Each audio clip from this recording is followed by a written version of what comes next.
Well, this is new. I'm gonna leave my face where it is for now, but I might have to move it later. Let's see. Let's tweak some settings here real quick. Graphics quality, fantastic. Probably should have done all this before I went live.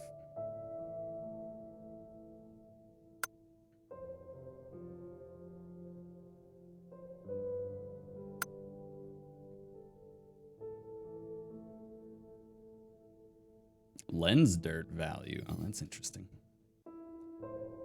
We're gonna try a mystery game today. Let's see. Turn the music volume down just a hair. Go controls.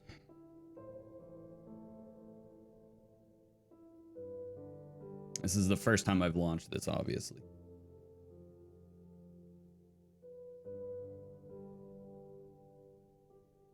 Okay, F is pickup, P is photos, M is map. That all sounds pretty standard. L is flashlight, R is read. Okay. So apparently, this is an indie project. Apparently, it's a pretty good story. Pretty good gameplay. It has really good reviews on Steam. I've had it in my library for a long time. And I forgot all about it, actually. So when I was looking through a game to pick for today, I saw it and I was like, oh, that looks fantastic. So we're going to give this a shot. Let's start a new game. Boom. Oh, that sounds ominous. This game seeks to emulate to a certain degree the experience of investigating a murder case. You will need to search each location carefully, find clues. To proceed, use your observation and deduction skills to uncover the hidden secrets. We recommend writing your own notes and or taking advantage of the in-game camera. The game autosaves whenever you enter a location. Should you encounter a bug or problem, simply use the reload button in the menu to transport you back to the entrance of the location. Yeah, I actually saw... good luck. I saw people in the like community section of this that were taking like extensive handwritten notes. So hey, Janet. So the chief we may get to that you point. with my assignment, hey? I hope it didn't interfere with your weekend plans. Anyway, he told me to call you and fill you in on it. You remember the murder that happened a few years back that was never solved? The one at Painscreek where the ex-mayor's wife was killed? Well, the property's being auctioned off soon, so we don't have much time to dig up anything that's relevant to the case. So, see what you can find. Hopefully it'll be something worth publishing. Anyway, take care. I'll see you on Monday. Bye.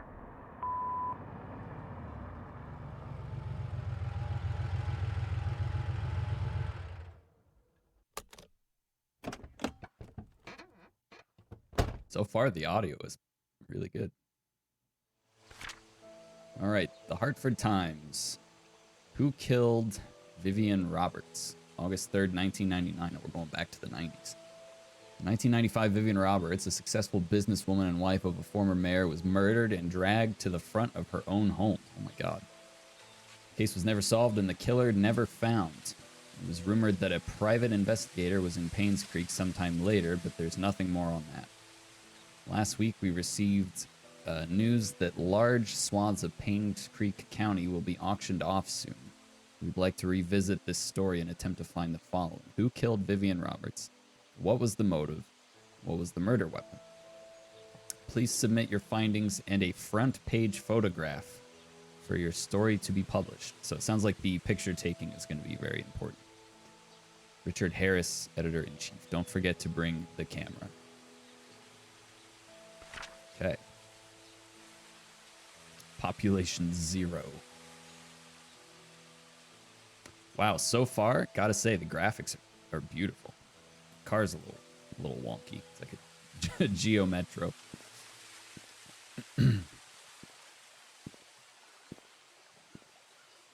There's something posted on the window. It might be important. Cemetery gate padlock, 1131.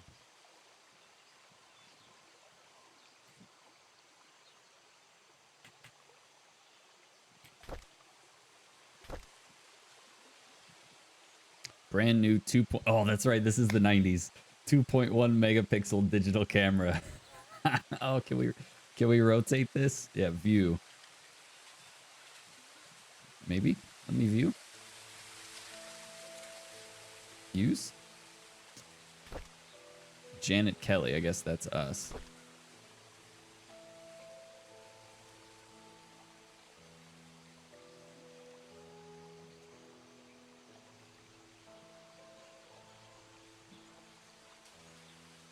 Okay, that's how you zoom.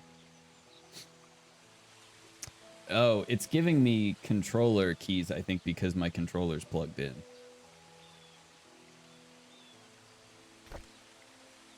I don't want my... Let me unplug my controller.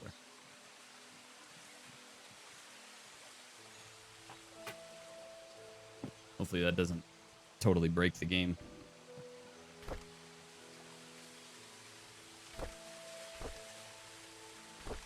Okay.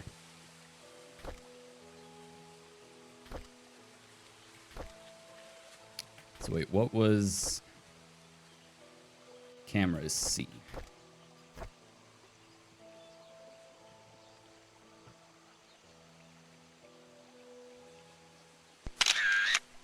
Alright.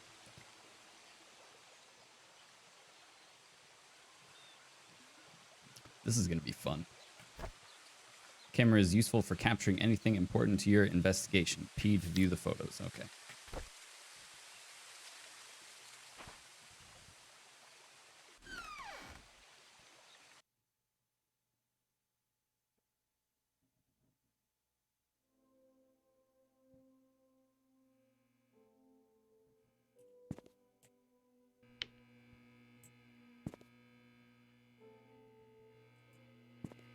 Oh, it looks like we're in the, some light switches don't work. Find another way to see better in the dark. Don't I have a flashlight? Hell, I guess we don't have it yet.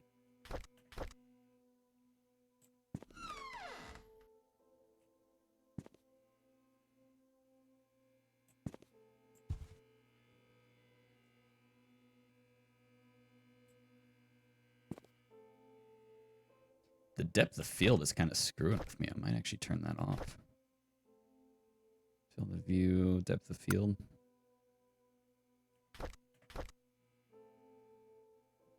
I think that's maybe better. Here we go.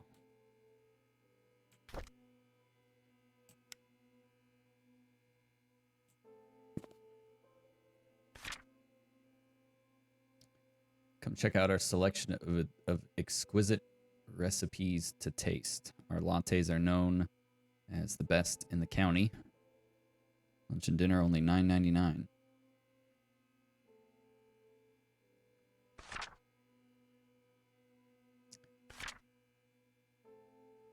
Joshua S. Taylor, missing November 3rd, 1989.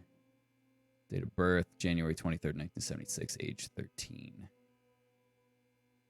He's biracial, red hair, brown eyes, 5 foot tall, 80 pounds. Last seen on the playground. Last seen 4 Pebble Lane across the river on the playground. He was wearing his favorite blue jacket. He has a scar below his left eye. Looks like that right there. And that might be important. Vivian Roberts, successful businesswoman and wife of ex-mayor, found dead in front of her home. Third death to strike Painscreek in less than a year. Vivian Roberts, the wife of ex-mayor Charles Roberts, was found dead in front of her home at 1 Maple Drive, Painscreek. That's such a generic address. At 7:15 a.m., Mary Martinez, a maid currently working at the mansion, was retrieving the morning paper when she saw Vivian's body. She immediately called 911. Could you imagine? Painscreek Sheriff James Howard arrived shortly, and the victim was pronounced dead. Time of death was estimated to be between 11 p.m. last night and 1 a.m. this morning. The body is currently at the coroner's office, waiting for an autopsy.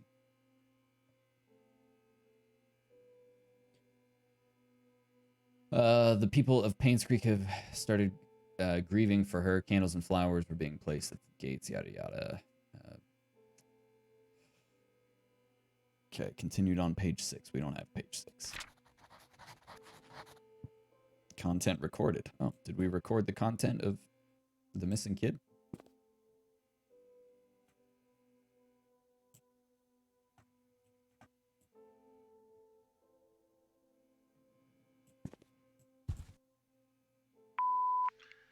this is Steven. I just wanted to make sure the package was sent. Again, I'm currently at Anne's courtyard. Any extra info you have would be much appreciated. Thank you very much. Talk to you later. That's odd.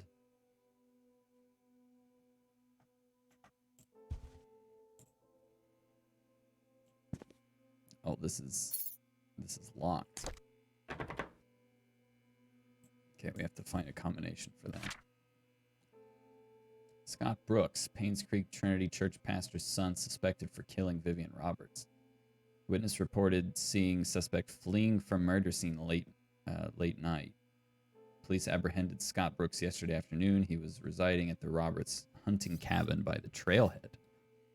According to a witness who at this time has wished to remain anonymous, he was coming home late on July 19th around 11:50 when he saw Scott walking very quickly away from the Roberts mansion, heading down Silver Lake. Now, it doesn't mean he killed her. It just means he might have saw something.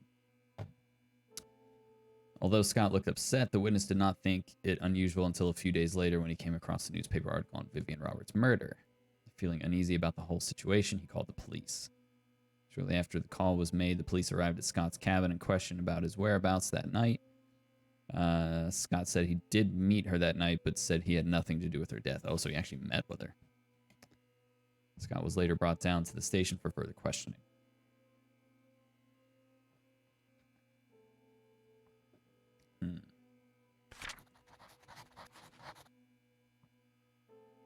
See if we can get in these drawers. Oh, drawers are locked.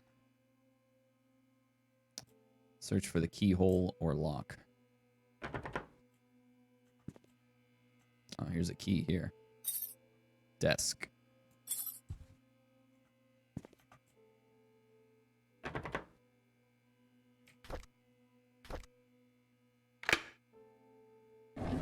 There we go.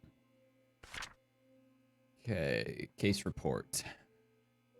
This report is an update of what happened to Vivian Roberts. Scott Brooks, the only suspect of this murder case, was apprehended a few days after the body was found. According to our investigation, someone saw Scott around 11:30 p.m. near the woods north of the mansion. Two hunters were looking for more wood for their bonfire when they heard shouting. They witnessed Scott and Vivian arguing, however, they were too far to hear the content of the argument. 6 months prior to Vivian's death, Scott was fired from working at the mansion. She cited Scott for tardy work and rebellious behavior. She also prohibited Scott from visiting the mansion and meeting Trisha, who by then had a close relationship with Scott. We are currently investigating the case. Scott is our main suspect. It looks like we have another key, an old gate key.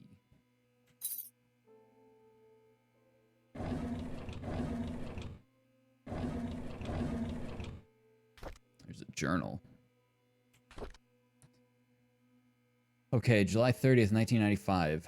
Vivian Roberts' funeral was held this afternoon. Bernard the butler, Dorothy the head. I'm like feeling like all of these names are going to end up being important. Bernard the butler, Dorothy the head servant, Derek the family chauffeur, and his mom Wanda, who was fighting cancer, attended. Vivian's husband Charles came with their daughter Trisha. Charles did not utter a word. He was very quiet. Most of the town came, paid their respects at the funeral.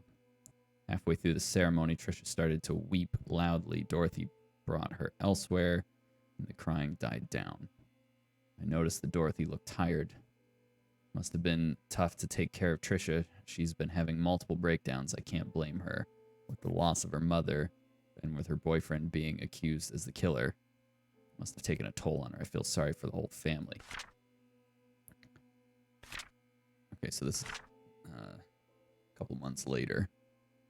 The town of Painscreek is quickly becoming a ghost town. The population has decreased drastically over the years. Ever since the deaths occurred, it seems that deaths, plural, it seems that more and more people are actively looking to leave this town.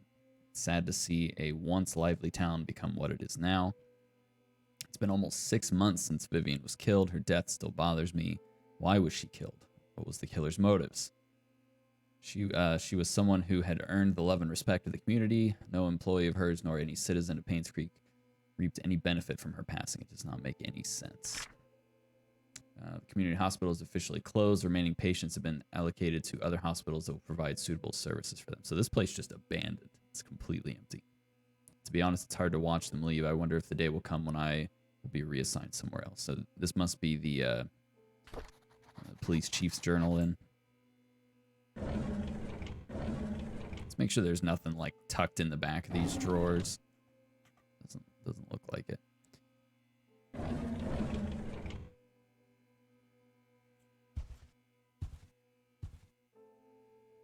Let's make sure there's nothing that we missed. We've got some duct tape.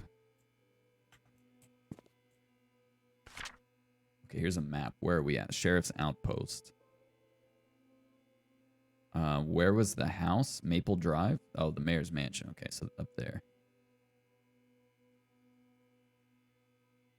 All right. Okay, we have the map.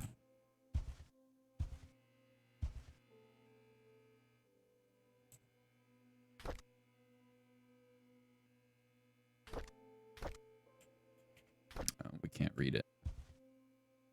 Why would it let us pick that up, though? Is there something...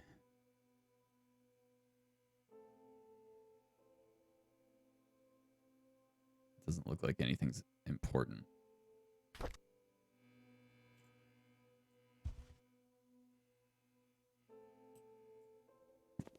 Oh, here's something. Work relocation. Dear Sheriff James Howard, due to the decreasing population of Painscreek County over the recent years, we've decided to... Oh, hey, what's up, Magoo? Won't be able to hang out here much today. Oh, no worries, dude. No worries. Hope you're having a good day. Just stopping in to say hi. Oh, I appreciate it. We're starting a murder mystery thing today. So we'll see how my brain can handle this. I might need some community help. Let's see. Due to the decreasing population of Painscreek County over the recent years, we've decided to delegate manpower elsewhere. This letter is to inform you that you have been reassigned to Grand County starting May 14th. Okay. So everybody's gone. This town is completely wiped out.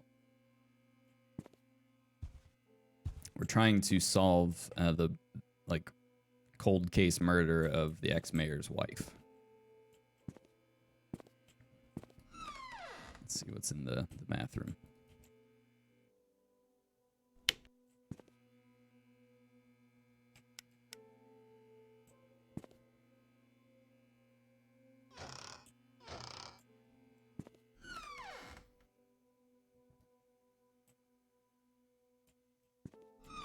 For a second, I thought we just locked ourselves in the bathroom. Probably can't use this key. This is probably not... It's like an old gate key. Okay, so it's not the cell key.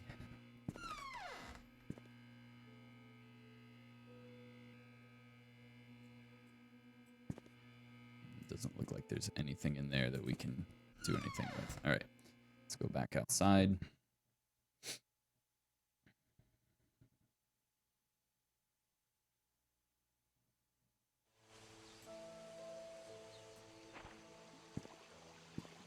This must be the gate that we got the key for.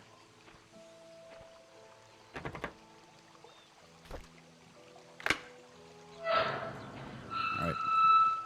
We are in.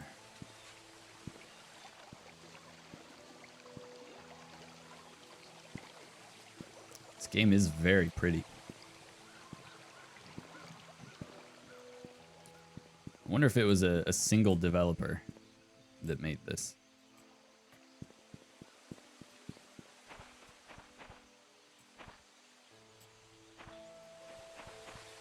All right, I guess first things first, let's go check out the scene of the murder.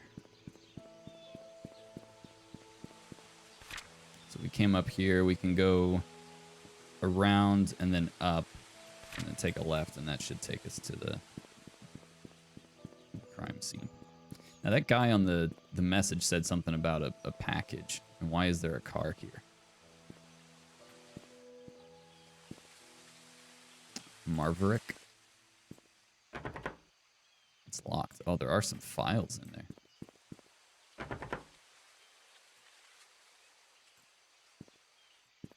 I saw another another badge, like another, was that a press badge? Okay, it looks like we'll probably have to do something with that at some point. Fresh eggs, specially selected cheeses. And that's walnut. So I think we need to go... Oh, we do need to go down walnut.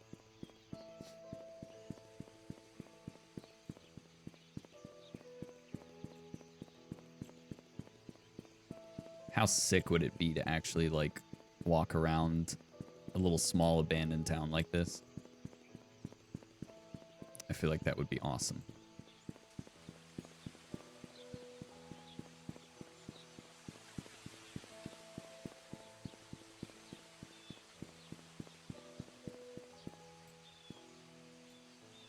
I want to try something real quick. I don't know if it'll I don't know if it'll look goofy or not. Let's see.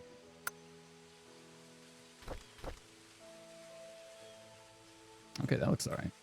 We'll try it in 1440.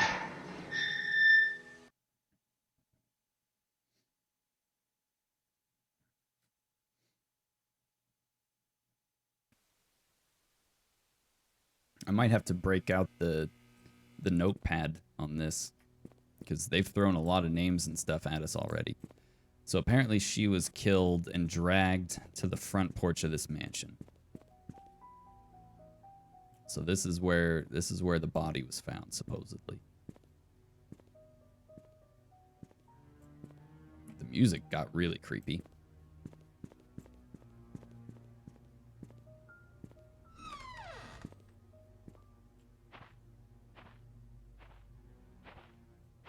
All the smudges on the glass look really nice. Actually, let's turn our flashlight off so we're not giving some glare.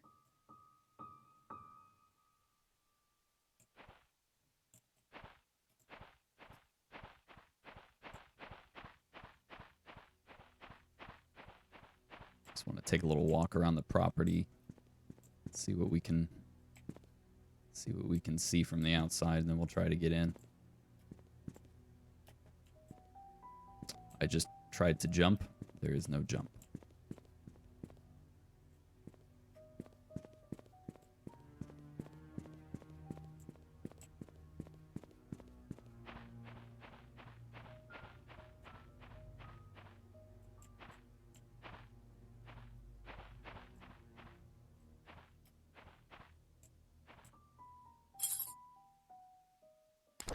Okay, we don't know the code for that. Actually, what was the code that we did get? The cemetery gate.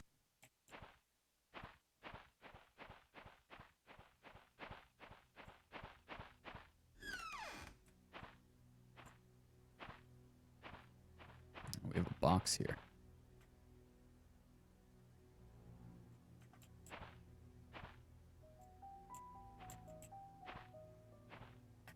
I don't know if there's any, like, jump scares or anything in this game. My god, what a house. Jeez. Can we get in the garage? No.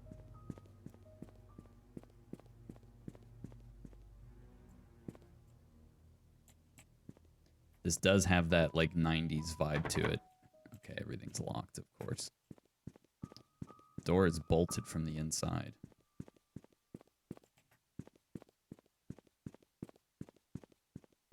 Alright, it doesn't look like anything interesting is happening outside. I doubt we can get in the front door. Let's try. But I'm thinking that's probably going to be a no. Okay, surprisingly enough, we are in.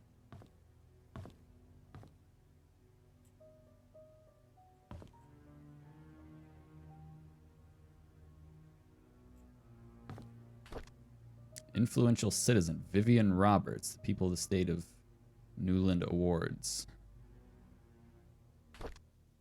What is this little thing?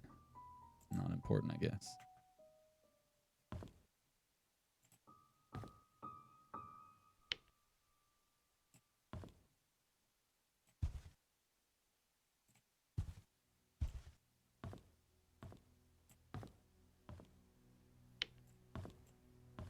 It's weird that the electricity is still on.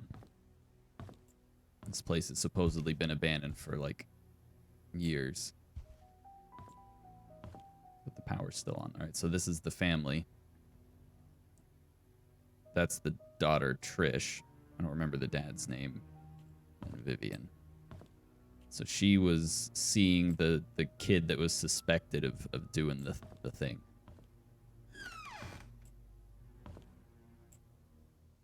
Okay, we've already been out there. I already have one, it says. What's this? Dr. Henry Johnson found drowned in vehicle at the bottom of Cherry Creek Lake. Oh my god. He actually looks like a guy that I work with. That's weird. Body submerged in water for as long as 15 days. Burgundy car was found at the bottom of Cherry Creek Lake yesterday afternoon. A swimmer who chose to remain anonymous said he was diving in the lake when he saw what appeared to be a red car glittering at the bottom of the lake. So far we've had two, like, anonymous witnesses for both of these deaths. He swam towards the vehicle and was shocked to see a body in the driver's seat. He quickly called the police. 3 hours later, the vehicle was pulled out of the lake and the body was identified as Dr. Henry Johnson. Based on the police report, the body has been in the water between 10 and 15 days. Painscreek Community Hospital confirmed that Dr. Johnson was last checked in on June 28, 1995. The hospital staff assumed he had left Painscreek for business purposes, which Dr. Johnson was known to do rather privately. No missing person report, yada yada.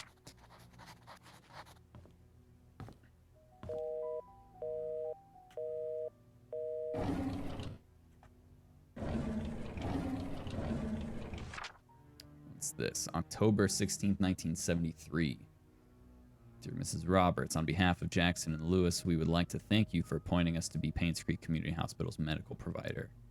With your husband, Mr. Charles Roberts, running for mayor, some might consider this partnership to be solely for the benefit of his status. On the contrary, it also greatly benefits us as your supporting funds allow us to continue our research. Okay. So there was an agreement with the hospital.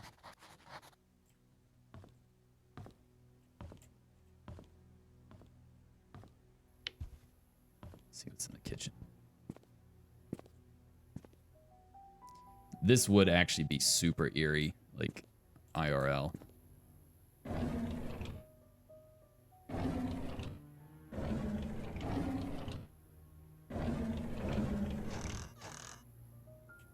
Is it just me, or like any game where you can open cabinet doors and stuff, like I don't know, it's just super, there's something about it.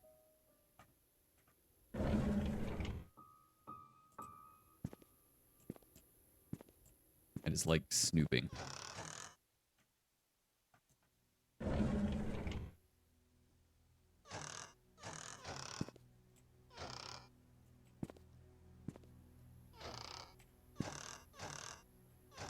Okay, just food. Anyone delivering food to church on Saturdays, please lock all the doors and return the key under the flower pot before leaving. Aha, that's important. Hydrate, all right.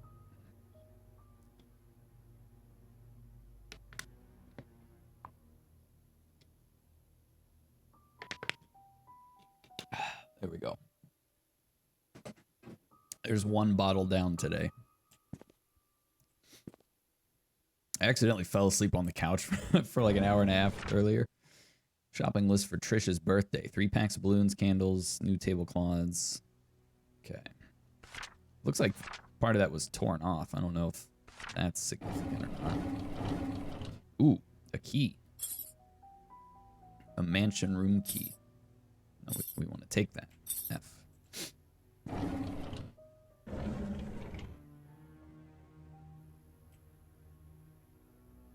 Okay, I wonder what room that goes to. Oh, I wanted to take a picture of this too. Oops. Let's see. Just in case we forget.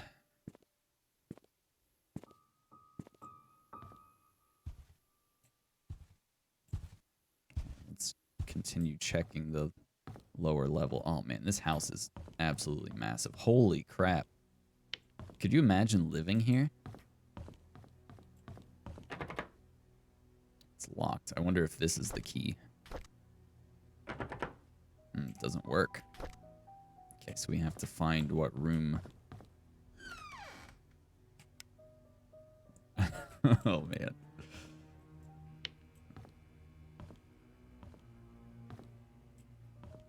I guess we're going up. Oh, this looks like the home gym.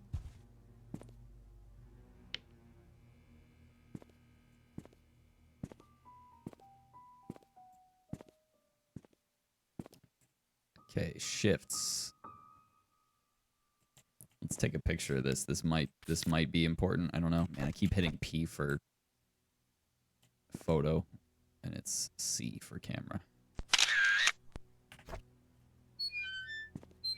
Okay, Vivian, Trisha, Derek, Charles, and Bernard. Bernard's got a key.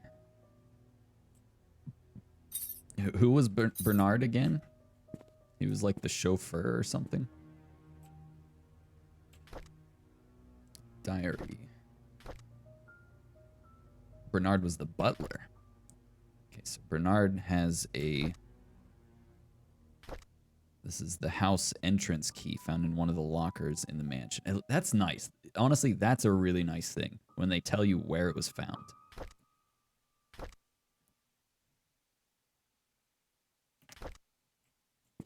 That's a nice little touch.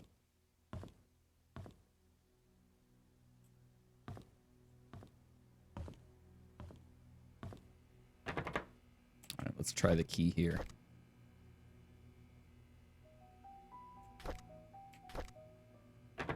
Nope. So you actually have to be looking at the... Oh, what's this? I forgot to return the servant room's key in time, so I left the key in the kitchen drawer.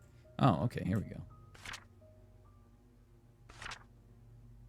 You have to actually be looking at the keyhole in order for it to let you use it. So this is the servant's room.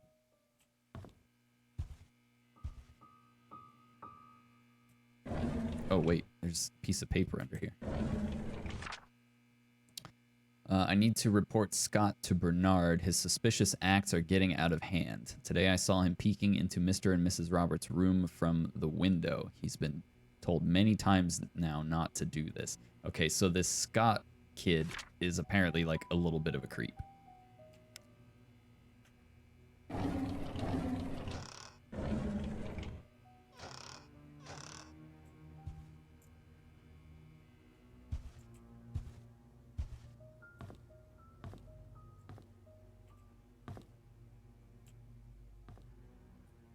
Let's see.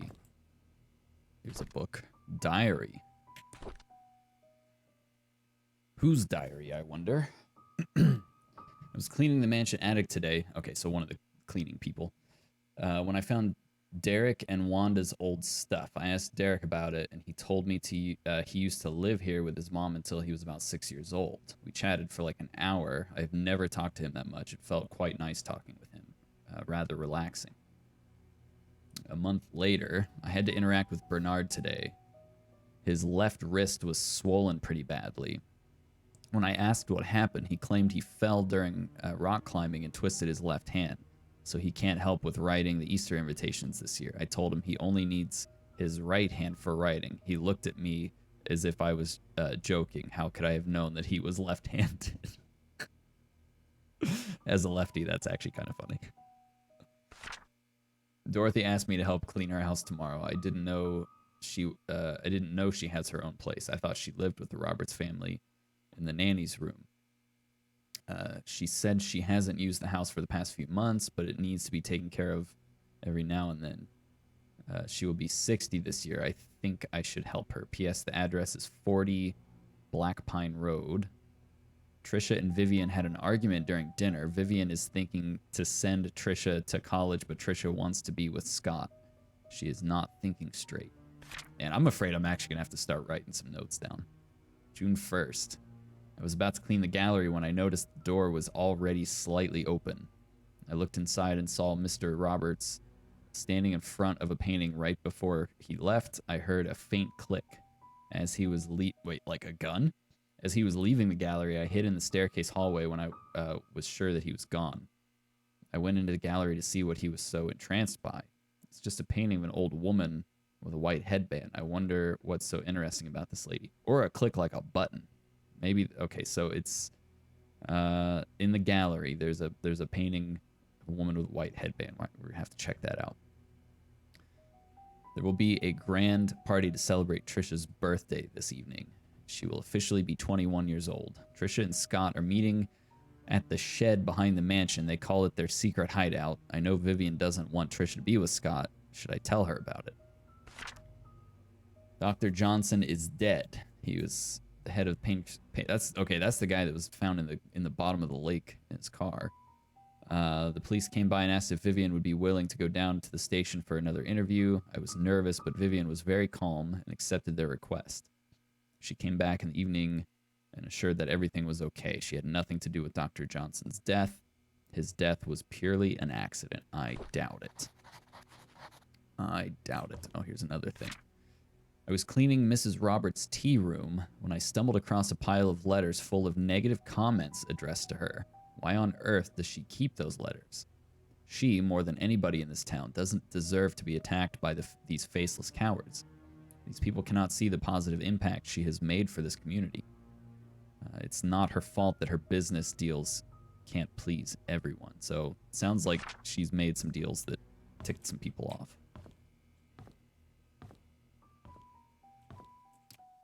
Make sure there's nothing going on with the TV. Oh, man.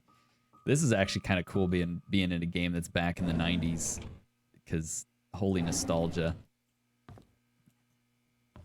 My sister had a TV like this in her room with like the VHS player built in and whatnot, so I'd go in there every once in a while and watch TV movies. Okay, it looks like that key we used is already gone, so we're gonna have to find some more keys to get into these other rooms.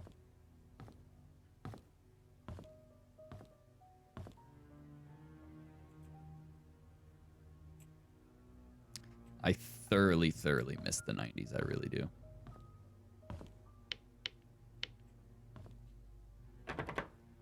It's locked.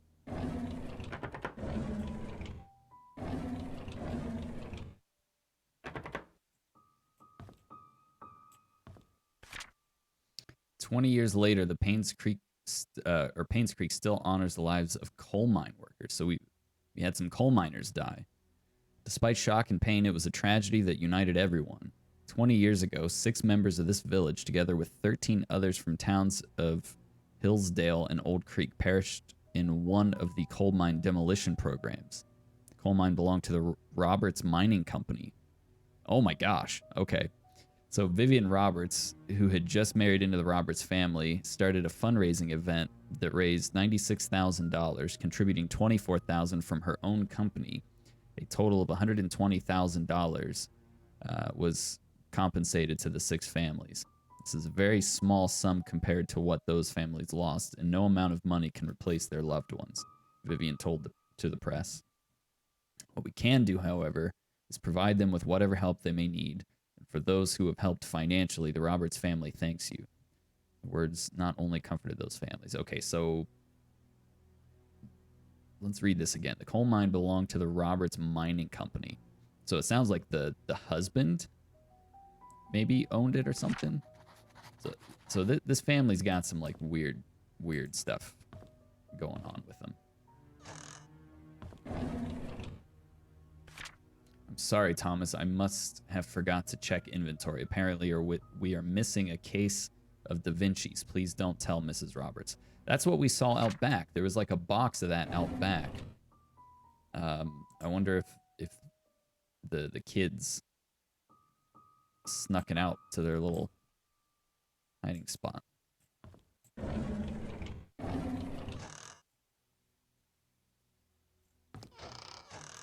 Wait, because it was this box. Let's look at this.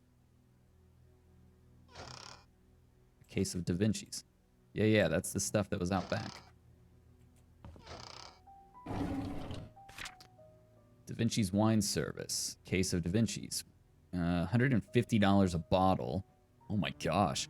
Stainless steel bottle opener. 1. Okay. So they bought 32 bottles of this wine. Jeez. What was the date on this? October 9th, 1994. And when was the murder?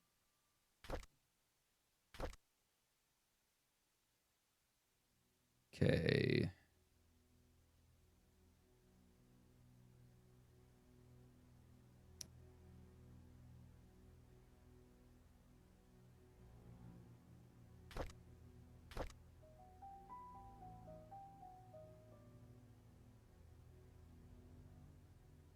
Doesn't say. What was the date?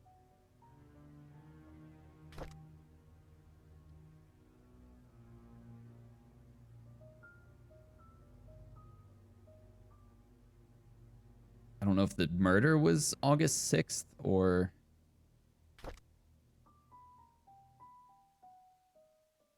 July 19th. July 19th was the date of the murder, and this was after that.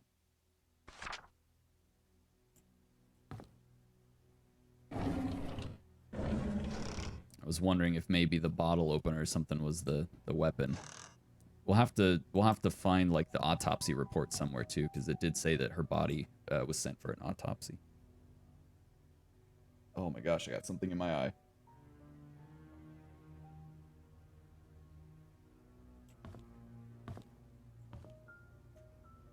Make sure there's nothing. We had a pool table back home in Ohio, and man, I missed that. That was some fun stuff. A sheet to count scores. Let's make sure there's nothing in any of these pockets. I feel like that's classic video game something, you know, to... Seems like a very oddly sized pool table.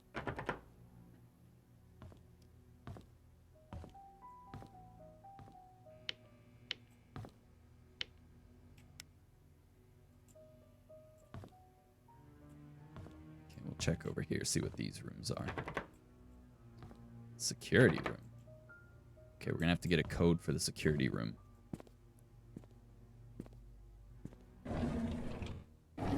I wonder if I should be leaving drawers open to, like, know which ones I've already been through.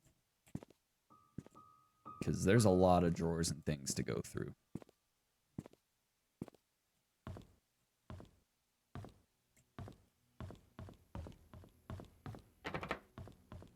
Just check everything up here.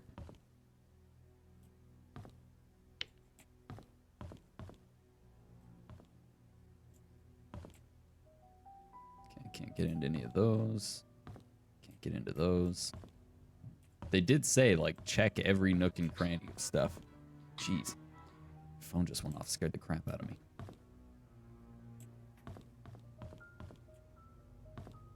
Alright, let's finish checking up here before we go back down. I think there's more. There's more rooms. Oh, a balcony.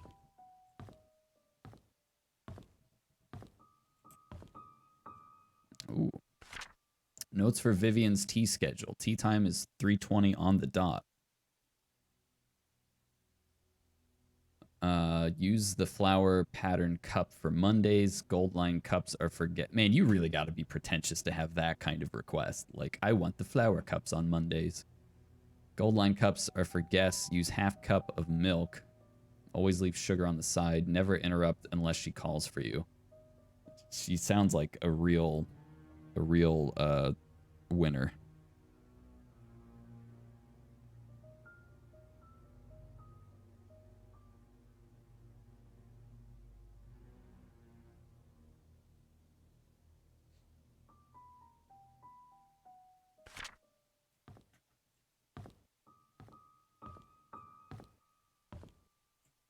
Okay, there does not seem to be anything else out here. I don't know what it is about games made in Unity, but there's just like, there's some weird, like, visual thing that's just, I don't know, a little disorienting. I don't know how to describe it. It's like a weird color space thing. Like, look at the edge of the walls up there.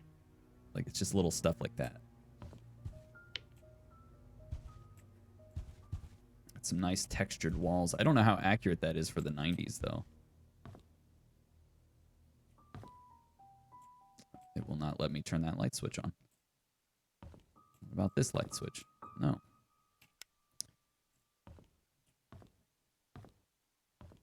Okay, we got some duct tape, some scissors. So far, we haven't found anything that's been like, aha, you know, like nothing has really pointed us in a certain direction.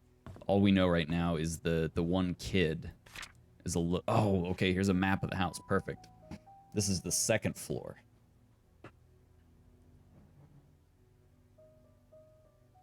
Okay, Trisha's room might be important to check out. There's also an attic. Where are we at right now? We must be in the tea room.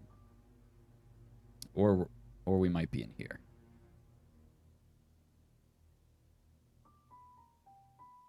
Okay, we'll definitely refer to that. Where are we, actually? I don't know where we are. Oh, we're on the first floor. That's why. Like, I don't know what... I don't know what we're looking at. Okay, there's another code.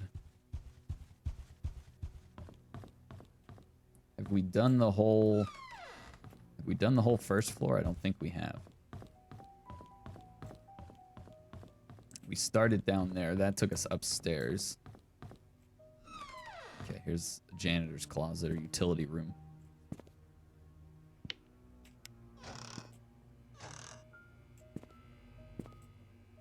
I doubt we're gonna find much in the mansion. I'm sure we're gonna find, because it's gotta be one of the... Oh, here's another diary. It's gotta be one of, like, the townspeople or something that killed her, right? So, I mean, we might find some, like, hint at a relation in here, but I think the majority of our evidence is going to be outside of this house. I've been here for almost 3 months. Everyone treats me well. Most of the workers have been here for a long time, some as long as 30 years. Dorothy is probably the oldest maid here. She is really nice and is responsible for taking care of all the maids. She's always giving me snacks. The other oldest worker is probably Bernard the butler. He's so serious. I don't think I've ever seen him smile. Dorothy and Bernard don't talk much to each other.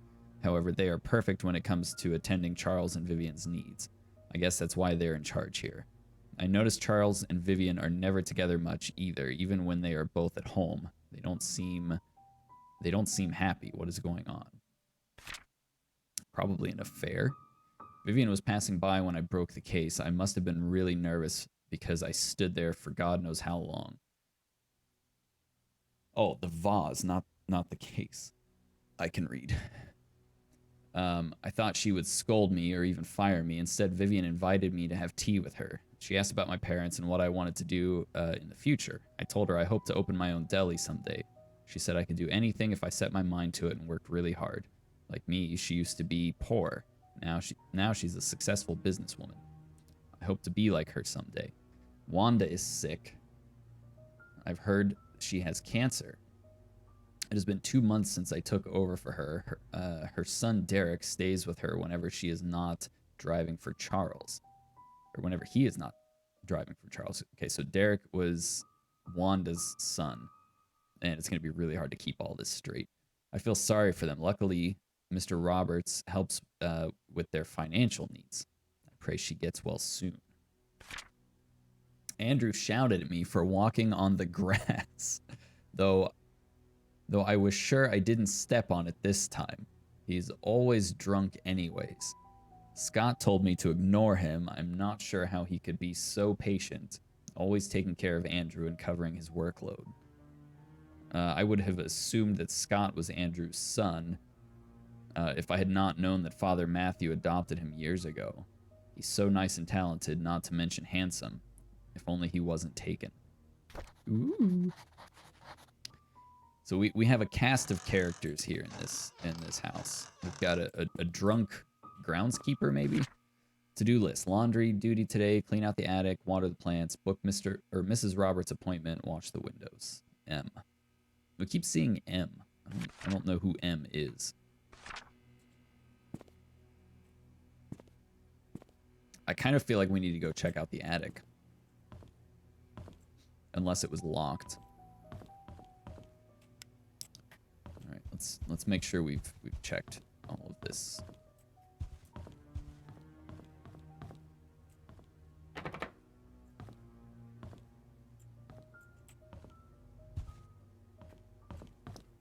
Okay, so back up to the second floor then. We probably honestly tried to get to the attic. Where's the... What are the stairs we just came up? Is that these? Yeah, that must be. So Trisha's room should be here. Locked. Which means we should have a balcony there. Okay, so the attic is over this way.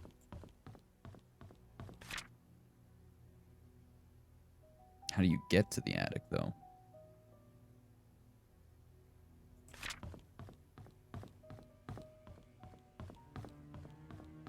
Probably this. And it's locked. All right, let's go back outside, and we have the cemetery gate key, so let's check out the cemetery.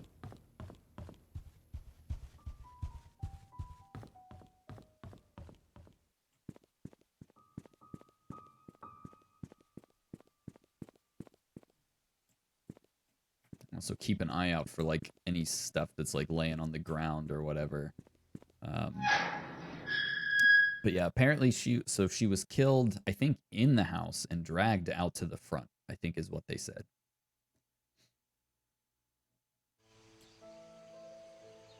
Okay, let's see. Cemetery.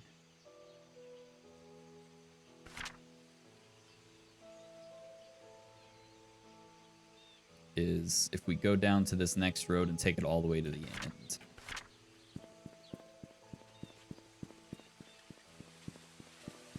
What is this down here? Oh, that just goes back into town.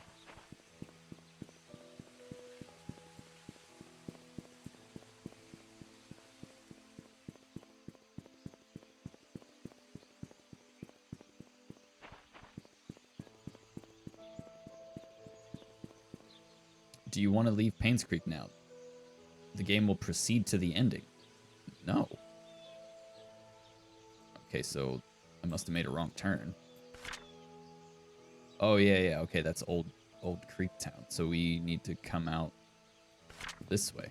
I guess I went the wrong way.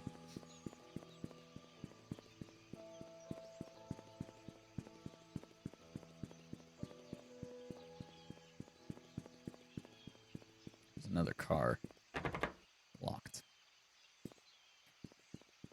Wait, this place isn't boarded up. Also locked.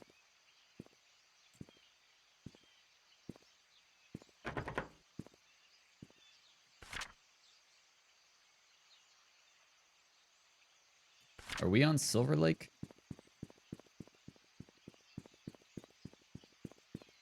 Yes, we are. Okay, so at the end of this road should be the cemetery. Just trying to kind of see what's around here. There's the church.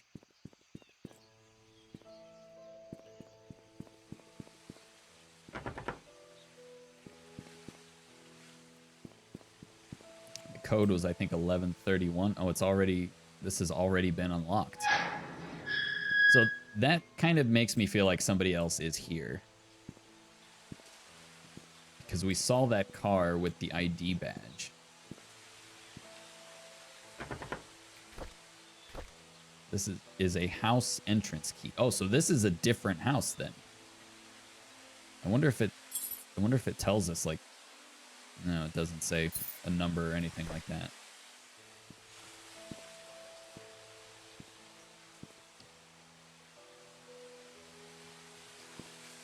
Okay. See if any of these names ring a bell. Gary Roberts. Henry Johnson. Wanda Tyler. Magdalene Roberts. There's a lot of Roberts in this town. 1907 to 1975. So that must be Grandma Roberts.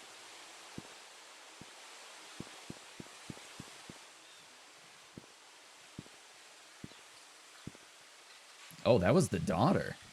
1974 to 1995. So she was only 21. Okay. Something happened to the daughter, Vivian Roberts. She also died in 1995. So the same year the mom died, the daughter died, and we don't know how yet. Jonathan Hopkins. Victoria Hopkins. Wait, what's this one? This one's weird.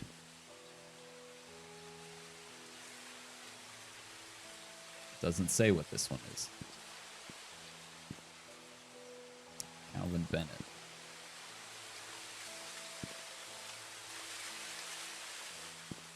Wait, a lot of people are dying in 1995. Did it have the date? It didn't have the date. His had the month and day.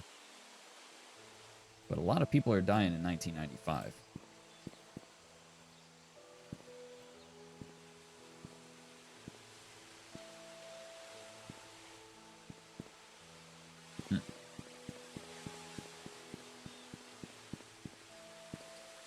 See, there's another one.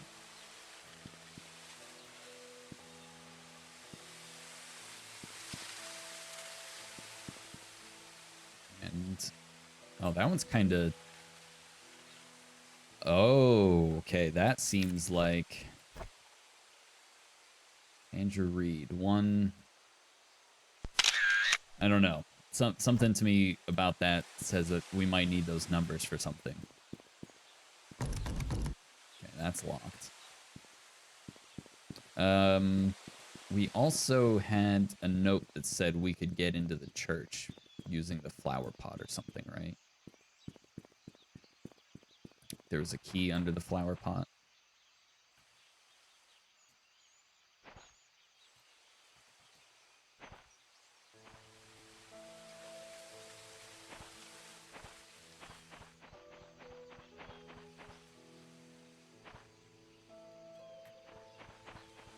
There's a lot of flower pots.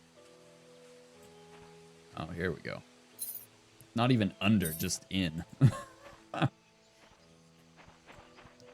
Let's see. Okay, we can't. That doesn't have a keyhole.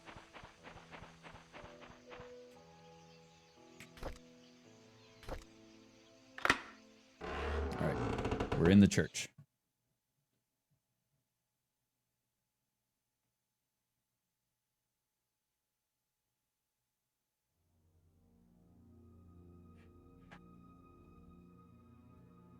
Sorry, hold on.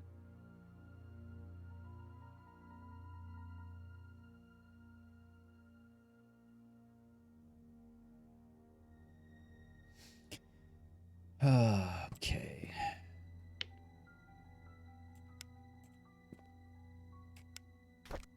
The Holy Bible. Church will be closed for the funeral of Andrew Reed. Okay, so that was the tombstone that we took a picture of. So I kind of feel like something might be going on here. June 19th, 1995, 10 to noon. Church will be open from 5 p.m. Need a handyman? Scott Brooks. I think he's also dead. Have odd jobs that you need done by a dependable, experienced, and friendly guy. Can I take one of these?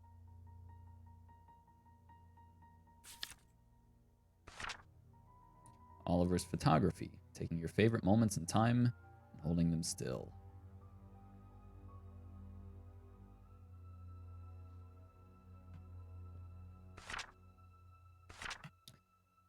Let's see. Okay, Matthew Brooks is the pastor.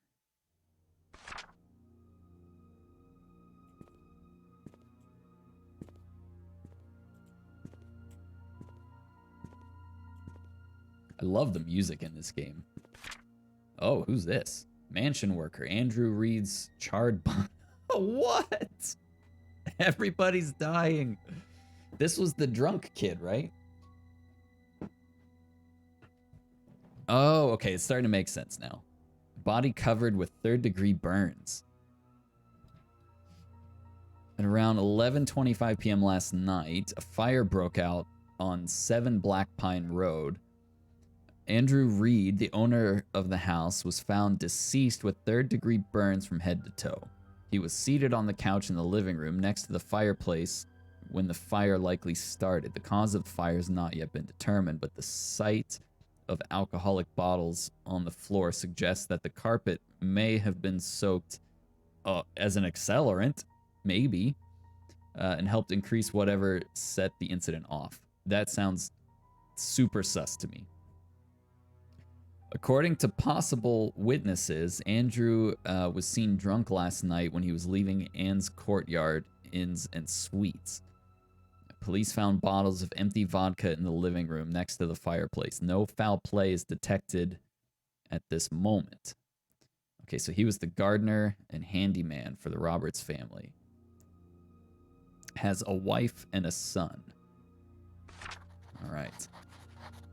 So it almost seems like, yeah, one person. Maybe it's not just one person, but it seems like somebody is just offing like the entire town.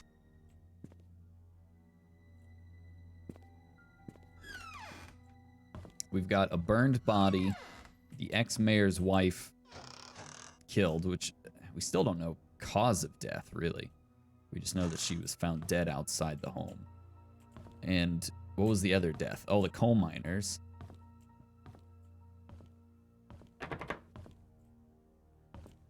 Let's see. Cups.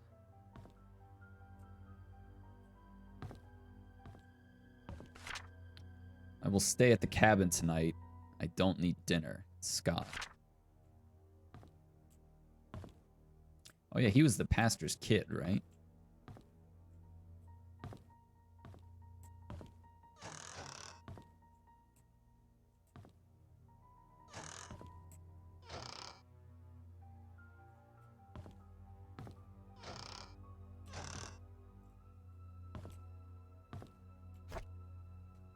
See what the nutrition facts are. Can't read it.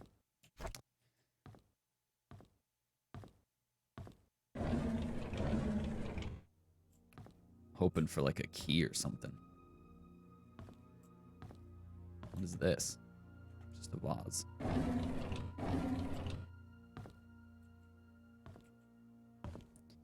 I think stuff like this is what I remember the most from the 90s. Like just this green marble looking stuff everywhere.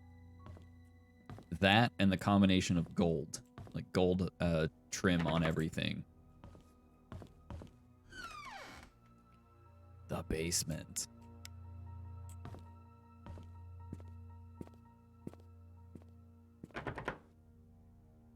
Oh, it's the exit, it says.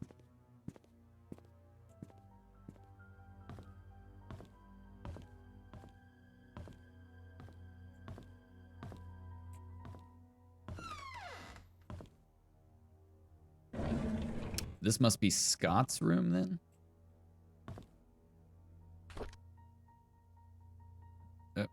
What's that say? Oh, rotating stuff in this is really weird. May 3rd, 1985. I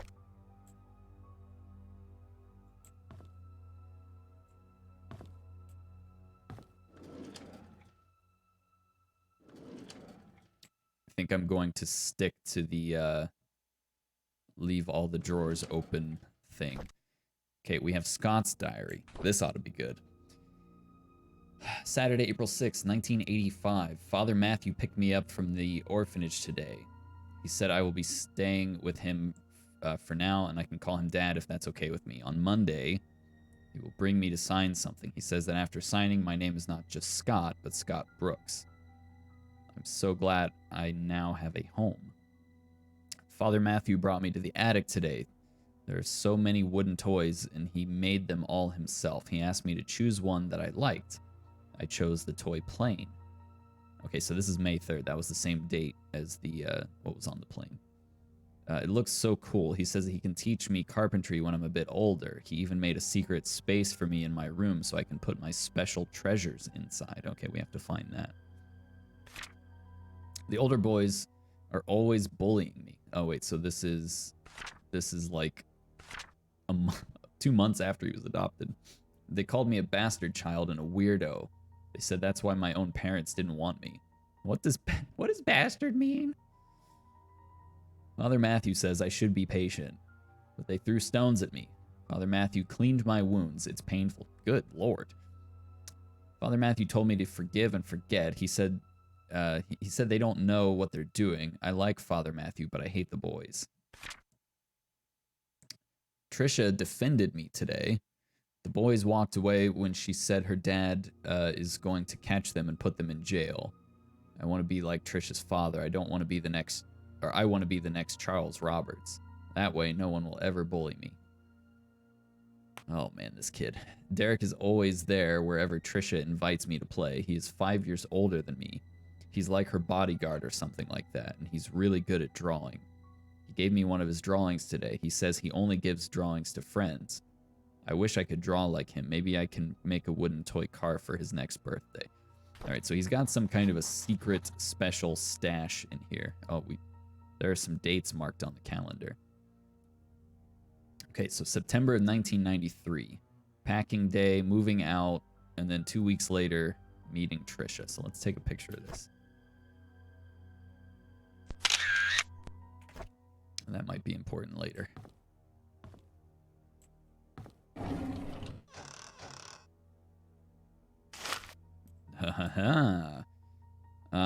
And I'm guessing the date is going to be May 3rd, 1985. So 0503. It doesn't work. 1985. Doesn't work. 0305. Doesn't work.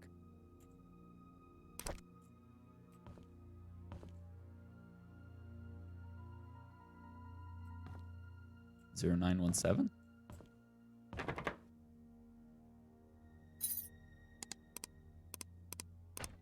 Doesn't work.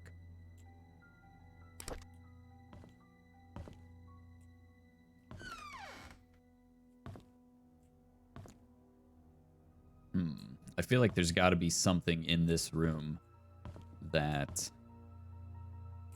so let's check that journal again. His diary, April 6th.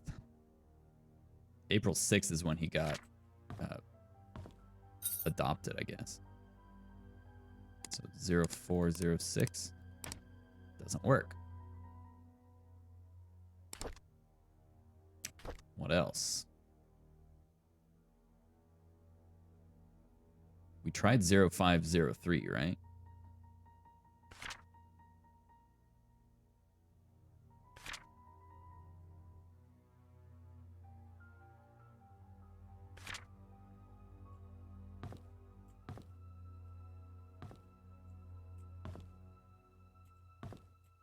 Let's make sure there's nothing under the bed.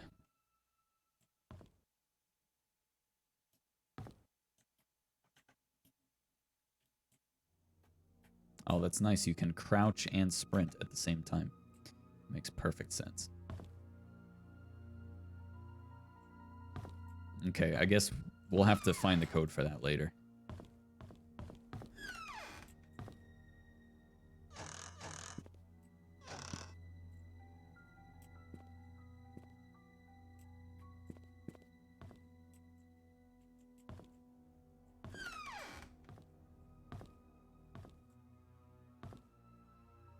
Just Bibles everywhere. My goodness. Can we do anything with any of these books? The Jungle Book.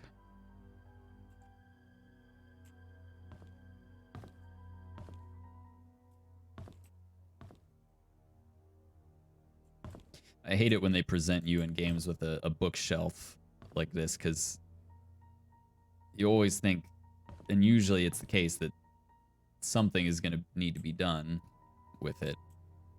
But I hate it when it's like, okay, so that's Father Calvin.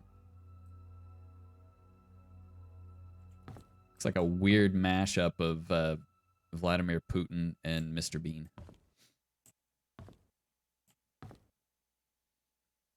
Okay, we've got some dates here. This is October of 1995. So choir practice for Sunday Mass, final court appearance, public baptism. What's the court appearance?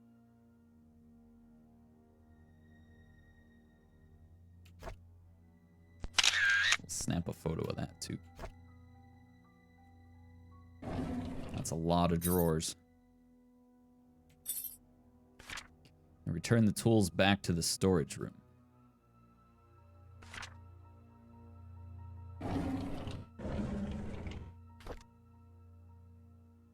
Photo of Matthew and Scott years ago. Yeah, Scott looks kind of troubled. Matthew kind of looks like Kevin Bacon.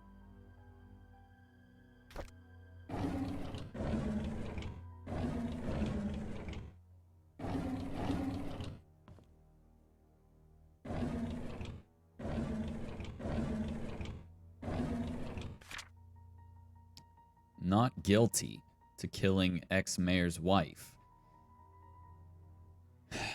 Okay, so he was previously employed there. We knew that. Scott Brooks, the adopted son of Father Matthew Brooks of Painscreek Trinity Church, pled not guilty in court yesterday.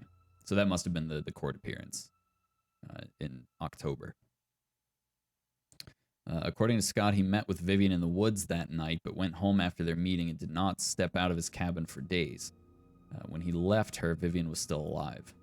When asked why he met with Vivian, Scott's answer was that they met to discuss about personal matters, and it was only between the two of them. Scott denied further questioning, stating only that he had nothing to do with Vivian's murder, that whoever killed Vivian must have committed the crime after he had left. As to why Scott was at his cabin for days after Vivian was killed, Scott explained that he did not even know that Vivian had been murdered. Staying at the cabin is just something he has always done, that he feels at ease while at home.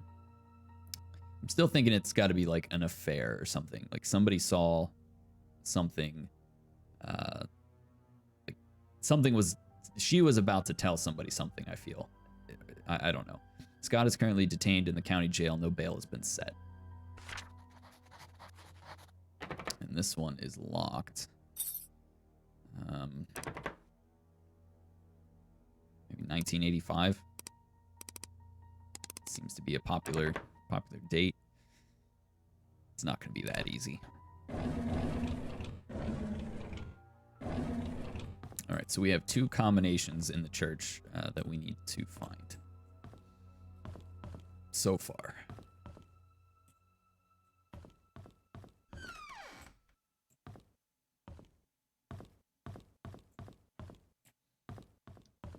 So far, it doesn't seem to be that way, and I hope it stays the case where they're not going to hide things in, like, really obtuse places or obscure places. You know, I don't want to be looking for a strand of hair underneath a church pew or something like that. So far, everything seems to be pretty discoverable.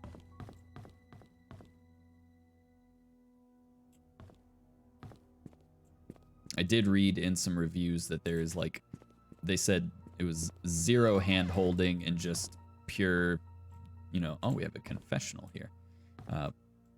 Pure sleuthing. Like, it's just a good old fashioned, oh, this needs a combination too. It's a 6-digit code. So if we see any 6-digit numbers, that will be where we use that. It's the same thing. Are these just random numbers every time?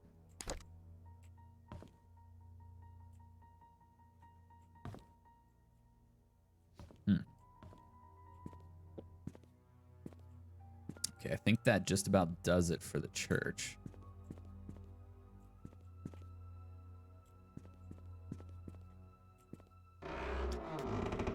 So far, we definitely have more questions than answers.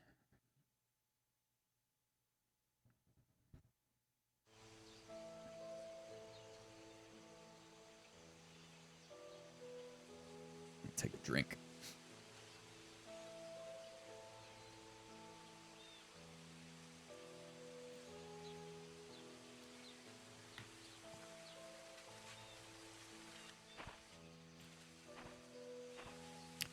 And we have this house key. What is this key? Found in the church's study room. View. They said something about returning the toolbox to the storage room. Oh, maybe we should go back in and try that key. Is that what it said? He returned the tools to the storeroom?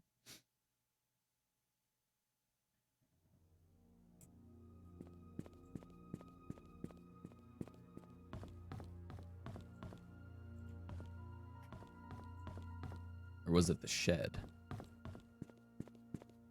Okay, that's confessional. Let's go back upstairs.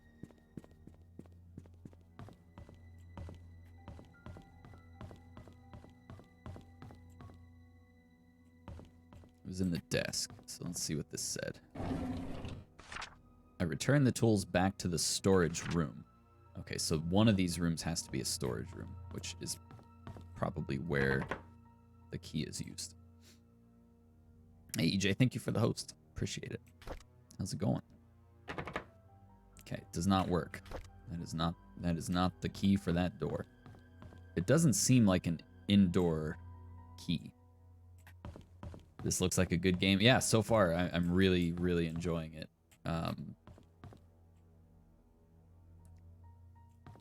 It's an indie project. I've had it for a while, but figured we'd give it a shot. Storage. Could it be? There we go. All right, let's see what's in here. Have you interacted with anyone, any other people in this game? No. So the backstory to this is years after like a few murders, most notably the murder of the ex-mayor's wife, where she was killed and dragged out onto the front porch and found dead there. Everybody has like over time just completely abandoned this town. One guy burned to death in his house. So we're like a reporter. We're a reporter that like years later, because all the property's about to be auctioned off. An old-fashioned Slim Jim. Oh, so we can get into some of the cars now. Some of the property is going to be auctioned off. So we're kind of like trying to solve the case before that happens. Unlock. Okay, so we got a padlock with Scott's things. Scott's dead too, I believe. The daughter's dead, the mom's dead. Like everybody's dead. Yeah, it's a really good concept for a game. Like you legit have to. I saw in like the Steam community page, people are taking like massive extensive handwritten notes and stuff. It's kind of like the meme with the guy, you know, smoking with the you know, wall of paper and stuff behind him. That's what it seems to be. So we might actually at some point have to start taking handwritten notes. I do want to see if we can get into the car that was in the front of town, because there was some things that we were able to see in there. Most importantly, I saw somebody else's badge. I suspect that we are not actually alone in here.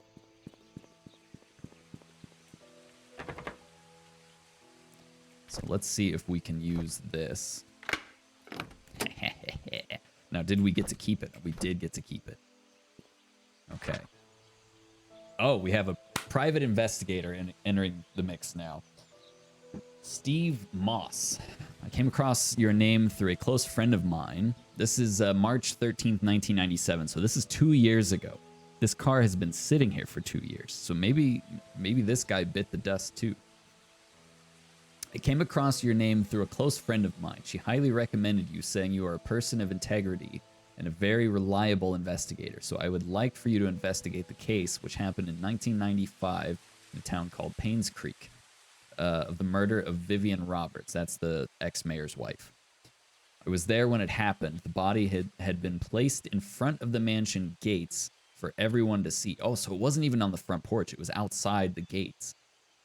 A few days later, Scott Brooks, that's the pastor's son, was apprehended as a suspect. However, there wasn't enough evidence and he was soon released. 18 months later, the police filed Vivian's case as unsolved. I've tried to forget everything, but I just can't. I simply want to know the truth. I have enclosed a copy of the threat letter that Vivian received the day she died. I hope it helps. For safety purposes, I would like to remain anonymous at this time. I will give you the first payment in good faith that you will agree to my offer. When the case is solved, I will pass you the rest of the payment. I know what you did. Meet me by the well at midnight. You know which one. Come alone. Ooh.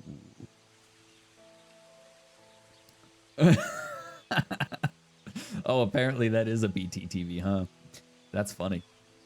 Okay. So this tells me that it's somebody familiar to her. You know which one.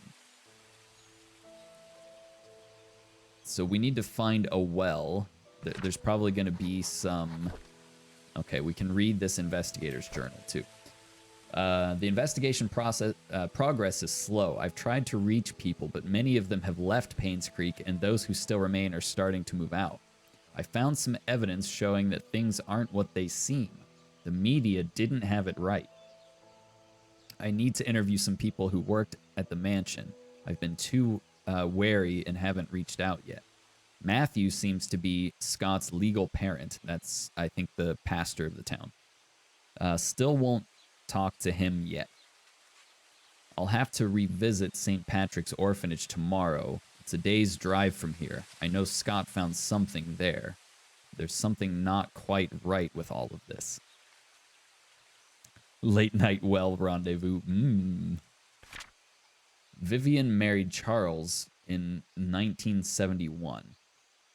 After the marriage, she became vice president of the Roberts Mining Company. Okay, so you missed this, EJ. There was a incident that killed like 20 people in one of the coal mines.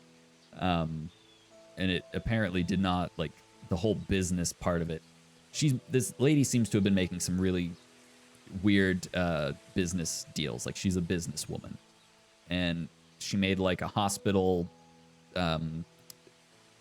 like a partnership with a hospital that some of the people didn't like in the town. So I don't know. The business aspect of this, I think, is going to be important. She became vice president of the Roberts Mining Company. It went into a slump after the mining incident in 1973. So that was 2 years after the marriage, the incident happened. But her resilience to not give up led to her rebuilding the company from the ground up. She supported local businesses such as the Painscreek Community Hospital to revitalize the small village. Looks like she was publicly very active, maybe too active. She was taken to the Painscreek Community Hospital for an emergency operation in 1974. Trisha Roberts was born just before that. That's the daughter, obviously. Vivian was hospitalized for a few months. She was reliant on Dr. Henry Johnson during that period. That's the guy. He was found... Oh, that was the other death. He was found in the bottom of a lake in his car. Security room, 025241. Mansion? Ah, okay. There's the code for the security room. So let's go back to the mansion after we finish looking through these documents. Who is this? The secret lies with her. What? Who is this? We have no idea who that is. Okay, here's our PI. Stephen Moss from New York.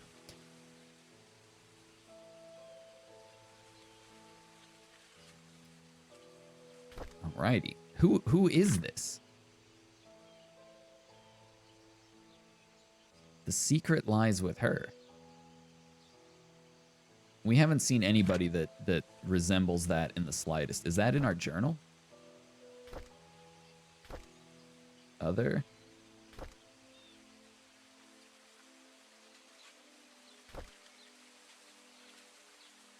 It doesn't look like it puts that in our journal. And I doubt we can take a picture of this. Oh, wait. No, we can't. Okay. We just took 2 pictures of it.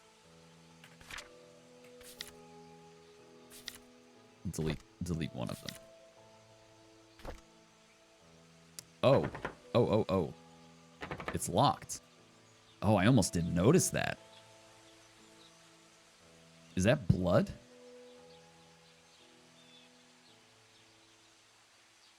What is going on here?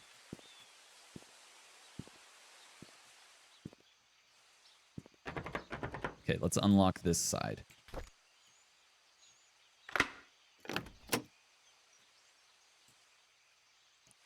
See if there's like anything.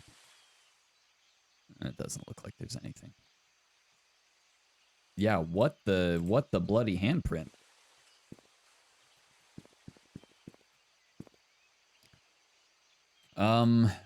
Well, we have the security code now for the mansion. So let's run back there. Oh man, I love stuff like this. Yeah, it's a really cool vibe.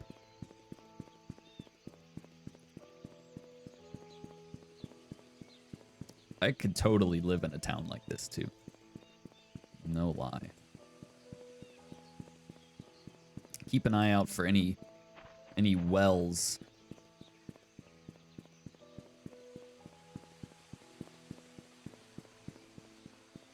This kind of actually almost gives me vibes of the okay, no wells here. I thought we might. Oh, wait, what is this? What is this?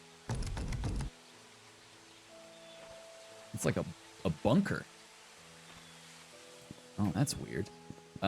This kind of gives me vibes of like the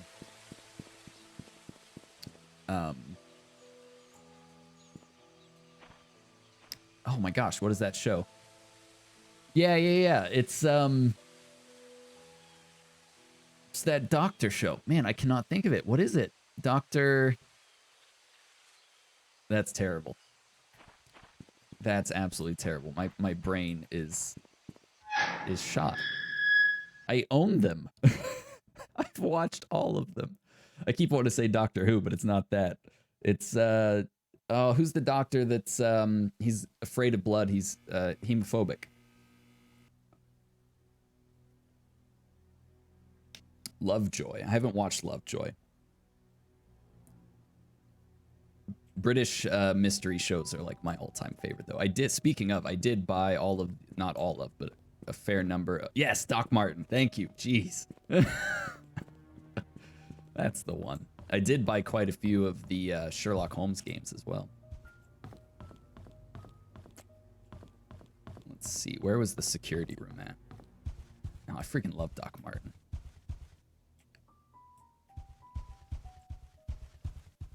It's a good show. It's a really good show. Okay, so here's the family. There's the mom, the dad, and then the daughter, who apparently she died at like 21. So we don't know the cause of death for her. But we did find her gravestone, and she is deceased. Where was the security room at? We have a map. Was it on the 2nd floor? Security. It's on the 2nd floor.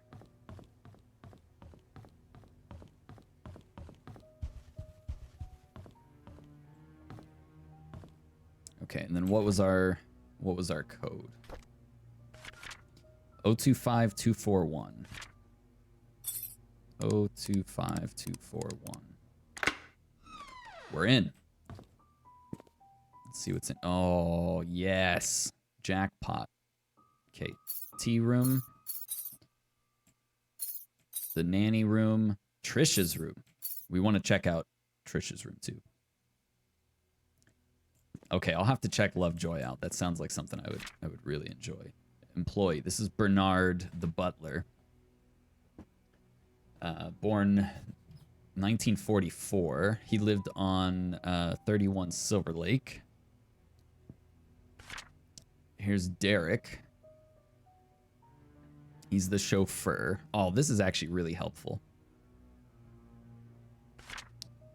Okay, Wanda. Andrew Reed. This is the guy, he was an alcoholic and burned to death in his house.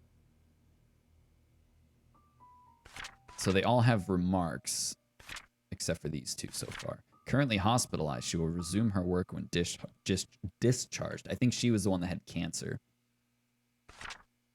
Hardworking and trusted by Vivian. Dorothy Patterson. She was the nanny. Longest hired employee at the Roberts family. She was born in 1935. Still waiting for photo of Mary Martinez. Housemaid. I think we found her... Yeah, I think we found her diary. Was she the one that broke... I think she broke the vase. Okay, we're getting some good info here. I want to put the VHS in the VCR, but it won't let me. Okay, what do we have here? Security desk logbook. Someone ran through the garden last night. A man about 5'5", wearing a hooded sweater, climbed the fence wall into the garden. He proceeded to run to the backyard and jumped over the back wall. A new stack of VHS tapes have arrived. Please use the new tapes instead of recording over existing ones. I came across a note by Magdalene Roberts. Oh, I think that's Grandma Roberts. She's dead too.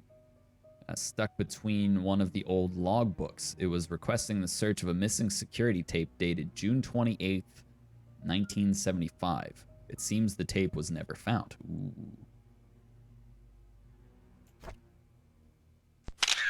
I love that you can take pictures of documents when you have them open. They've really done a good job with the controls and UI and stuff in this game. We have a new security guard coming in today. His name is Samuel Green. Tom Parker will be his mentor to get him up to speed. Andrew came to the mansion at around 11 p.m. He was very drunk. Scott was called. He arrived around 11:15 and brought Andrew home. Today marks Tom Parker's 20th year since he started working at the mansion. He will be retiring from his position next month to take care of his ailing wife. November 2nd. There was a strange tale going around Painscreek recently.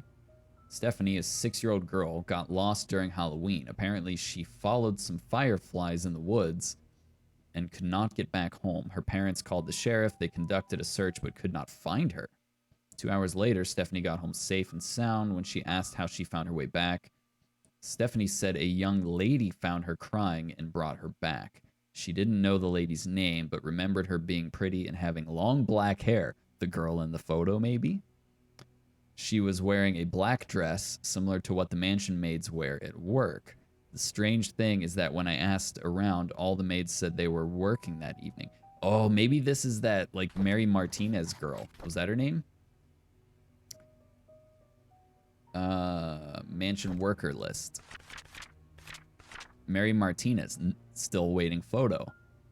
She was one of the housemaids. She was hired March 3rd, 1993. Okay. So that could be our mystery girl from the photo. And apparently we have to keep an eye out for a VHS tape from a certain date. Let's see if there's any messages.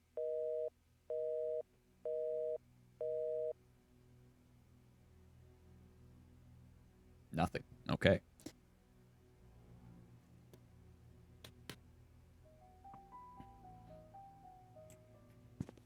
It's getting good. We're starting to piece some things together, maybe. We've also got house keys now. A lot of them. So this is the... Oh, it didn't say... Didn't say what was what. Okay, well, apparently that was that one.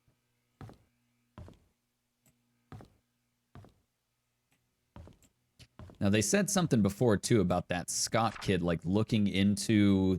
He got scolded multiple times for looking into the room or the window of Vivian. January 31st, 1996. Dear Charles, the dates, man, are all over the place. It's so hard to keep track of, like, order of events. I can see why people make handwritten notes. I have worked here for more than 20 years, and I'm so glad that I was able to spend time here with everyone. I greatly appreciate the opportunities you gave me and the time I spent with Trisha. Trisha was everything. This must be the nanny. Trisha was everything to me, and she loved me. She smiled whenever I called her. I wish I could have given her more. Despite what happened here in Painscreek, there are moments of pure joy that we've all shared together. I will hold on to these memories. I'm sorry that I'm leaving and won't be able to serve you anymore. Thank you for everything. Please take care of yourself. Yeah, because the daughter died in 1995, Trisha. So this was like a year, or the following year after the daughter died. So it sounds like the nanny was really, really close. Photo of Dorothy and Trisha years ago. Okay. That definitely seems like one of those AI generated photos. Here's another diary. September 23rd, 1994. We got to figure out how the daughter died. I can't believe that Andrew tried to kill himself again. Thank God for Scott. I cannot imagine what would have happened if Scott wasn't there to save him. Andrew was never like this when Laura and Daniel were here. Okay, those are two names we haven't heard yet. Even as his wife, I doubt Laura has any idea why Andrew... Oh, okay, so that's the wife and kid. Did they leave, maybe? Even as his wife, I doubt Laura has any idea why Andrew turned out this way. I can't blame her for leaving him. Oh, okay, there's our answer. I wonder if they've contacted each other since then. I visited Andrew at the hospital today. He seemed different. He looked calm, as if he had somehow managed to find peace within himself. The attending nurse said Scott has been here almost every day, taking care of him and being with him. Andrew has been talking a lot with Scott. Andrew told me he's ready to see Laura and Daniel again. I'm glad to hear that. I should call Laura and tell her the good news. Uh-oh. Scott came to fix my leaky sink today. He did a wonderful job. I offered him tea and we talked quite a bit, mostly about Charles and Vivian. I showed him my old photo album. To my surprise, Scott became very quiet. He asked me if he could borrow one of the photographs. I don't see why not. He thanked me and left in a hurry. Oh, I should call Laura and tell her about Andrew's situation. I wonder what picture he asked for. It's ironic that Andrew died shortly after being saved. I met Laura and Daniel at Andrew's funeral today. Daniel reminded me of Andrew. I can't believe he's already 15 years old. Last time I saw him, he was only 7. Laura said Andrew had been sending them money these last few years. She had been considering to return to Painscreek so they could be together again. If only I had called Laura before the fire accident. I feel so sorry for them.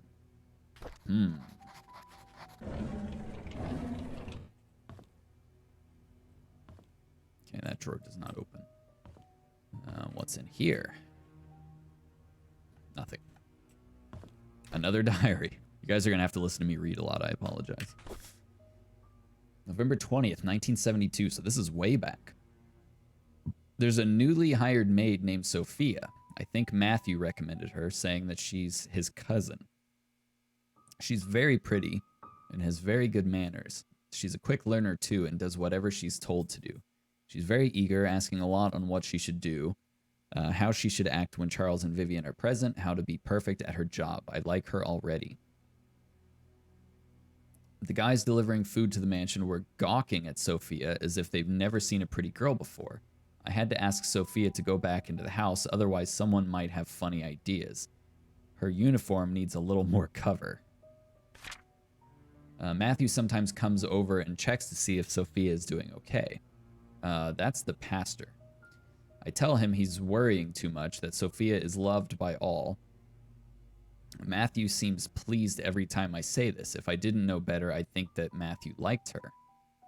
It rained heavily today. Sophia and I were having our tea break when she asked me, what does it feel like to be loved? I said, well, it's like the feeling you get when you are with your parents. She was quiet for a moment and then replied, "It's hard for me to imagine because I don't have parents. I don't know what to say to her, or I didn't know what to say to her at that time, but after the break was over, I decided to make an effort to care for her more." Okay, so we got this Sophia girl 30 years ago, or 20 years ago. Let's see, is this a closet or bathroom? Do you guys hide things in bathrooms? I don't know.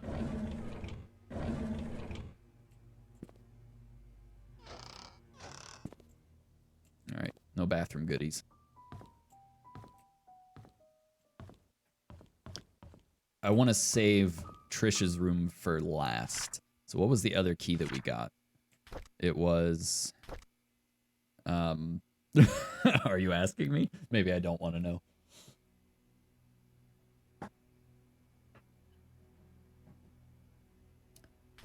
We had Trisha's room, and what was the other room that we uncovered? It was the tea room. Where is the tea room? Okay, the tea room is... Okay, here's security to the left. So over here.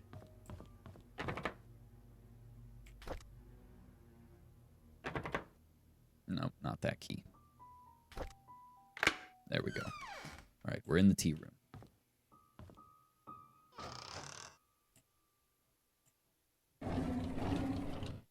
There's one single fork. You want a room to solely drink tea in? Oh, yeah, you missed it too because there was a note earlier where it said, like, on Mondays, Vivian wants the flower patterned cups. Oh, place item. I need an item. And then the gold trimmed cups were for guests. So what is this item that we have to place? I wonder.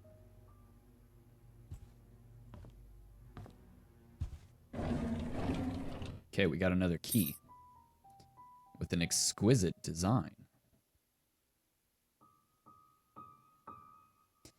Yeah, right? Also, low-key, I want a house that has keys like this. I mean, honestly. No, give. Vivian Roberts' diary. Oh, here we go. It's going to get juicy now. This is 1972. Charles is running for election. I talked to Wilson and Edwards, and they both agreed to support us. I don't think they are doing this to solely gain business benefits. Rather, they believe in Charles. Their support will help boost morale for our party. It's our anniversary today. Okay, so June 30th is an important date. Just change your locks. Ooh, yeah, I don't know, maybe. It's too much work. Does that mean I get to carry around one of those, like, jingly key rings, too? Because every door would have to be different. Charles invited me to my favorite restaurant. It was a complete surprise, and I was so happy. I thought he might have forgotten. After dinner, we spent the rest of the evening walking along the beach. We talked as if we were teenagers in love. Aww. I cannot remember the last time I felt this carefree. Magdalene is coming. What should I do? That's his mom. She's always asking when we'll be having kids. I don't think I'm ready yet. Not when I'm still recovering from the miscarriage. Oh, she had a miscarriage. Edwards called today. This is October 13th. Edwards called today and tried to push me in favor of a business agreement that we discussed months ago. I rejected his request since it will breach the trust agreement between our companies. I didn't expect him to threaten me by backing out from supporting Charles. If that'll happen, so be it. I would rather lose his support than to make a deal with people with no integrity. Okay, so she sounds like, honestly, she's kind of sounding like she's on the up and up. That is a fat stack of papers there. What is this? There's a bunch of hate mail. How does it feel to ruin the lives of many? Something cost my job, you heartless witch. You don't deserve to live. Jeez. Okay, that's locked. Wait, this is a roll top desk. I had a desk like this.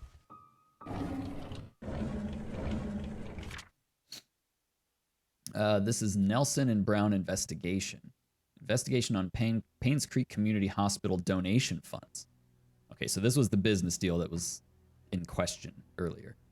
Our latest investigation shows that Dr. Henry Johnson has been embezzling funds from the Roberts Relief Foundation. He's sending a portion amount to an offshore private account under the name of Jefferson Investments, LLC. Was that the... She mentioned 2 names in her journal. We'll have to go back and check that. Every 5th of the month, an exact amount of $9,990 is being transferred, supposedly for the payment of medical supplies and equipment. However, neither the equipment nor the medical supplies could be accounted for. Roll tops are nice. We have one of your grandparents. Oh, you have one of your grandparents' roll top desks in the house, made from Welsh woodcrafters. Dude, that sounds dope. However, okay, we read that. This has been going on for the past 16 months. As of now, the total amount embezzled nears $160,000. Roland Brown. Okay. So what was the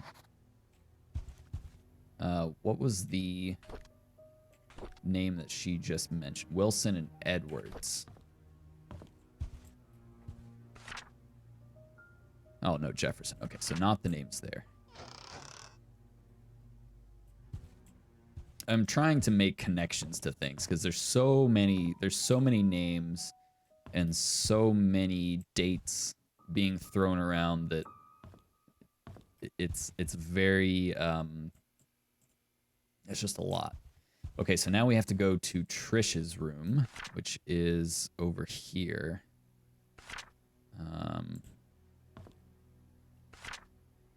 Okay, that's this way.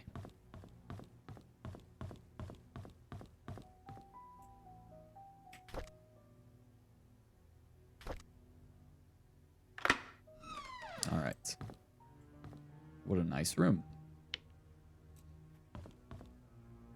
Okay, that's locked. We have a note. Trisha requested that all her books be brought to her room in the hospital.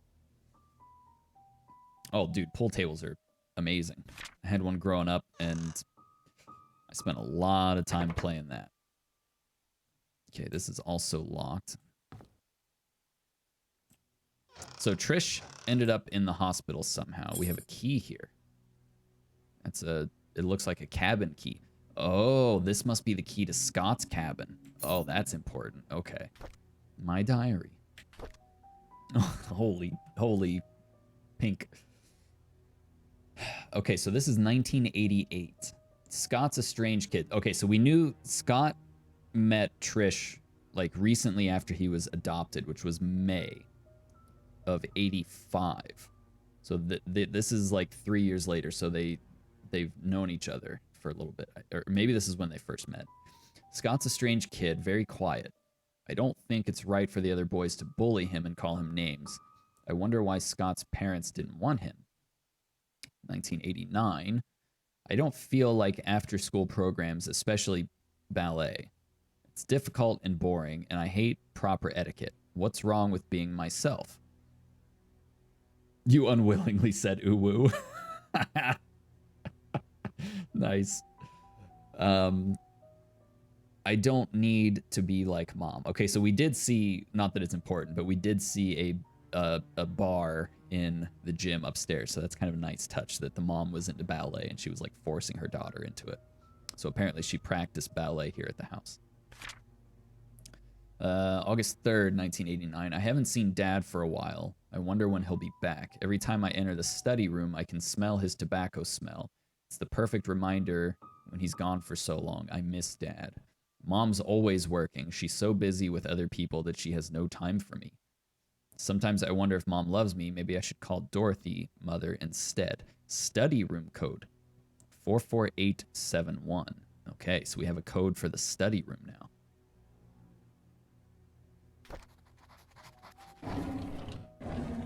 So far, things, the pacing and stuff, it's a little linear, but I think it's done in a good way.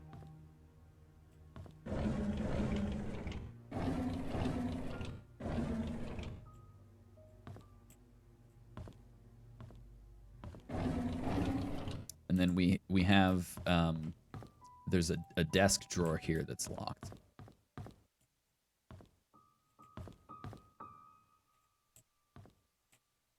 Okay, so that's everything in here. Where's the study room at? Is that downstairs? That must be downstairs.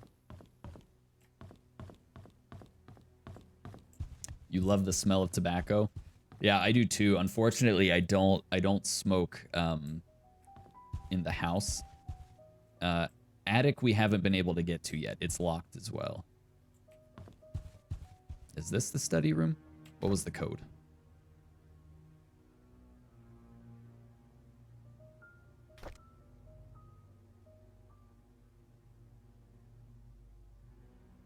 Oh, here we go.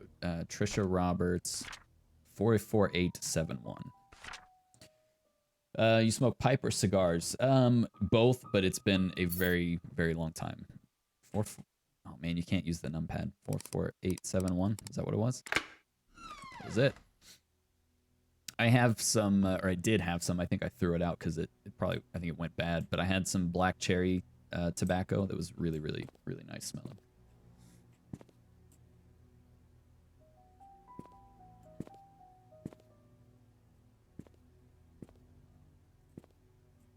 Okay, so far nothing. Oh, we have a book. There's a missing medical book.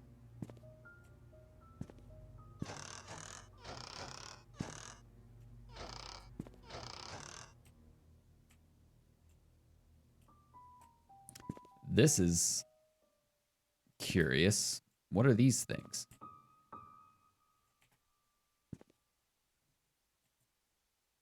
Yeah, it's just a weird, like, asset glitch or something. Okay, he's got a lighter, some papers. Looks like we need to check some drawers. Painscreek Community Hospital, Vivian Roberts' medical report. Dear Charles Roberts, Vivian's situation is currently stabilizing. She has accepted the fact that she cannot conceive anymore. Interesting. However, she needs time to fully recover, and a 6-month rehabilitation is necessary. Is Trish actually theirs? Or is this after? This is August 17th, 1974. When was Trish born? Your presence at the hospital has been noted to upset her. This only helps prolong her recovery. I am suggesting that you try and refrain from visiting your wife until she's in a better state to receive you. Your mother's desire for a boy to be an heir to your family has caused tremendous strain on her. Please consider addressing this issue with your mother. Okay, so the grandma, Magdalene, is like pressuring. She must be like some mega bougie narcissistic psychopath woman, because she's like pressuring him into having a baby. They ended up having a girl, so that probably really torqued the mom. Painscreek Community Hospital regards a patient's recovery as the highest priority. Our staff will do their very best to help Vivian. I apologize for any inconvenience this may cause you. But it sounds like Vivian is not able to have kids anymore. So August 16th, 1974. When was Trish born?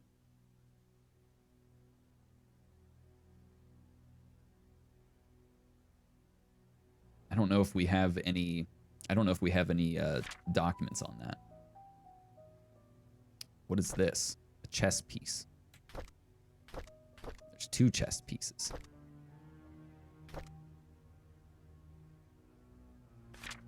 Okay, that's what we just read. Okay, it's only one document there. And we cannot take the chess pieces. Okay, that's locked. Oh, here's the missing book. I was not thinking that we would find that in here. Let's actually look at the book to see what it's about. Book used to unlock a puzzle. There's something written on the back. 4 right, 6 left, 3 right. 4 right, 6 left, 3 right. Remember that. This is volume 10. I like how it says book used to unlock a puzzle. Like, it just straight up tells you that.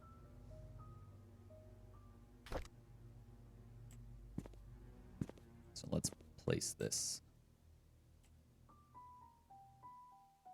I've already forgotten the sequence. 4 right, 6 left, 3 right.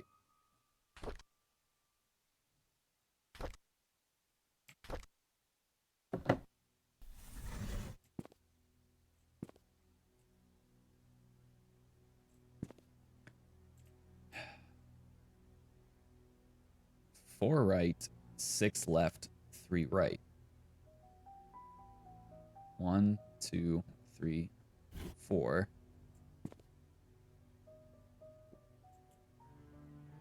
One, two, three, four, five. Oh, 1, 2, 3, 4, 5, 6. So it's not that. 4 right, 6 left, 3 right.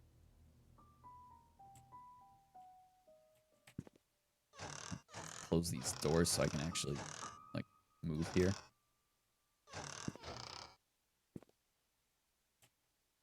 So these are all numbered, right? 4 right. Is it from the first or from 1, 2, 3, 4? 1, 2, 3, 4, 5, 6. 1, 2, 3. No, it's not that.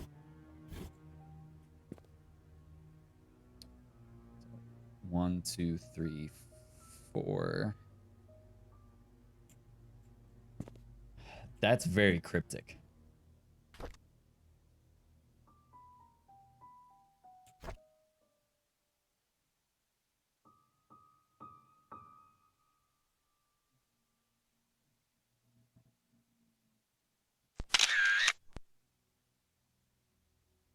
That is very cryptic.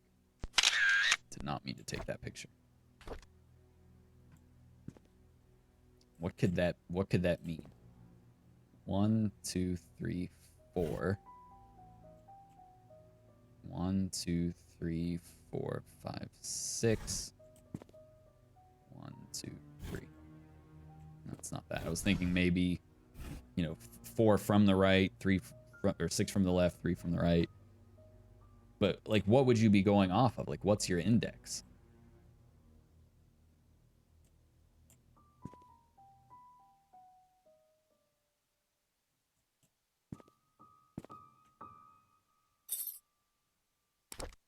Four right, 6 left, 3 right. There's no other clues or anything here.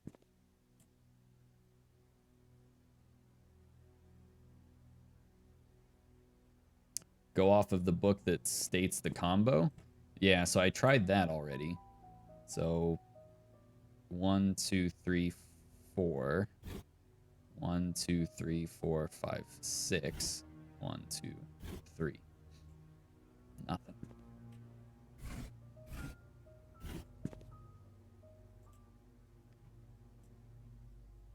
Do we need to push, like, multiple books?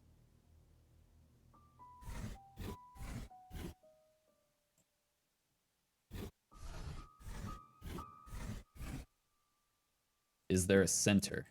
Well, 17, so yeah, 8. Number 8 would be your center.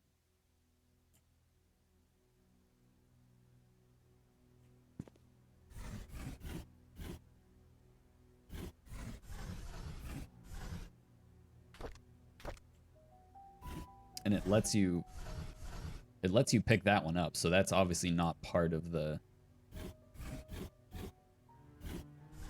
Some of these make a different noise.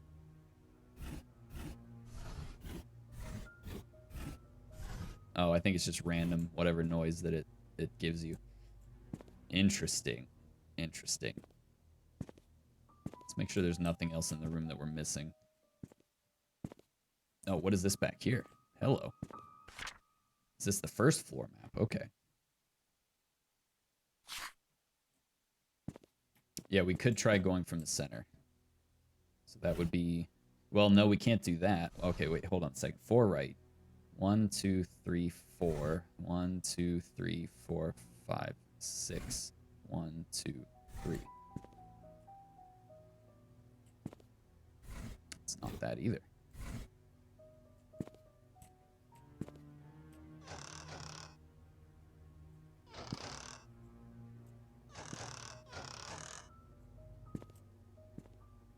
I still want to know what these things are. Like, it just seems weird. I'm sure they're nothing.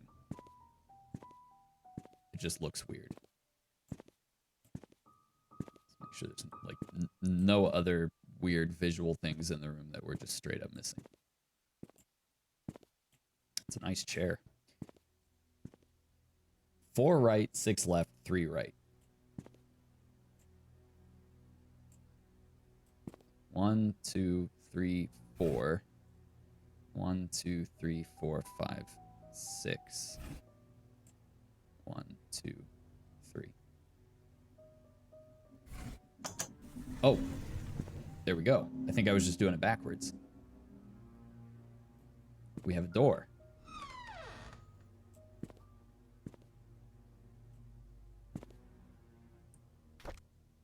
Okay, this is CR. So this is Charles Roberts' diary, I think. June 11th, 1974. Okay, June 11th. That is Trisha's birthday. And what was the date on this? August 1974. Okay, so this was after the daughter was born, that she wasn't able. So Trish is theirs. Our baby daughter is born today. We've named her Trisha Vivian. Oh, we've named her Trisha. Vivian had to go through a cesarean section. I'm just glad that both mother and child are safe, and I thank God for that. I feel so happy to have a baby in the family. There's no words to express the joy I'm feeling inside. At the same time, I am worried of what mother might say once she knows that the baby is a girl. Vivian is being hospitalized for the second time in a year. The first time was for the C-section, this time for mental instability. Dr. Johnson told me not to visit her until... There's something super shady about this Dr. Johnson guy, other than the embezzling money. Yeah, the VOD will be up for this, for sure. And I'll probably still be going for a little while. So if you make your way back, I'll still be here. Let's see... He told me not to visit her until she is stabilized and ready to receive me. What can I do? Mom wants a boy, but it's not safe for Vivian to be pregnant anymore. Sometimes I feel lost, not knowing what to do. Mostly I just feel lonely. I never thought this would happen. Whenever Sophia is babysitting Trisha, she would listen to everything I have to say. Like, thanks for the lurk, dude. Appreciate it. I could express myself candidly. Never once did she question the decisions I made. It made me feel like she understands me. I found comfort in her both spiritually and physically. Ah, so maybe he's starting to have the feels for the new maid. I just never thought I would have a relationship with her. What should I do now? So this is November 16th, 1974. I have a name for our child. He will be... What?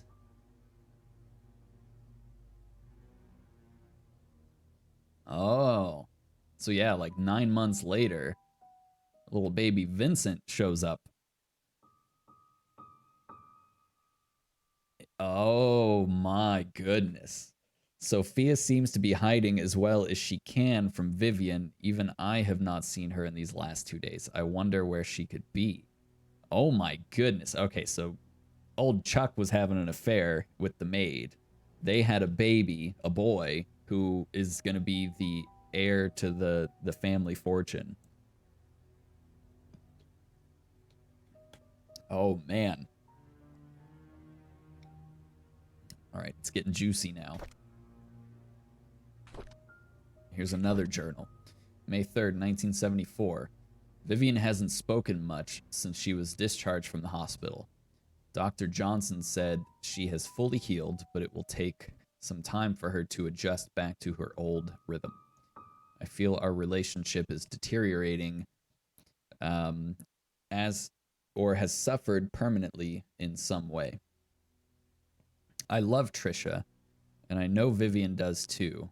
I can only hope that my mother's passion for her grandson will not affect Vivian's love for Trisha.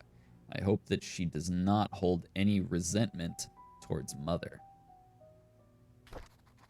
Okay. What is this? Dear Charles, this is June 16th, 1975. I received a letter from Dorothy yesterday. She told me everything.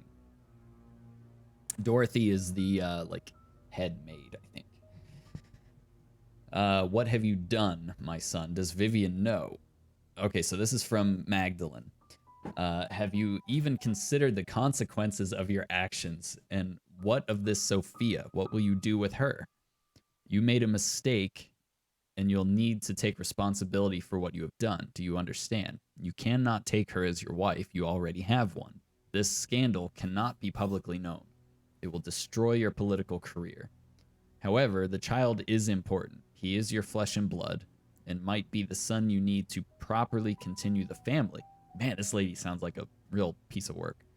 I am now preparing to visit you. Do not say anything to Vivian yet. I will take care of it when I arrive. Wow. Okay, so this is Sophia. Okay, I was actually just suspecting that would be her. All right. Wow. Let's see what we have in here. Nada. Magdalene Roberts, mother of Charles, dies at age 68. Hospital reports heart attack as main cause of death. Is there foul play, I wonder? Magdalene Roberts passed away last night at the age of 68. She was visiting her son Charles Roberts in Painscreek when her heart failed. Dorothy Patterson, a maid working at the mansion, knocked on Magdalene's door at 7 a.m. Since there was no answer, she assumed Magdalene was still sleeping. It was only 2 hours later, when Magdalene still did not respond to her knocking, that she realized something was wrong. She called Bernard Hopkins, the mansion's butler, who came and opened the room to find Magdalene lying on the bed. She wasn't breathing. He immediately called 911. Dr. Johnson, the family doctor and head of Painscreek Community Hospital, arrived at the mansion around 9:30 a.m. and pronounced Magdalene Roberts dead. According to Dr. Johnson, Magdalene Roberts probably had a heart attack sometime in the middle of the night. More accurate diagnoses are yet to be determined, but Magdalene's death was most probably the result of high blood pressure and old age. Okay, so no definitive foul play there yet. Oh, man. Where do we go from here? What else do we have? We picked up a couple more keys. A key with exquisite design, usually designed to be used with villas and mansions. So we need to find what room in this house this key goes to. We also have the key to Scott's cabin, I'm presuming. Let's see. Mansion first floor. What might that be? We're currently in the study room. Have we been in the master bedroom yet? I don't think we have. I bet that's what that key is for. So let's go around. I think we can get through. Let's see if we can get to the master bedroom.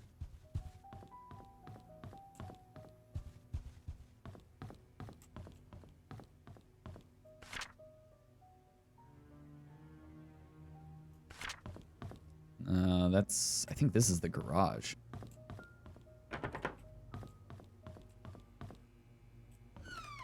Wait, no, we haven't been in here. This is the gallery. Did we just straight up miss this?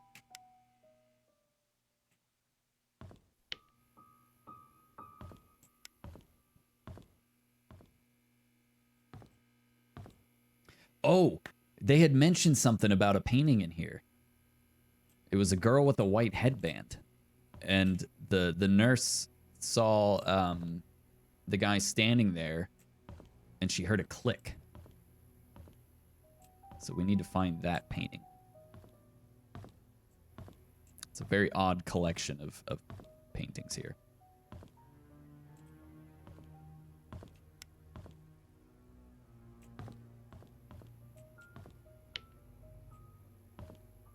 Okay, it's not any of these. It must be in this section.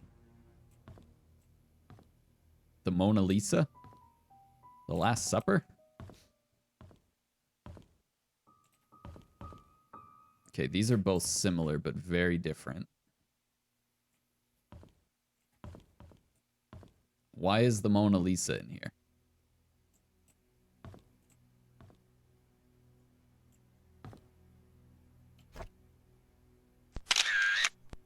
I was kind of hoping I'd get an achievement for that.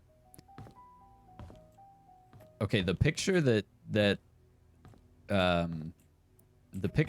oh, it was this one. Aha. Oh, we need a combination. It's a 6-digit code. Let's try Trisha's birthday. Diary, Charles Roberts. 6/11/74. Let's try that. 06/11/74. No, that's not it. What are some other important dates that we have?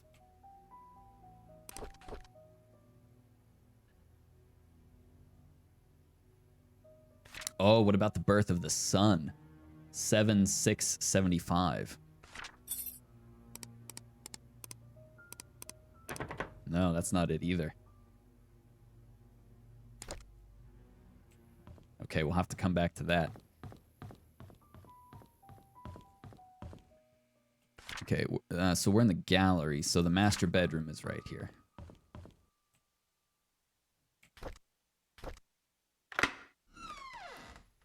This is a really entertaining game to play. I'm thoroughly enjoying this.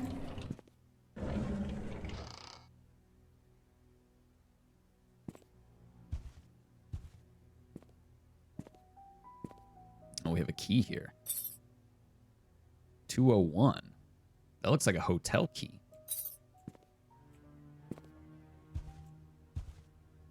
And there's a hat.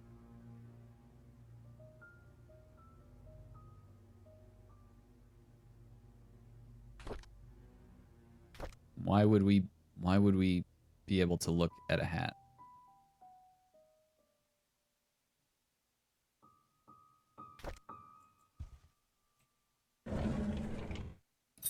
Oh. That's probably for Trish's music box that she had. Okay, whose diary is this? 1994. Andrew came home and told me he didn't need an assistant. He said Scott is too inexperienced and is a burden to him. I think this is Vivian's journal. What he hasn't realized is that the garden has not been maintained well over the past few months, that his drunk behavior is irritating, and that Scott is actually doing more work than he is. Scott is a fast learner. He should be up to speed in no time. Charles was the one who insisted on hiring him anyways. Charles likes the boy. They've been hunting together quite a number of times, and Charles always seems happy with his company. I wonder if Scott is actually Vincent.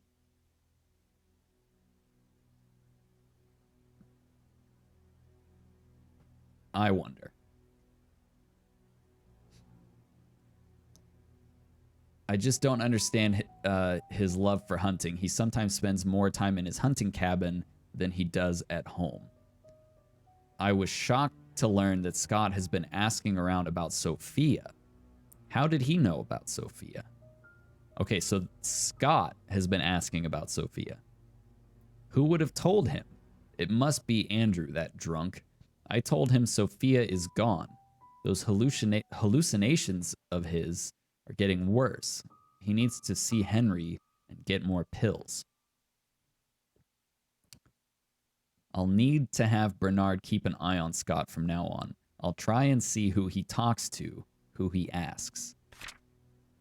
Okay, so this is getting interesting. Charles has a bastard son. It sounds like the son was probably given up for adoption. The mom disappeared. And then Scott, who was adopted and doesn't know his parents, starts asking about Sophia.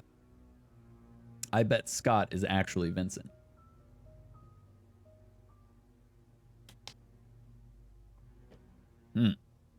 I called Oliver and asked if he could be the main photographer for the Easter fundraising event.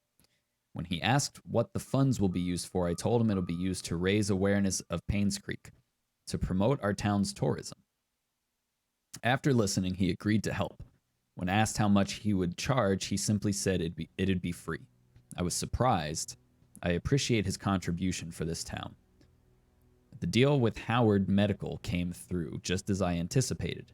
Instead of being happy, I feel empty. Am I getting numb from work? Or is it that I don't care anymore? So she's starting to have a breakdown. Our dinner tonight was quiet. Charles didn't eat much. He asked me about my day, but I didn't want to talk about it. As a matter of fact, I don't want to talk to him much these days. Trisha was silent as well. She's distancing herself from me. I can feel it. She used to confide in me about everything. Now we hardly talk. Is stopping her from seeing Scott wrong? Okay, so Scott and Trish are half brother and sister, potentially. I don't want Trisha to be near Scott anymore. Of all the men in this world, why would Trisha pick him? This is unacceptable. Oh no, this is getting crazy. Oh my goodness. Oh my goodness. There might be like some... Oh, this is nuts. Alright, this is probably a bathroom. It's locked. Oh, it's locked and there's like no keyhole. Holy cow. Alright. Let's go back to Trish's room and see if... Oh, that might not be for Trish's room, actually. That might be for the clock in the study.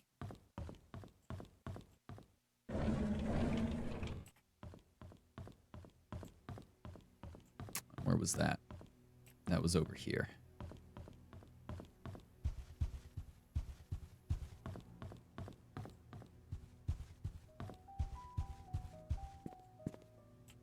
Was that in here? That was not in here. Where did we see that clock? Was that Trish's room? Or was that the tea room?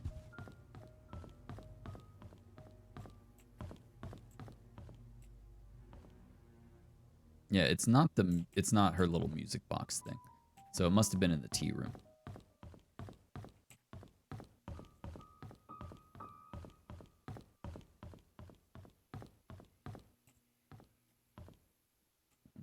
Right here. Okay, here we go.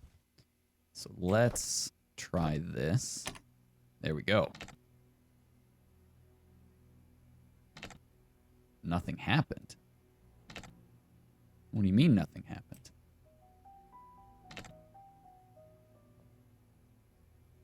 What else can we do with this?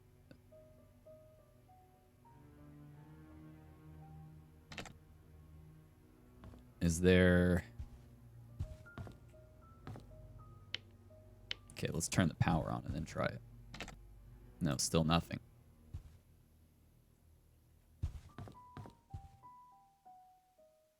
Well, why would that be? I can't open anything. Oh, examine. Oh, okay, we have to put in a time?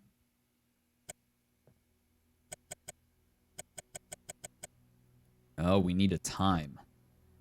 What time would it be?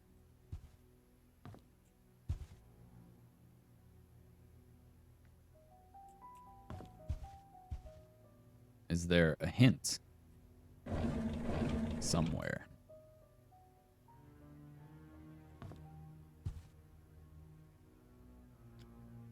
Let's read the journal or the thing about where was the thing about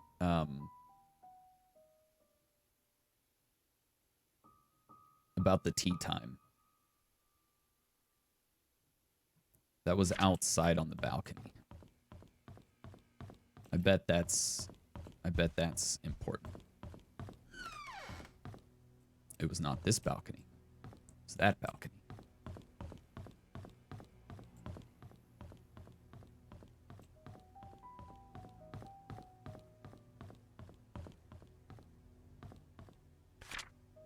Tea time is 3:20 on the dot.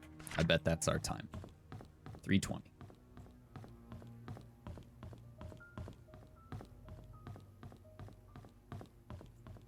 I just passed it, didn't I? Okay, 3:20.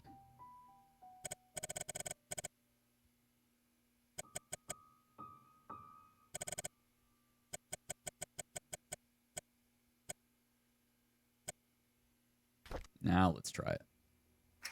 There we go. Okay, June 18th, 1975. Dear Vivian, I am not writing to you as your doctor, but as your friend. I know you had your suspicions about Charles. Now that his affair is revealed, there is no point beating around the bush. Okay, so it sounds like the affair got out. If you want to protect yourself and Trisha, there is only one way. You have to make Sophia and the baby leave Charles. They need to be moved away from Painscreek. You will, of course, have to compensate for her leaving. As for Charles, he will need to know that having his affair publicly known will destroy his political status. People are not so forgiving when the mayor they trust is involved in such a scandal. I figure that Charles will try to add the child into the family registry. I would do the same if I were him. It is a boy after all, and the child will be able to continue the family line. If that should happen, I cannot imagine what'll happen to you. What? Vivian, I have given careful thought to your request, and here is my answer. I have provided a new prescription for your mother-in-law. Oh my God. It is 3 times the strength of her usual dosage. Detailed instructions will be sent with the medicine.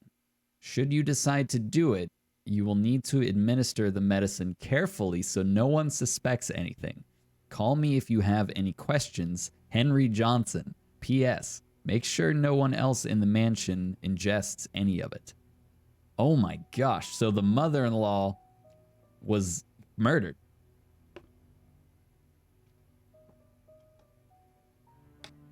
Wow. Oh, that's insane. Okay.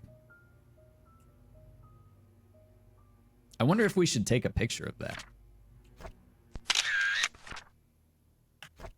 Because it did say, like, get a front page, you know, picture or whatever. Oh, man. What items do we have? We still have a key to one of the houses. We have a key to Scott's shed, and we have a key to what looks like a hotel room. Key belonging to Anne's Courtyard Inn and Suites with the tag 201. Let's go there. Oh, this is amazing. This is really well done.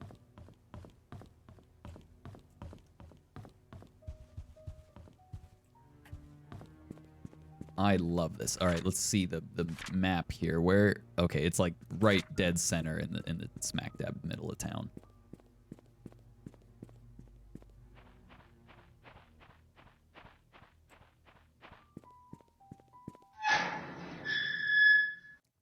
So we have a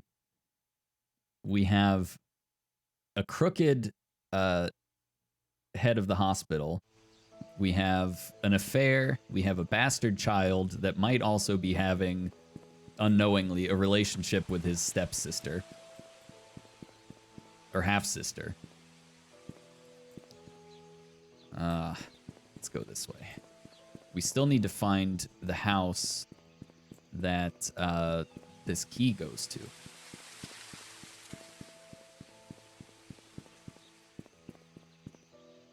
The United States Postal Service, just straight up using the logo. I love that.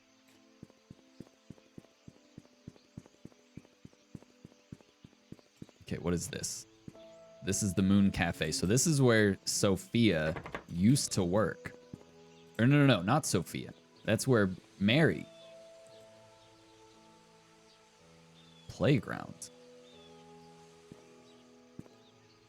Why does that say playground?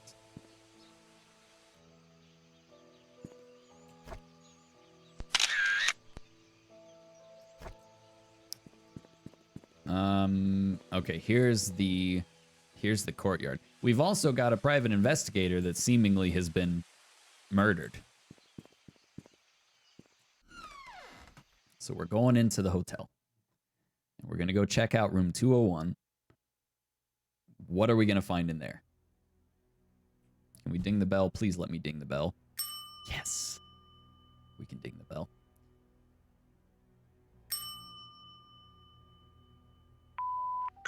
Hi, this is Oliver Gibson. I just wanted to thank you for letting me borrow your toolbox and shovel. I'm currently out of town for a few days. Another name we don't know. I didn't get the chance to return it yet. In the case you need them, it's currently sitting in my photo lab. Oh. Ask Mrs. Patterson for my spare key. Okay. So that must be the photographer then? Untouched bottles of wine.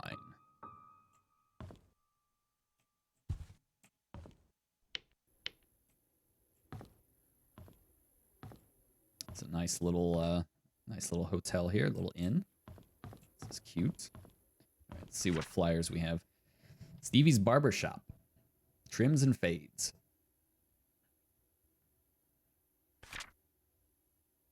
That's the Moon's Cafe. There's the church. Part of that's ripped off. Gone but not forgotten.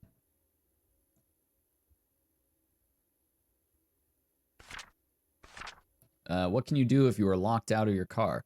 The hooked end of the tool is thin enough to be slipped between... Okay, we know about that. We know how Slim Jims work. Joshua S. Taylor. Missing November 1989. Born January 23rd. I forgot about this kid. He was last seen 4 Pebble Lane across the river on the playground. We just saw playground written on the wall, so that's kind of curious. Painscreek's annual fall festival.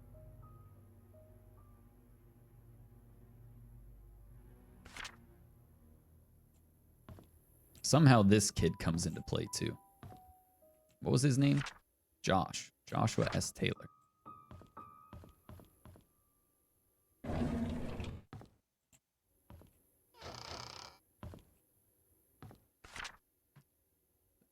Did they put a freaking dart game or dart? Is there darts in this game? Okay, no, they didn't. I was like, if they put a dart mini game in here, I'm gonna just lose it. Oh, what is this? Moon Cafe acclaimed coffee has been known as okay, it doesn't look like anything important.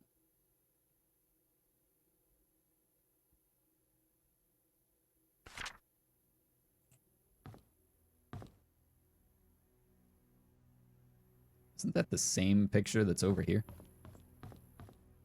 It is. This looks like a picture of town.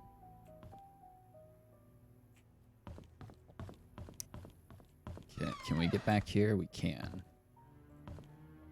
There's some darts. Another newspaper. Painscreek Community Hospital closes its doors after 60 years of service. Fund embezzlement suspected as key factor. Painscreek Community Hospital, one of the leaders in long-term rehabilitation for the elderly in Newland, finally closes its doors after 60 years of service.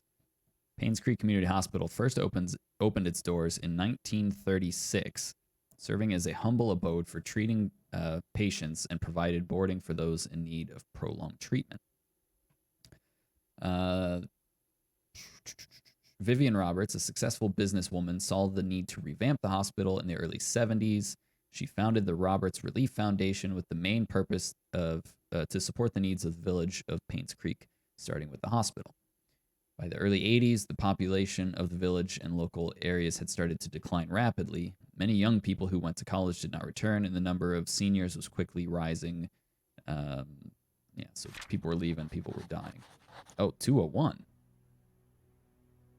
Maybe this is not a room key. Maybe it doesn't work. Interesting. So it is a room key. I think these are all locked.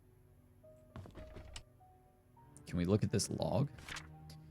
Let's see. Welcome to Anne's Courtyard Inn and Suites.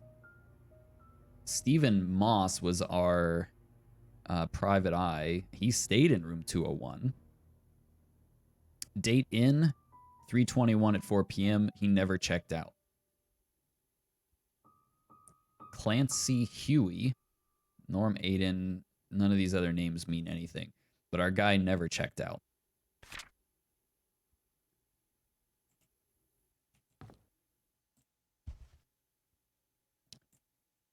Champagne Linger Bowl. There's a bunch of this Da Vinci wine.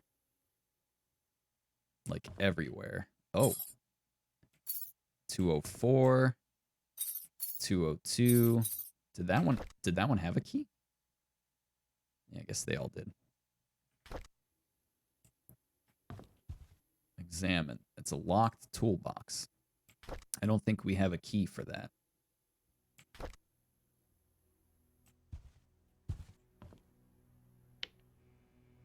All right, so let's head upstairs and check.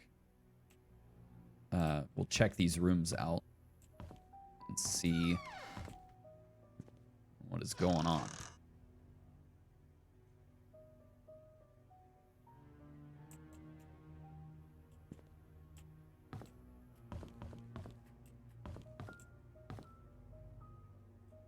We have a painting on the ground.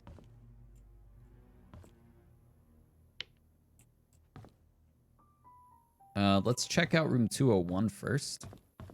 That seems to be our best lead.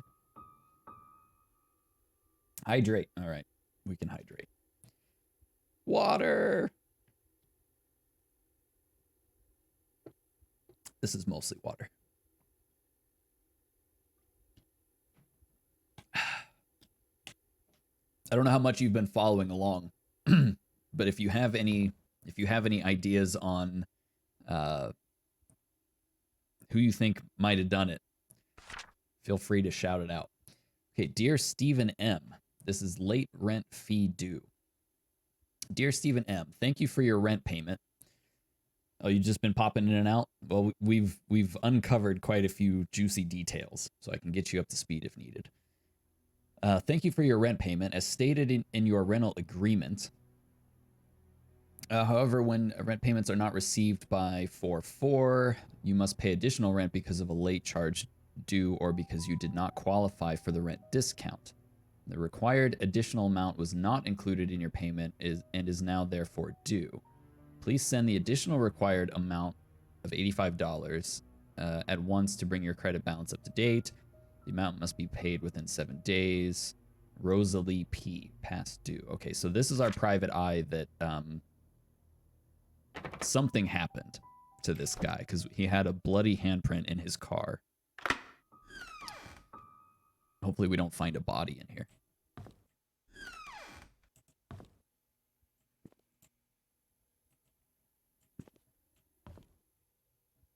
Let's close the door so we can see a little better here. His briefcase is still here. He was a smoker.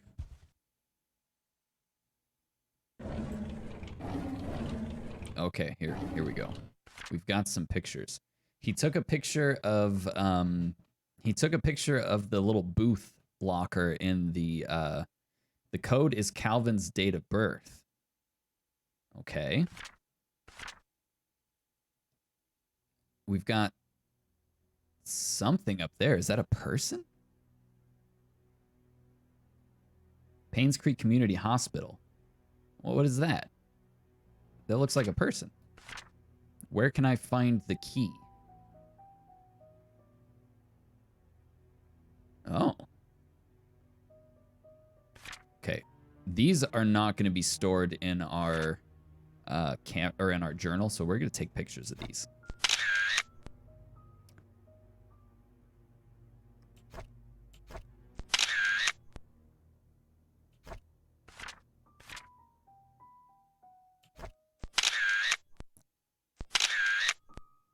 I love having the camera function here.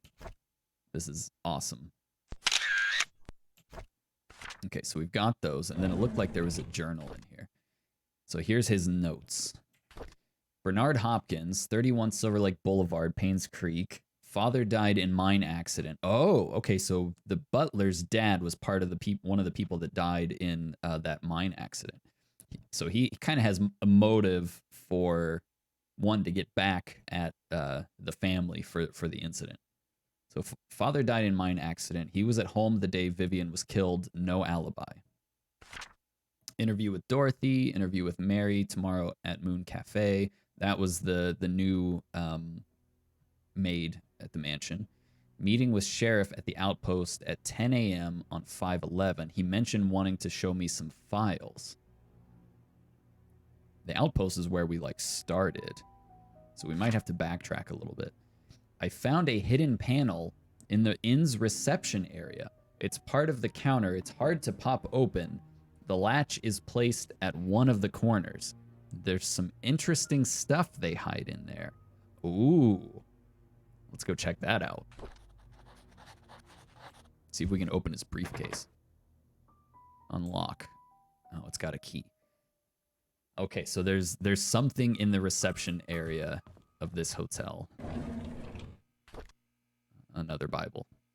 Of course, there'd be a Bible in the hotel nightstand.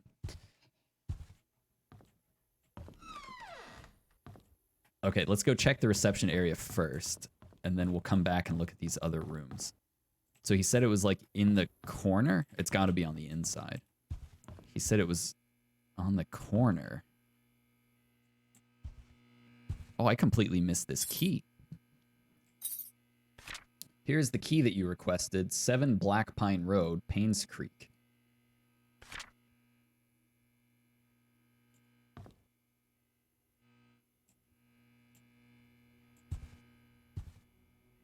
So, wait.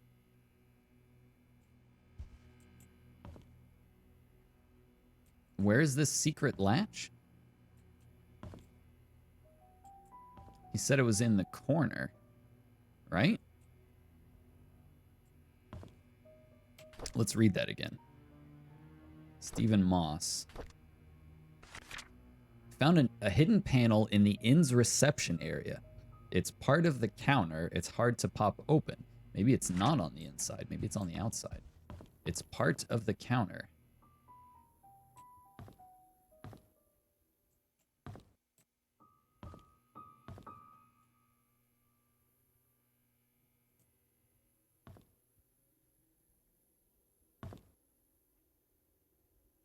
Is there another counter?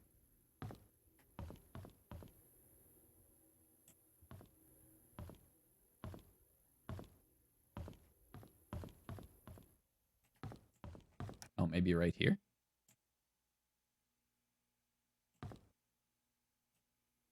I'm not getting any, tool tips or anything. Let's read it again.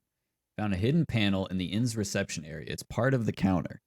It's hard to pop open. The latch is placed at one of the corners. The latch is placed at one of the corners.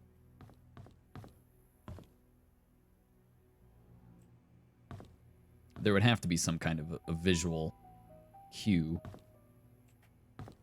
Let's go back. You would think it would be on the inside. If you're going to have a secret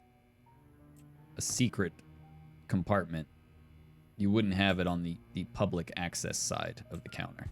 And it would have to be this counter.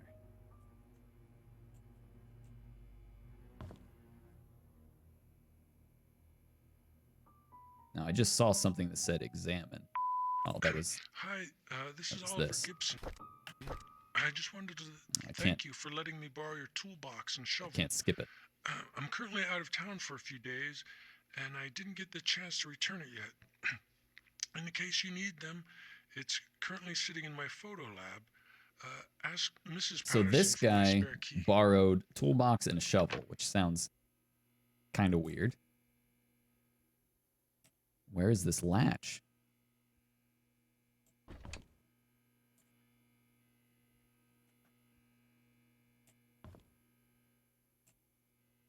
Okay, we might have to come back to this because I'm not seeing any latch.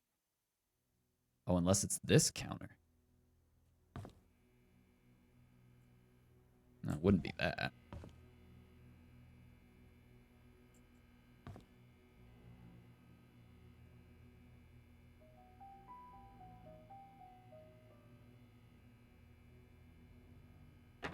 Can't open that either.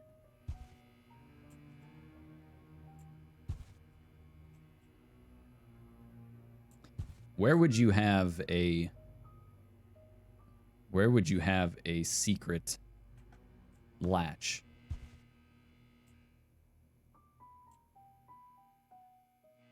At any rate, we picked up another house key. In fact, I want to take a picture unless it says.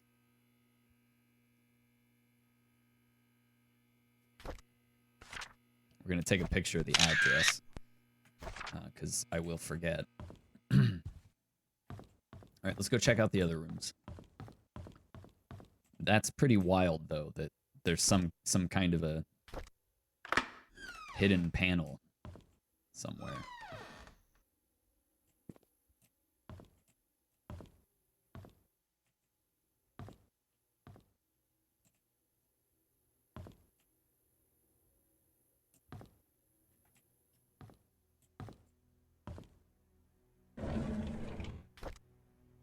Just a normal Bible.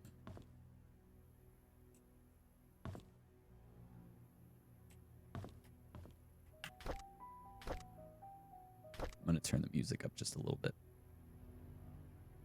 because it's so good.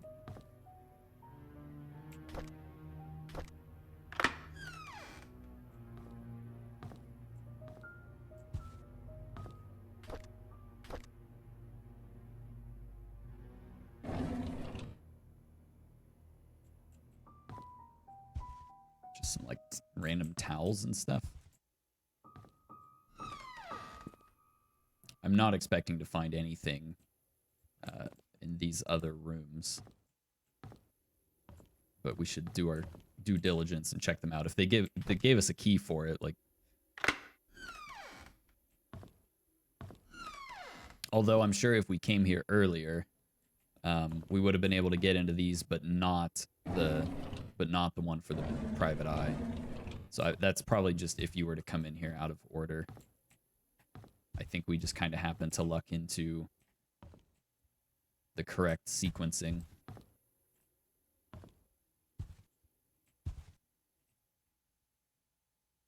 Here's a hat. The hat must have been left by the last guest. Okay. Well, that's unusual. Make sure there's nothing else we missed in this room. This is Private Eye Guy's room. We might potentially be able to unlock the confession booth locker. Because I think we know that guy's birthday. Oh, here's a old-fashioned way to listen to music. And what is this latch that he's talking about in the counter? He said in the inn's reception area counter. This is the reception area right here. He said the latch is in one of the corners.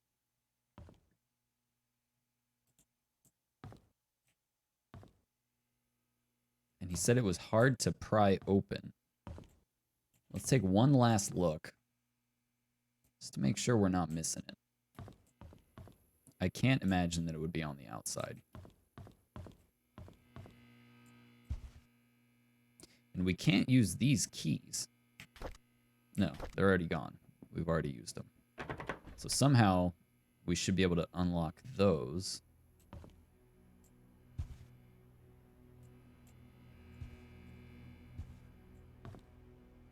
And we have this toolbox that we can't open either.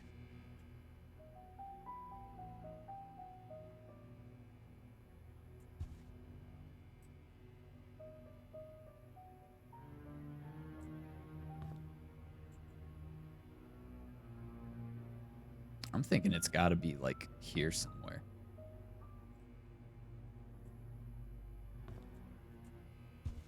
I don't know. We'll be coming back here for sure, so we'll just put a pin in that for now.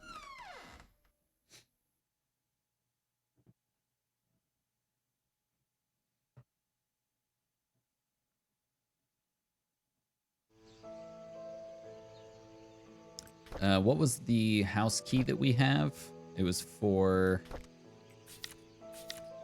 7 Black Pine Road. Where is that? Where's Black Pine Road? Okay, so if we make a right, Black Pine Road should be over here. And we're looking for house number 7. That's 18. 28. Should be on. It should actually be on this side of the road. If they followed proper address etiquette, the evens should be on one side, odds should be on the other. So 39. Looks like they did. That's nice. It's a nice little attention to detail. But the numbers are going up, so I think we're headed the wrong direction. Where does this go to? This goes to the hospital. I want to take a quick peek over here to see... Oh, wait, no. We don't want to actually go in. Okay, let's go find this house first. We know we're on the right road. We're just heading the wrong direction.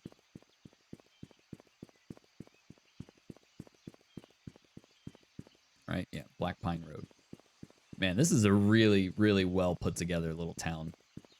I want to kind of look into the dev on this game and see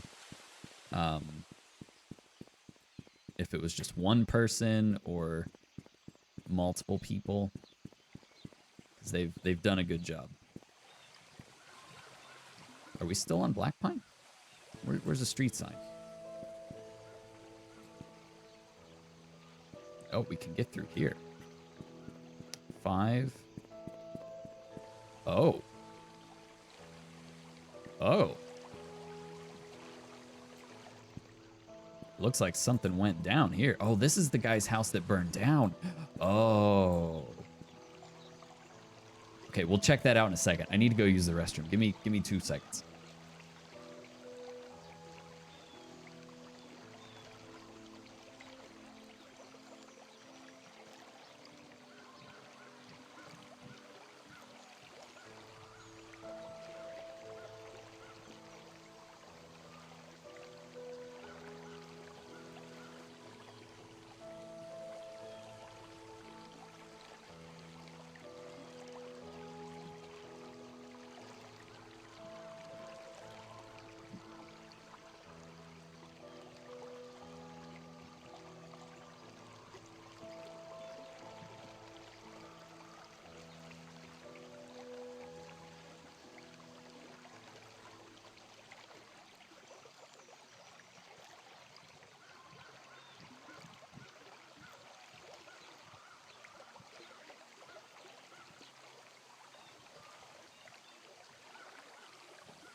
Let's go see what's going on in this house.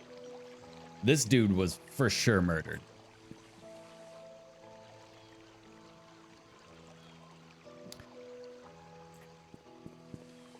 This is the guy that supposedly got so drunk. Somehow his house caught on fire. It's very questionable. Oh man, this is trippy. And this was, I think, Andrew, right? Is that who lived here?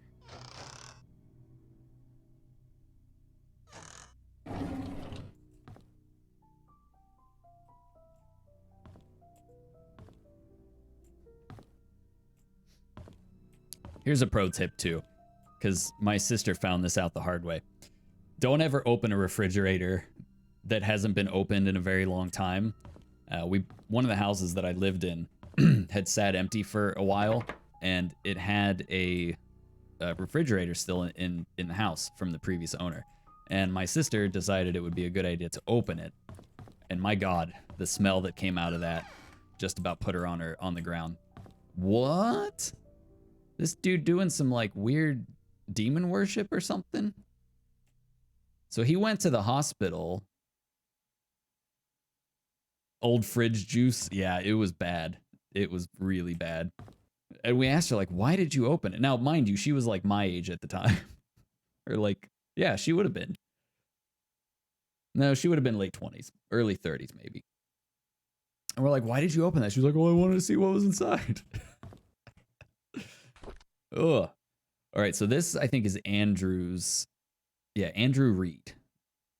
So this guy went to the hospital for some period of time and like suddenly changed and started like feeling better, and his wife and kid left him. You set up an oil rig in Satisfactory. Plastic, rubber, and packaged fuel. Excellent. Let's see. Hopefully you don't run into the same problem that I did, where I had it all backlogged because of the heavy residual waste. So keep an eye on that. Make sure you're packaging that and syncing it. Otherwise, it'll lock up your system. All right, let's read this dude's diary. He sounds like a real piece of work. May 12th, 1994. I hate to admit it, but Scott is a good kid. He's hardworking, takes care of me when I'm drunk, and he's a man of his word. I'm starting to like him. June 10th. Did I see her again? How can that be? Oh, okay, you're doing the petroleum coke stuff. Nice. Did I see her again? How can that be? Why doesn't the medication work anymore? Did he give me cheap pills? No, that can't be. He's as guilty as I am. We're all in it together. He cannot abandon me. They cannot abandon me. So I think he was actually seeing hallucinations at one point. Ever since Scott asked about her, I've started to see Sophia again. Why did he have to mention her? I need more pills. I think I'm going crazy. Oh Lord, I know I'm a sinner. I realize it now. So this is August 1994. So like, 27 days after he thought he was going crazy. That's why I'm going crazy. I know that nothing I do will bring her back. I pray that our sins do not pass down to our children. Please forgive us for what we have done. Bring who back?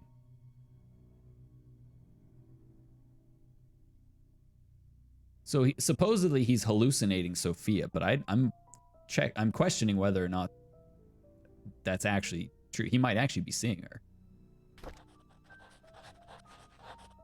And it looks like he got into some weird like ritual stuff. Oh, lots of pills. Andrew Reed, take 1 pill daily every morning with water. Prescribed by Dr. Henry Johnson, who we already know is like hella crooked. Let's actually capture a picture of that as evidence. I'm not sure how much the picture taking like plays into the outcome of this. This is an antidepressant. Instead of Xanax, it was Xanard. Okay, so he's gone through a lot of pills.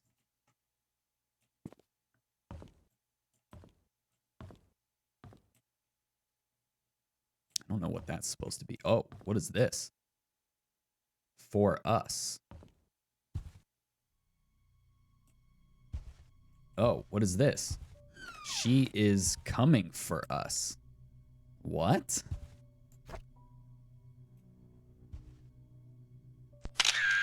She is coming for us. Who? Who is she? Is that supposed to be Sophia? Of course there's not going to be power in this house. It burned down. Oh, that's weird. This one was locked. Now they said that this must be where the fire was. Oh yeah. Oh man. This is actually really kind of creepy. So supposedly he was sitting in a chair next to the fireplace there was traces of alcohol all over the ground. I'm thinking for sure this was a setup. Okay, so here's a note and some premium rums. It won't let me pick up. Oh, here we go. Dear Daniel, how have you been, my son? Okay, so this is his son. His wife and son left. It has been a while since I last wrote to you. I'm getting much better now. Dr. Johnson has assured me that I'm recovering well. I'm now working full-time at the mansion. The hallucinations are gone. There are just 2 more checkups to do, and I'll be done with rehab. How's Mom doing? Is she still working on at that restaurant? I hope she spends enough time with you. I don't blame her for leaving, and I wish I could be there for you. I'm sorry things turned out this way. Please forgive me. I have been saving my money and plan to, and then it just drops off. There's no way he committed suicide.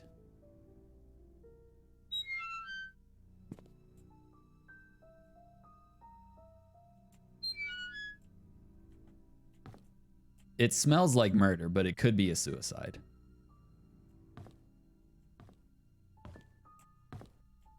Because I think he just started losing it. All right, I don't think there's anything left in here to check out. We have one more house key that we don't know where it goes to.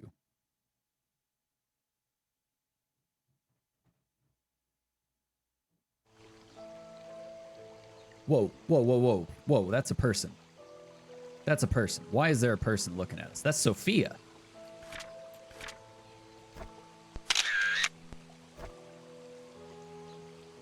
Why is Sophia here? Are we hallucinating now? What the heck? Has she been there this whole time?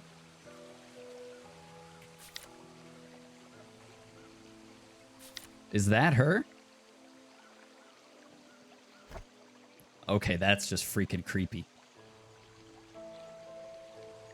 That is creepy. Oh, she's gone. Oh, I hate that. I hate that. Okay, so Sophia is here. But she still looks exactly the same. Oh, that's so trippy. Sophia should be, like, really old now. So what the heck was that?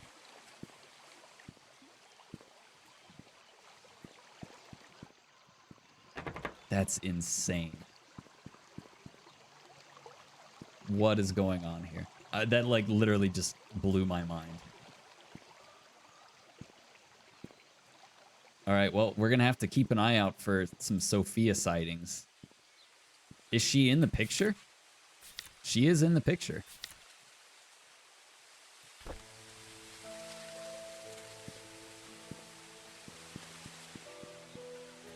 I'm like, I don't even know how to react to that.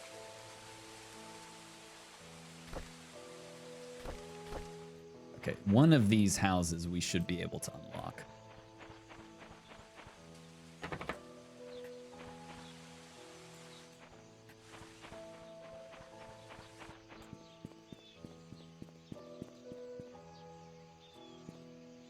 What is this place? Okay, we can't use the key there. I guess it's going to be whatever house lets us use the key. But I don't think I want to... I don't think I want to run around to every single house. We can't get into the cafe. At least not from that side. Can't get in there either. Big little books.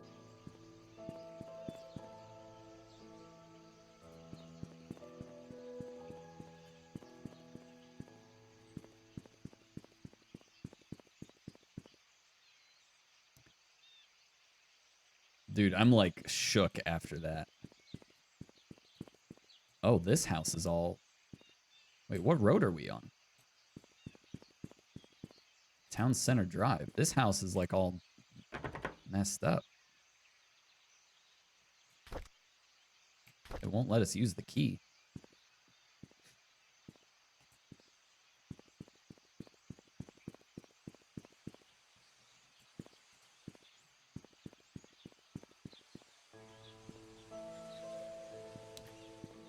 Let's kind of look at this key. It's kind of rusted. This is a house entrance key found in one of the lockers in the mansion. Oh, it was in Bernard's locker. And we have his address. We have his address here. 31 Silver Lake Boulevard. Okay, so we need to go back up to Silver Lake, which I think is up here. That's the mansion. Also, we're going to get into old Bernie's house. And Bernie has some potential hostility towards the family. No. Because his dad died in that mining incident.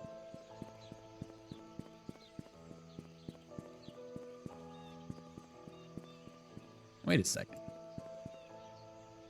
The numbers are going the wrong way. 23. Did they like just suddenly go back up?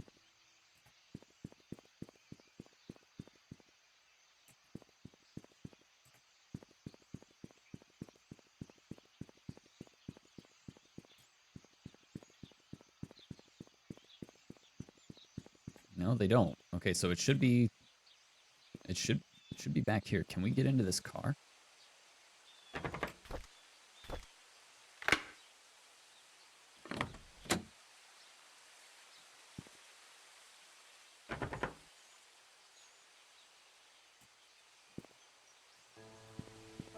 Okay, it's letting us get into some more cars, so there's got to be a reason for that.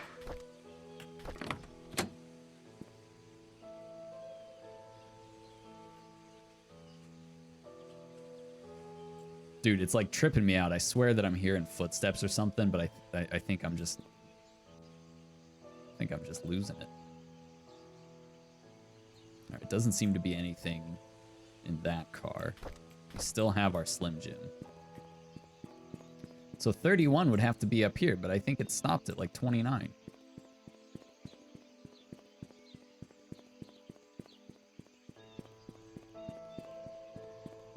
Oh, here's another car.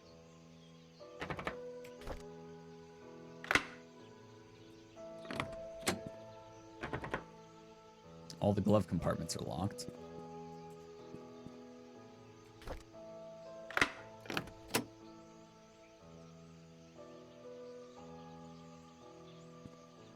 There's like no... there's no items or anything in there. Was that right? 30? Yeah, 31 Silver Lake Boulevard. So it has to be up here. I think we just missed it. 29.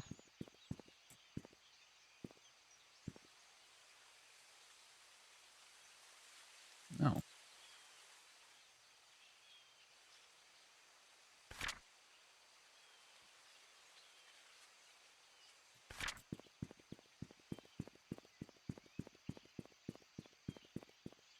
That's kind of weird.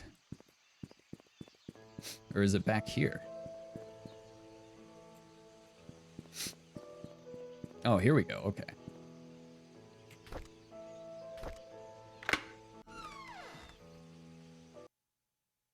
We found it. All right, so this is Bernard's house. The butler.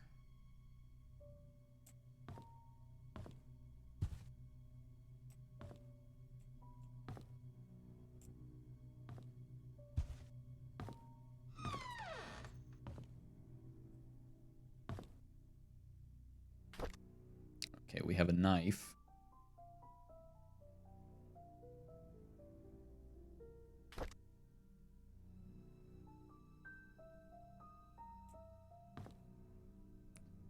I don't think we ever really found how she was killed. Like, nothing's come out and said, like, she was stabbed to death or strangled. You know, we don't know. Which I guess makes sense because they did tell us they want us to find the murder weapon. So it was never... Oh, he's taking some pills too. His mirror's all messed up.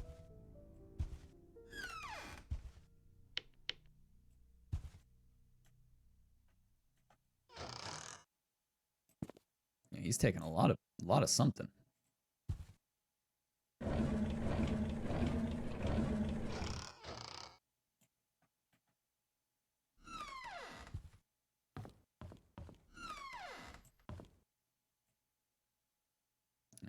He's an avid hunter, it looks like. A knife is missing from this case. Ooh. It's locked. Oh my goodness. The glass is broken and presumably... Yo, look at the back of that too. Oh, maybe that's just the texture, but it looked like it was all scratched up. Okay. Let's get a picture of that.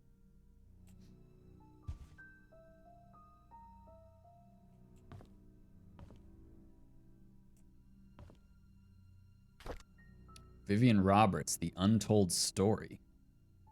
Vivian Roberts is well known for her success as a businesswoman in the 20th century.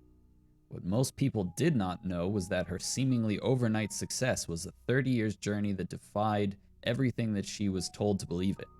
Vivian was the first and only person in her family to graduate college. By her mid-20s, she left a highly paid job to start a controversial company. She then met her husband, Charles Roberts, with whom she dedicated her life. She helped transform the Roberts family businesses and supported Charles during his mayoral election in the mid-70s. She also started the Roberts Relief Foundation. This is the story of a young woman who came from a humble beginning, became the most respected and loved person in the town of Painscreek. So he's got this book, like, almost enshrined there in the living room. A display of military badges.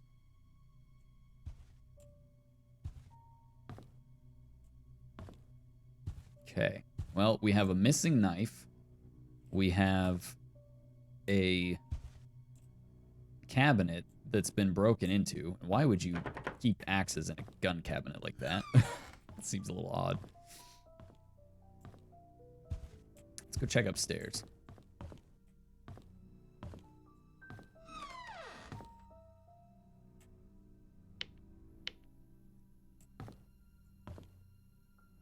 Yo, we got some blood here. A blood-stained wood panel. I need a tool to pull the nails. What?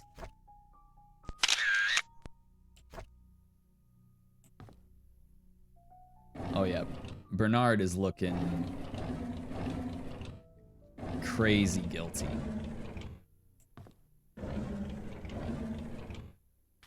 Okay, here's Bernard's journal. Everybody in this town journals very diligently. 2 weeks ago, Scott came to me and asked about Sophia. I was surprised he knew about someone who used to work here 20 years ago. I told him that she was once a maid that worked here, but after a few years, she decided to leave the village. Today, I commented about the conversation to Vivian. She asked if Scott had said or asked anything else since then. I could see she felt uneasy. She told me to keep an eye on him. I find all this very unsettling. Derek doesn't seem too willing to drive for Vivian. I don't think a 5-day trip is that long. Charles often had trips longer than that, and Derek never seemed to mind them. I think Derek is Bernard's son. Now that I think about it, Derek is unusually quiet when Vivian is around. He doesn't even look at her. It's like he's avoiding her. I wonder why. I've noticed Vivian has been getting increasingly paranoid whenever she sees Scott, to the point of being upset by his presence.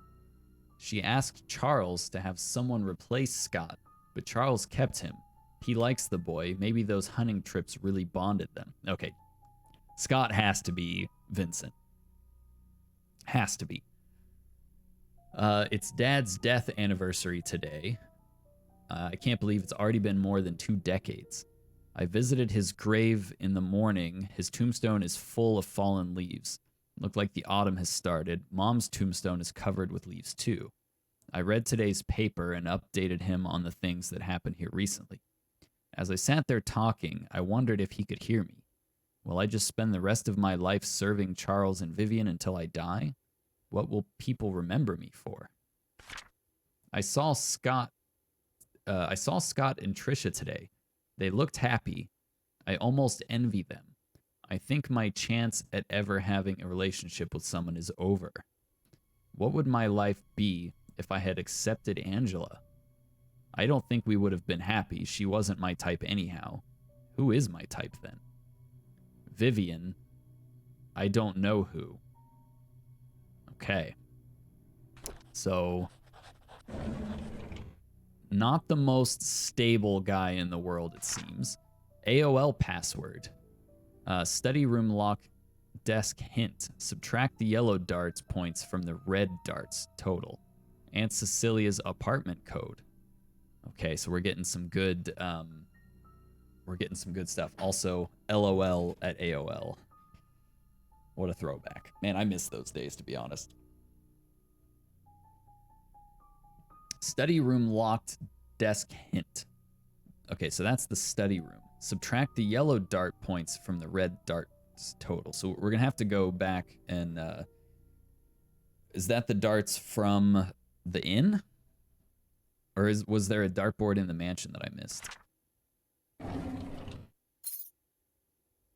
And there are a lot of locked desks that we need to open.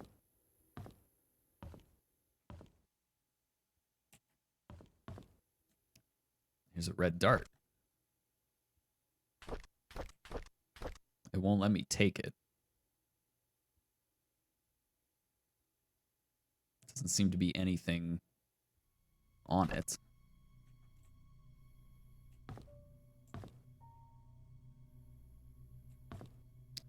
Yeah, Bernard's house is, especially like this, there's something going on here that is very sketchy. Very sketchy. So the only key that we have left is the shed in the woods. Can we even get to that? To the hunting grounds. Maybe we can go to the hunting grounds if we follow the river. Here's Pebble Lane. Let's see if we can find Scott's shed. Cabin. Maybe it's a shed, I don't know.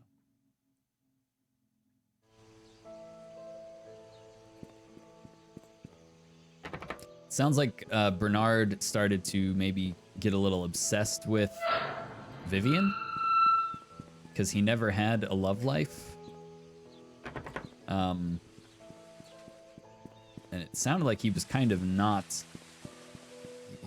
Towards the end of things, it sounds like he was not very stable, emotionally or mentally.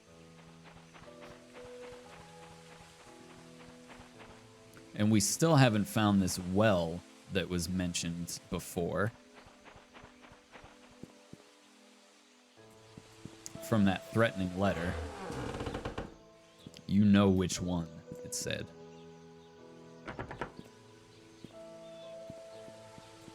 Okay, good. I was like, please don't tell me that we need to be looking through bins.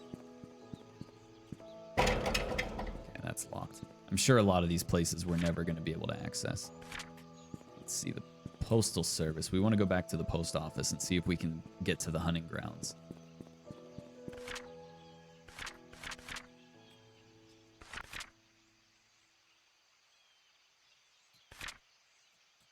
I don't think we're going the right way. Or are we? Oh, yeah. Okay, we're here. So the post office should be up here, and there should be a little path, I think, here.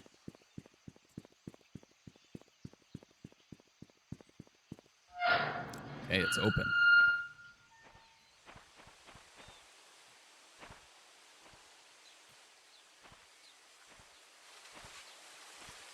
Also haven't seen any sight of Sophia.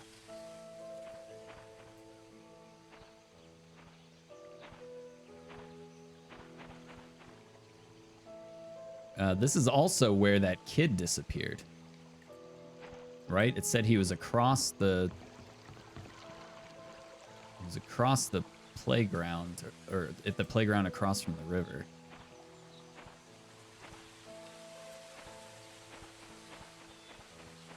Oh, there's a path back here.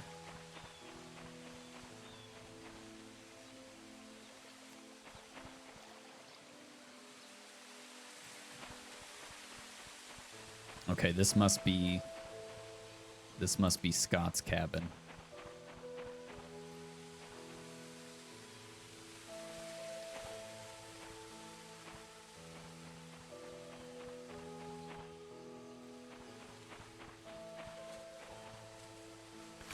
To-do list. Get more firewood. Give Trisha my spare cabin key. Fix Mrs. Patterson's sink.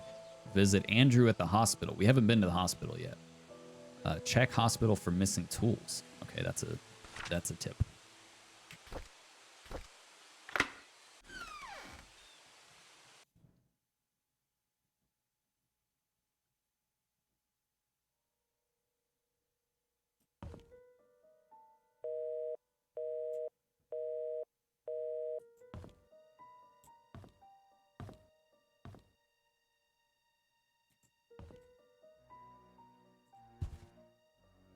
This music's even creepier. Master Carpentry Illustrated.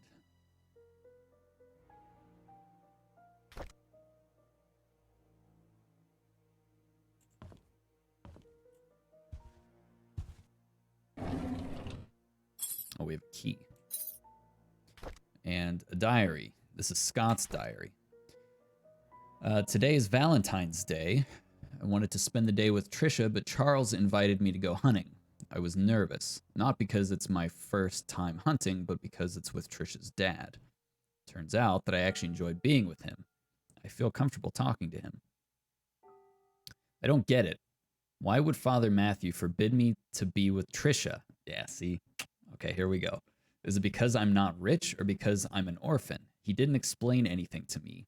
Maybe he doesn't love me anymore. I feel so confused. So Father Matthew, I think, knows. I think he's in on it. We quarreled again today. I couldn't stand Father Matthew's preaching attitude, so I yelled back at him. I know I shouldn't have done that, but I'm so frustrated. So let's see. He was adopted in like 85, and this is like, what, 8 years later?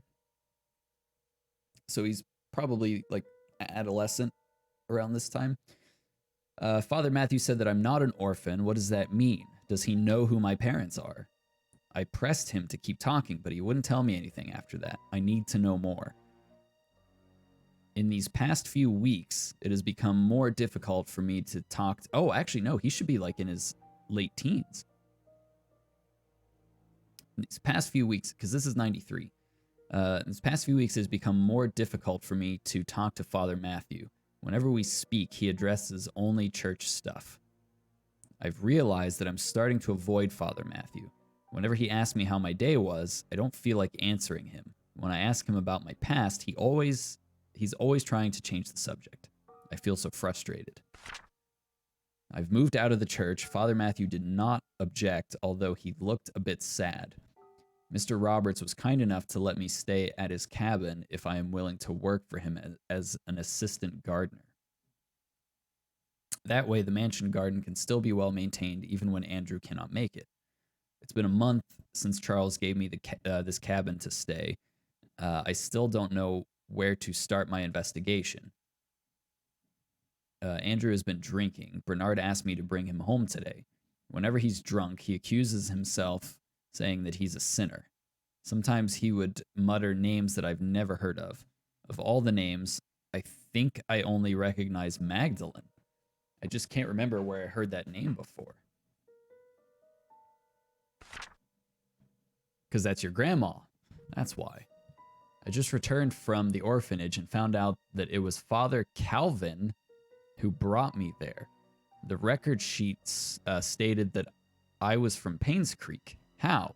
If I was born in Painscreek, there must be records of me in the hospital, but I've checked. There's none. I broke into Father Matthew's bedroom today. I shouldn't have done that, but he might have had something that could tell me about my birth parents. He didn't have anything relevant. Andrew's drunk again. This is the 5th time I had to bring him home and then cover his shift. It's getting quite annoying. As I laid him down on his bed, he muttered repeatedly, "I'm so sorry, Sophia." Who's Sophia? Okay. We've got another key. That's got obviously something to do with the church.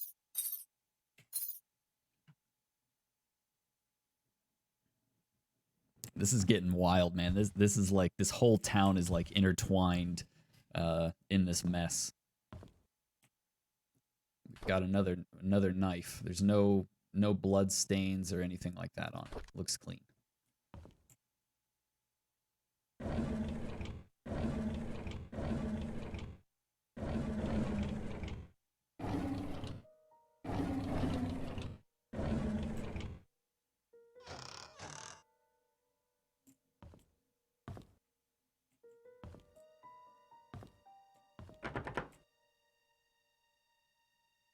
Okay, nothing amiss with the gun cabinet.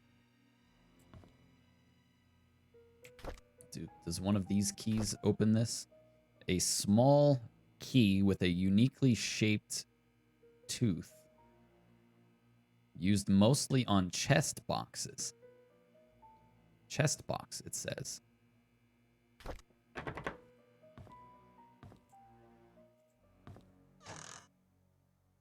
Alright, he's got some meds too.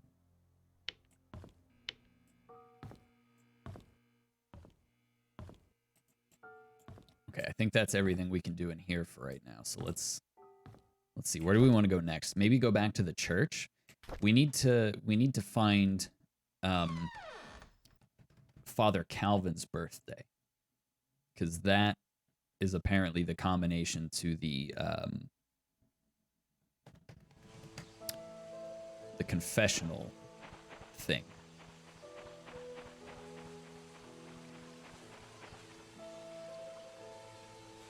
Make sure there's no, like, weird Sophia things. That was absolutely unexpected. I'm still recovering from that one.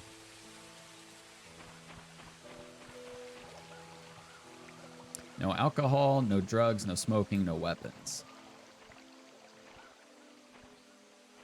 Yeah, so that kid supposedly disappeared from here.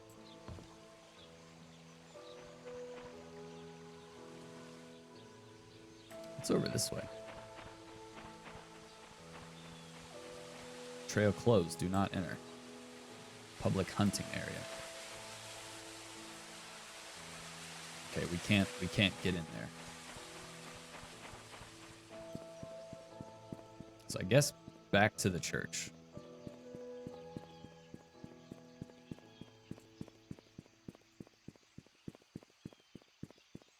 Right now my money's on Bernard.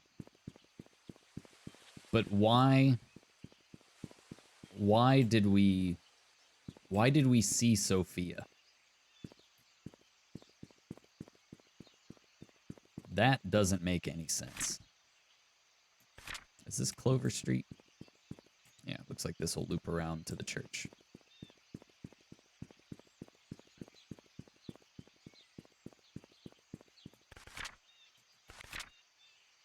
I keep trying to open the map while I'm moving.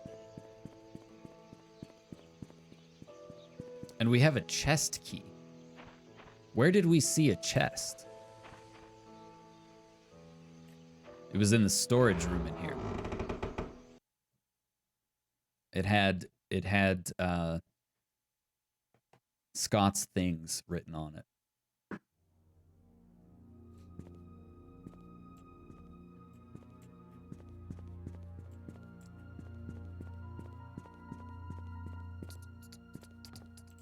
And that was here.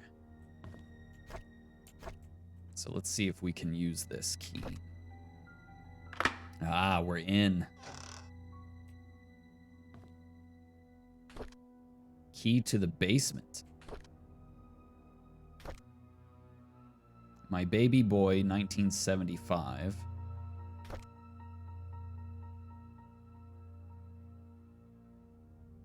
Okay. St. Patrick Orphanage, February 2nd, 1994. Dear Scott, I'm Sister Rachel, although I wasn't here when you last came. I hope you although I wasn't here when you last came, I hope you remember me. I was your nursing mother after you arrived here those years ago. I understand that you came here earlier to find out how you came to be at St. Patrick's Orphanage. On July 4th, 1975, Father Calvin came to us holding a basket with you in it. He said that you'd lost your parents and there's no one to take care of you. He told us that your name was Scott. After he left, Sister Emma asked if I would be willing to take care of a baby. At first, I hesitated because it was a huge responsibility. But when I saw your face so full of innocence and curiosity, I felt as if God himself had delivered you to me. I accepted the task. When you were 10, Father Matthew came to see you. He had just become the head priest of Painscreek Trinity Church. He visited often, usually at the beginning of the month. Whenever he left, he would leave an envelope containing a small sum of money. He said it was for everything you needed and that whatever was left was then given to the orphanage. I would be lying to say that I wasn't sad when you left the orphanage, but when Father Matthew adopted you, I believed that your life would be better in Painscreek than here.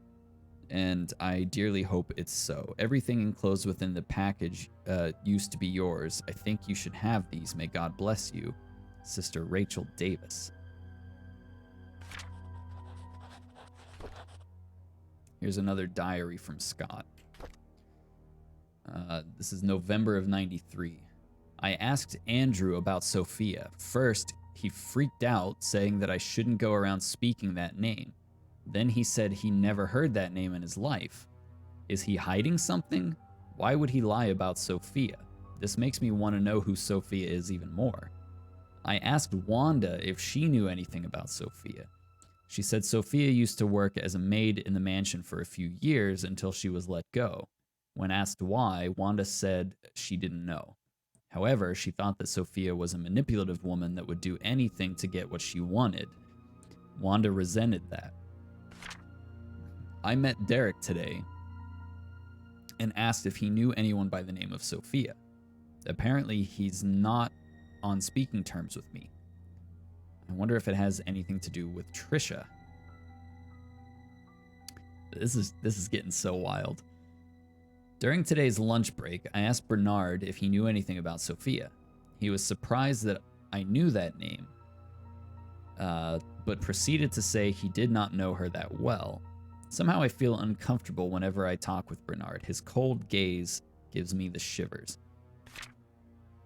I met Dorothy while tending to the garden. I asked her about Sophia. She looked confused. She was curious as to where I heard that name. I told her it came from Andrew. She kindly explained that Sophia was a close friend of hers when Sophia first came to work for the Roberts family. Unfortunately, she had an affair with Charles when Vivian was hospitalized. Shortly after, she left Painscreek. No one has heard of her ever since. Dorothy thinks that Sophia has probably started a new life in another place. I wonder if the affair was the reason everyone's quiet about it. Okay, so Scott's starting to piece things together.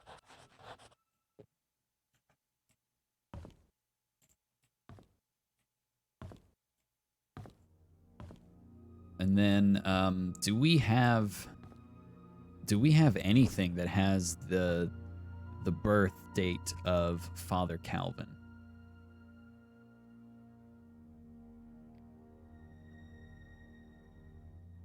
I don't know if we do.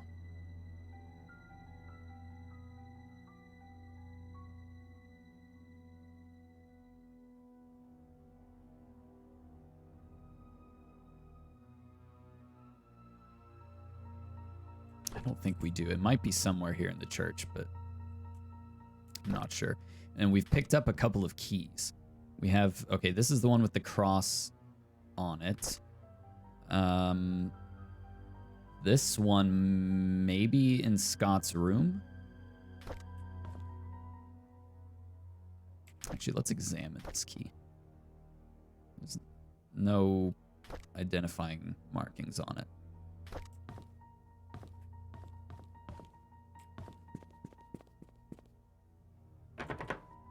That just says exit.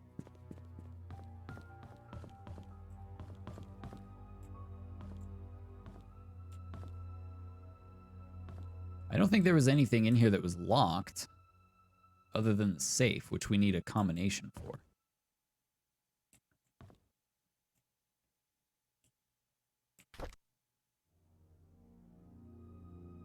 So maybe this is for the other door in Scott's house.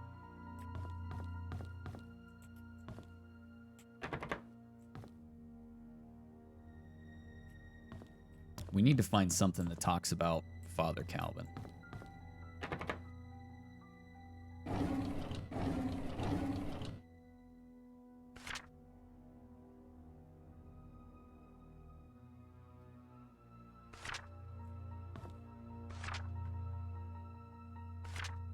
I returned the tools back to the storage room. We never found any tools in there, did we?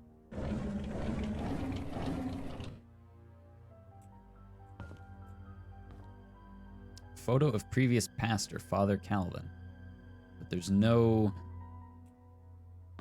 date.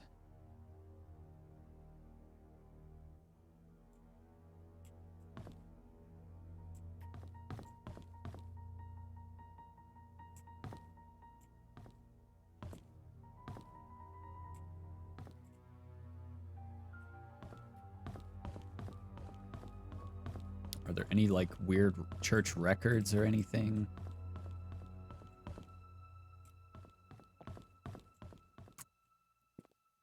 Oh, the cemetery. I think, was his the only gravestone with the dates on it? Did I take a picture of that?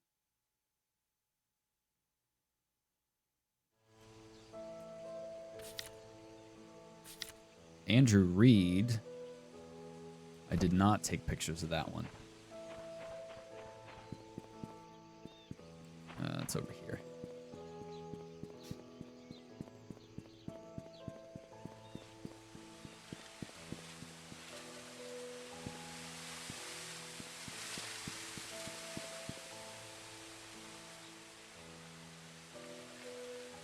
Okay, we can't get into there.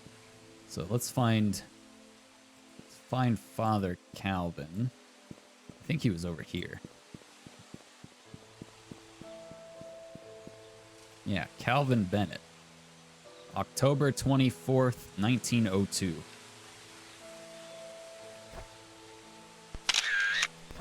There we go.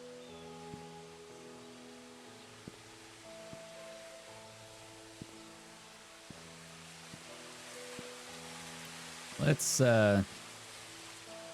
take a picture of this one too, just because it does have dates on it.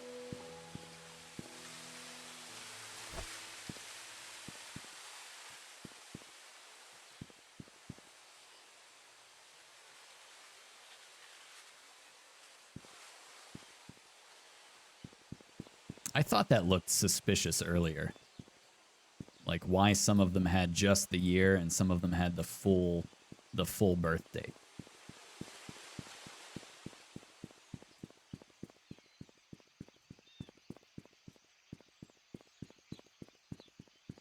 I wonder if we can complete this game in one sitting.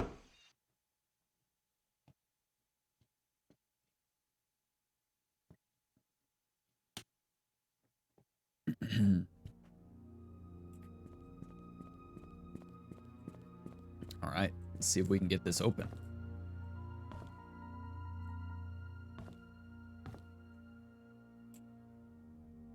So what's our date? 10/24/1902.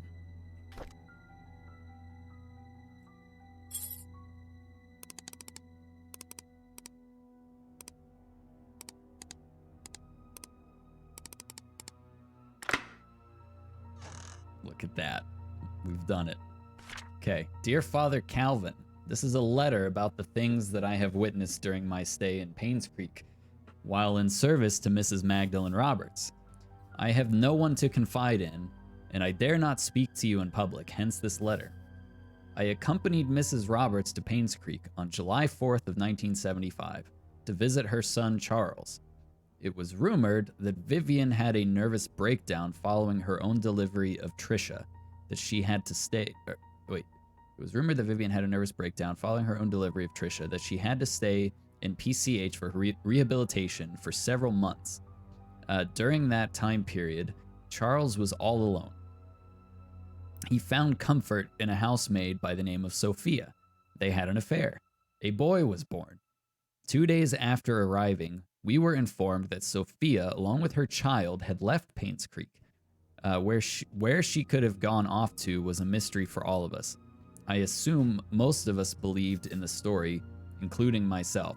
However, Mrs. Roberts refused to believe that Sophia would leave when she would have been accepted into the Roberts family. Maybe Sophia was killed. The boy that she bore for Charles would have guaranteed that. Mrs. Roberts initiated a search for Sophia with our driver Patrick and myself. It lasted less than 2 months before she passed away from a heart attack. Okay, that's interesting. So the grandma, started looking into the whereabouts of Sophia. And Vivian offed the mother. So maybe Vivian had Sophia killed. Because we had a letter that said, I know what you did. What I want to confess in this letter is not about Sophia, although I was initiated by her disappearance. It's about Mrs. Roberts' untimely death. You see, Mrs. Roberts had a heart condition, and it had been affecting her for a while. However, her medication had always kept her stable. Her prescription was still the same during her visit to Painscreek, yet her condition deteriorated.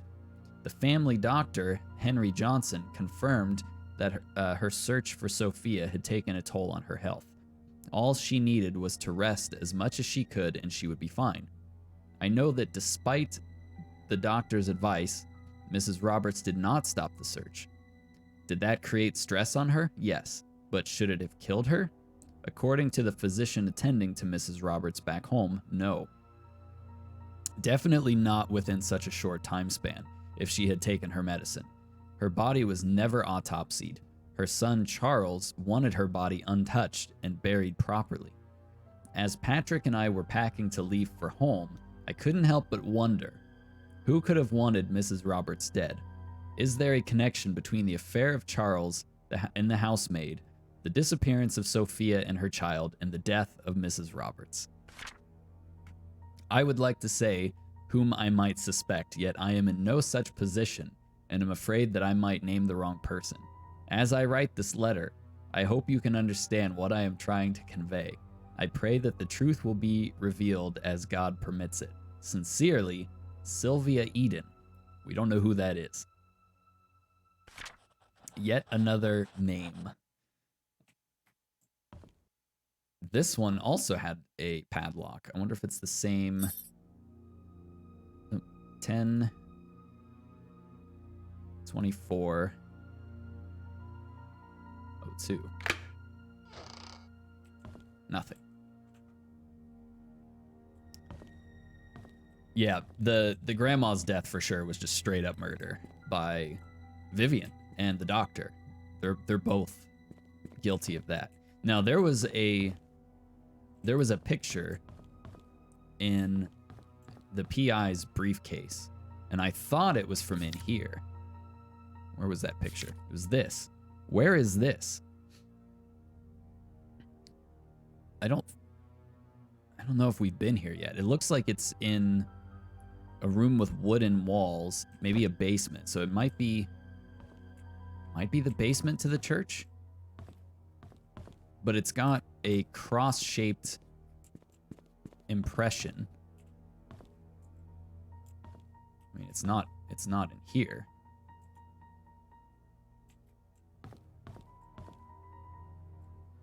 Yeah, it's not in here. And Father Matthew and Scott were both into woodworking. So that might be what's in Scott's wall safe. It's locked. Let's try to use this key. No, it doesn't work. Oh, I forgot we had that key. Okay, let's see what's in here. This is Father Matthew's room, it looks like.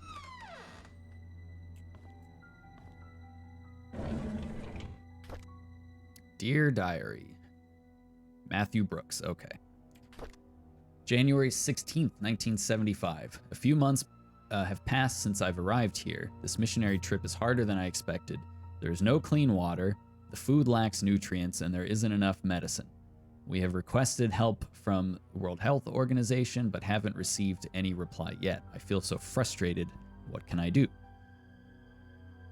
When Father Calvin first sent me here, he asked if I would be willing to stay for 6 months. It would be a good training for me, he said. I agreed. That was before I came. 6 months have now passed. I think I will extend this for another 6 months. The people here need as much help as they can get. I am not a doctor, but I can help them through my support and prayers. I will let Father Calvin know about my decision. I'm assuming he's talking about Painscreek. Time flies. I can't believe I'll be going home tomorrow. I will miss the people here. At the same time, I can't wait to get back home and meet everyone again. Oh, maybe it's not. Father Calvin summoned me this morning and told me that Sophia had left Painscreek.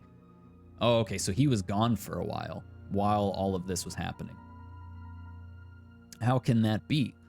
The last time we wrote, she told me she had so many things to share with me when I got back. Was she forced? Is she hiding something?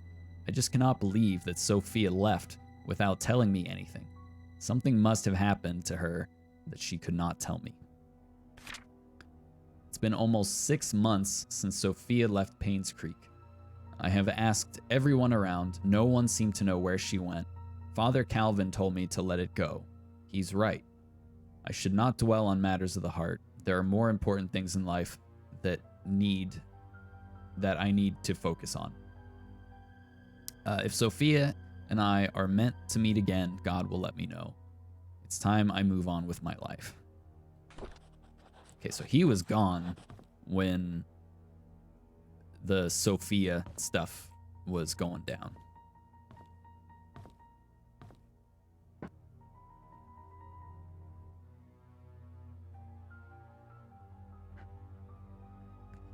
Gotta get comfortable. There we go. Let's check this other nightstand. O'Malley's and Associates, attorneys at law. Dear Mr. Brooks, we have evaluated your case and we accept the request to represent your son, Scott Brooks, in court. We are in the process of drafting an appeal for his release. Considering the sensitivity of the situation, we urge you to not make any public statements until consulting with us. Additionally, we would like copies of any government documents related in any way to your son, medical records, transaction receipts, travel documents, previous criminal charges, if any, etc. The more we have, the better we can help in your son's case. We will be in contact within the next few days. Sincerely, Brendan O'Malley. And here is a checking account statement. So we have second payment fee for Scott's lawyers, first payment fee for Scott's lawyers. My goodness, lawyers are expensive. Check from car dealership.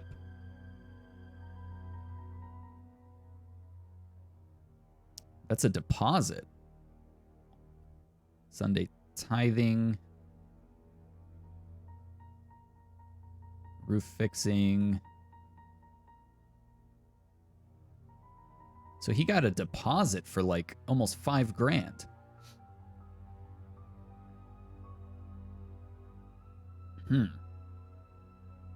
Donation from the Roberts family.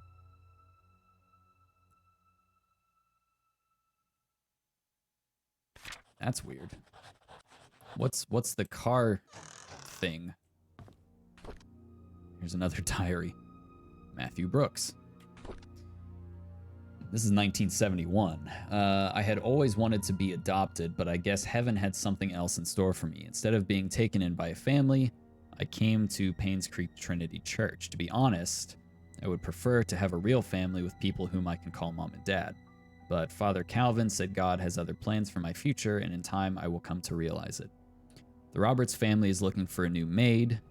I told Mrs. Roberts that a relative of mine would fit the position really well. I know I shouldn't lie, but I want Sophia to be here in Painscreek. Oh, he told the Roberts that she was his cousin. But it sounds like that's a lie. Father Calvin always said we have to help those who are in need. Sophia is in need, and I'm sure she will be glad to have this job. Well, that just put Father Matthew here in the hot seat for me, because let's keep reading before I say that. Since starting the job at the mansion, Sophia has settled in nicely. Whenever she has time off from work, we've been exploring Painscreek together. I have so much to show her. This is just like the orphanage days, and I'm extremely comfortable being with her. So they were orphans together. Today was Sophia's day off. We ate at the Moon Cafe again. I can't seem to get enough of this place. The food is delicious, the atmosphere relaxing, and the coffee tastes great. Maybe it's all because of Sophia's company. Still, I love to hang out here. This is definitely one of my favorite places in Painscreek, followed closely by the church and the Little Big Books. Okay. So he told the family that she was his cousin, but they're not related. They were just at an orphanage together. So maybe he had feelings for Sophia, but then when he found out about the affair, maybe he took matters into his own hands. It's a possible theory.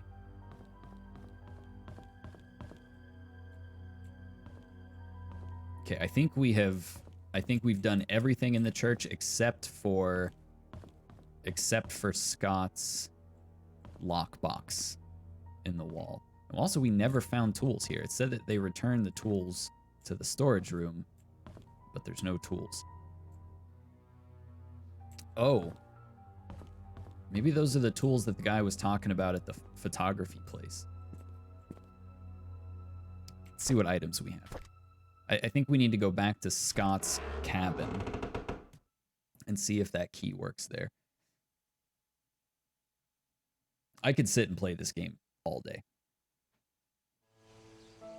When I was a kid, I wanted to be a detective, so stuff like this, it just grabs me. It's so good.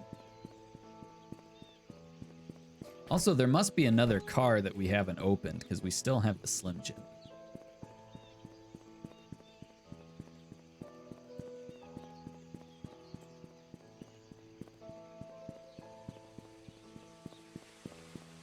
But I don't remember seeing another car. We probably just haven't stumbled upon it yet.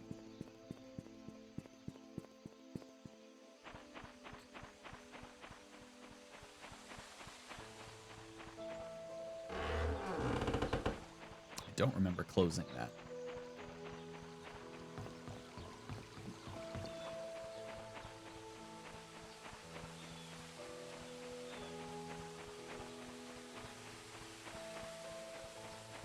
So I'm thinking that was Sophia's ghost that we saw. Check hospital for missing tools. Okay, so the tools that were supposed to be in the church, I think, are in the hospital. We have not been there yet. Let's see if this key works. And then we will go check the hospital. Hey, look at that. All right, what's in here? Oh, this is where we're gonna find. This is where we're gonna find that cabinet with the impression. Okay. Well, this is creepy.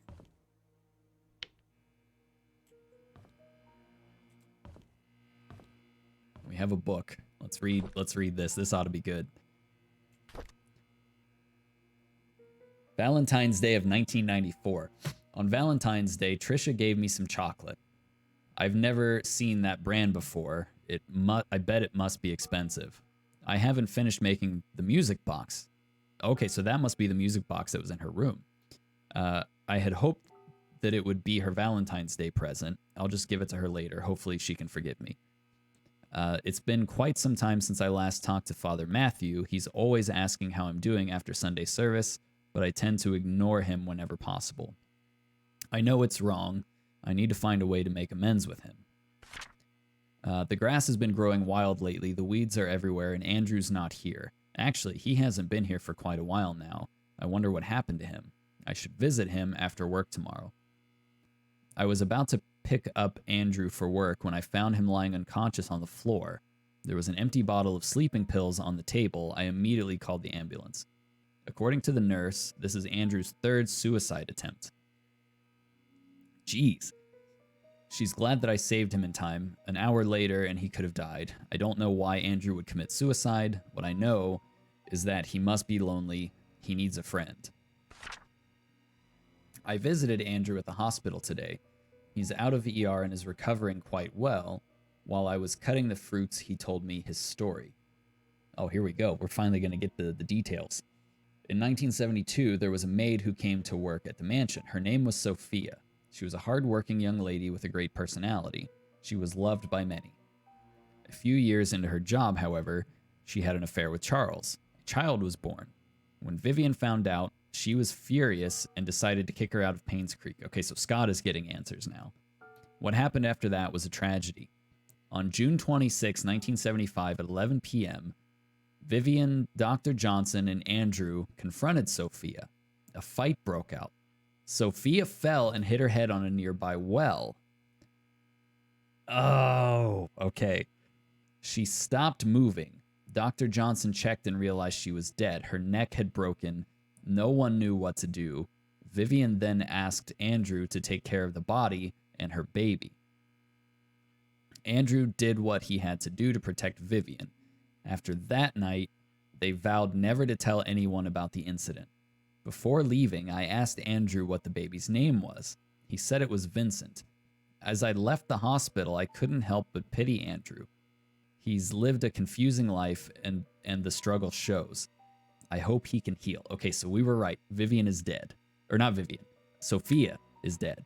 So that was Sophia's ghost that we saw. Oh, man. Crazy. Crazy. All right, let's check this.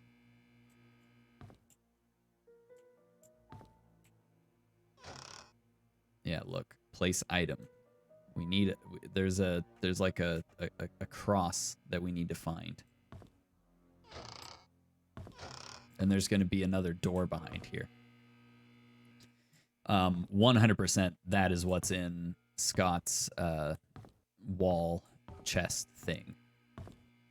Or his wall safe.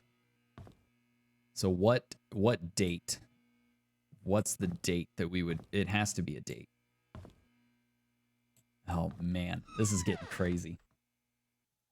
So Vivian, the doctor, and Andrew were there when Sophia was accidentally killed. Andrew had to get rid of the body, and it like messed him up for the rest of his life.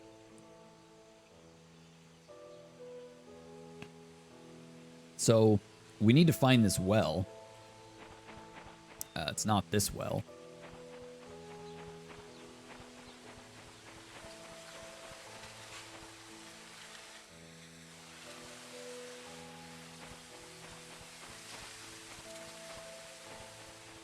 Let's go check out the hospital.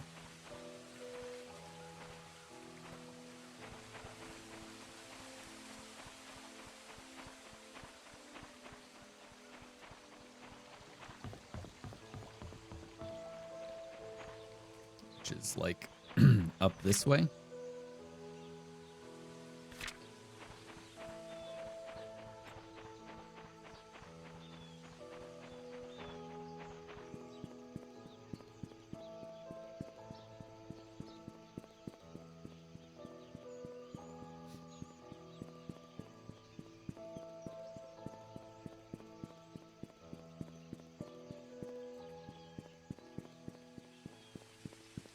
I can't even imagine what we're going to find in here.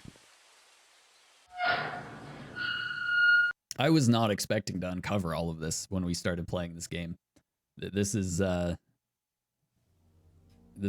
far wilder than I thought. Let's also see if Sophia makes an appearance here, because apparently the private investigator saw her like chilling on the roof or something.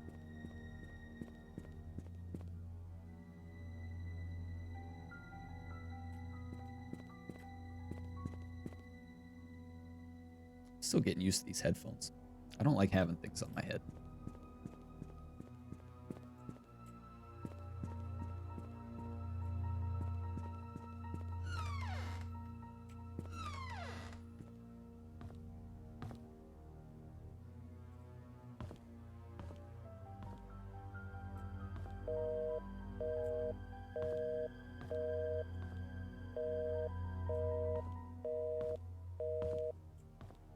We still haven't found the, like, secret latch thing in the inn either.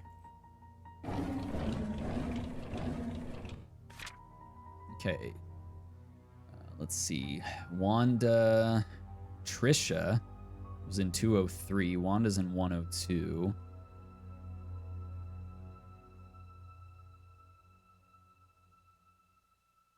So it looks like 203 and 102 might be of interest. Mostly 203.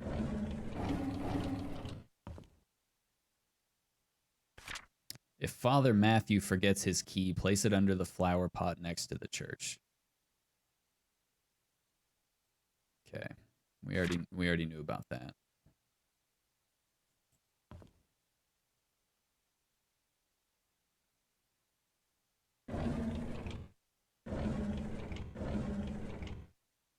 Pick up. 1964. What does that say? Oh, it's Latin.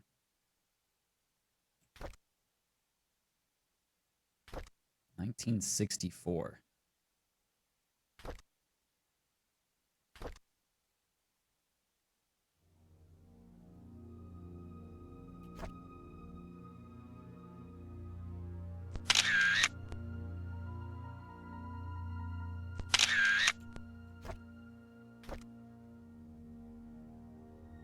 Doesn't look like there's anything else.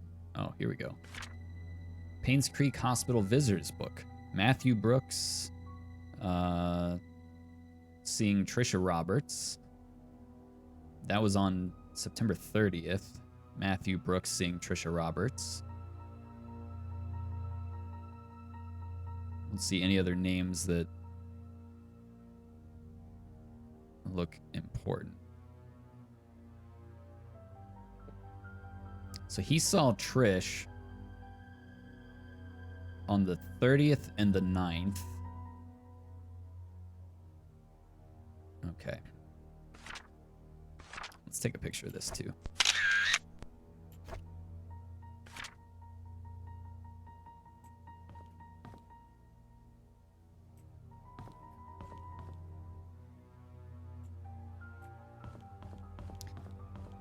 Creepy, creepy hospital, man.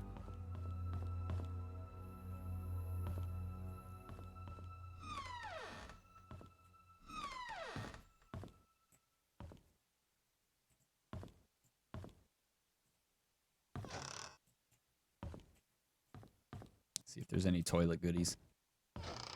No.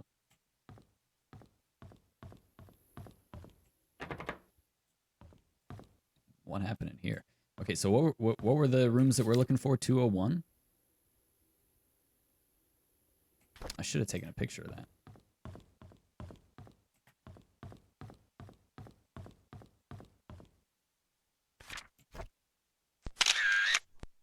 There we go.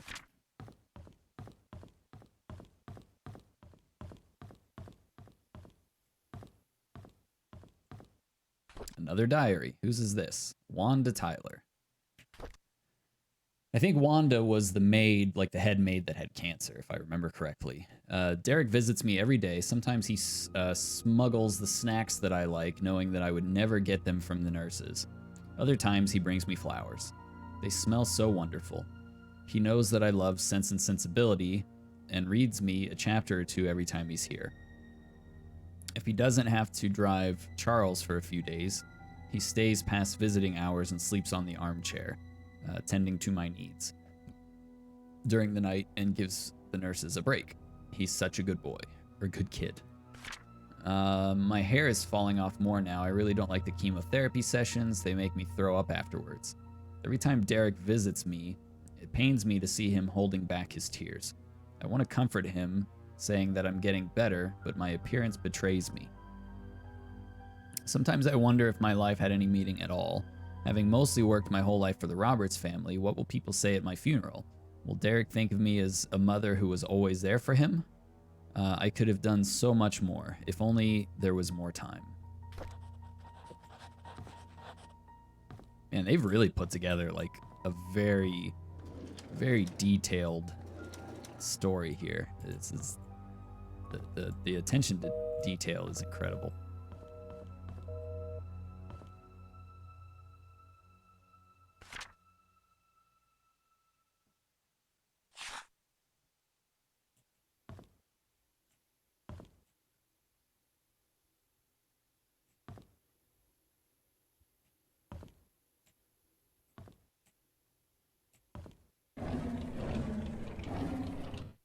Aha, medical record room. That will be important. Okay, we've got some lockers.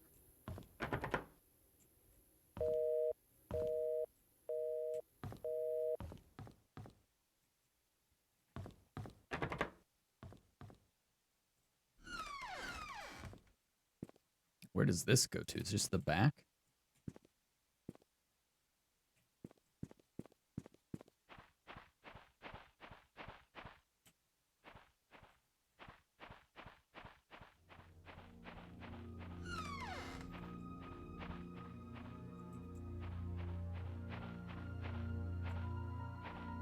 Oh, this is where that picture was taken that he took.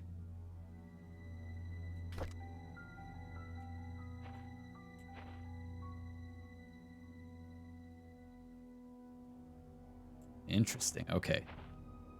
So nothing is there right now, but maybe something pops up later after we do something.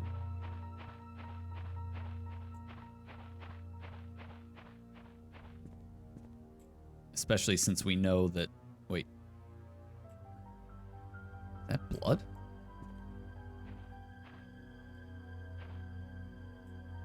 No, it's just part of the texture.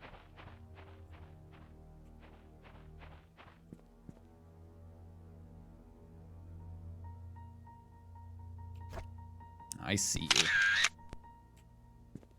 I see you.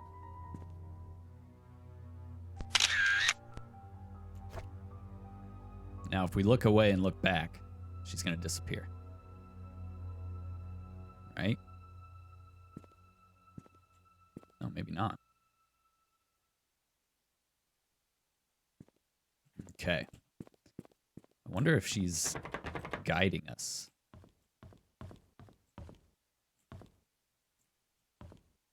or if she's gonna kill us.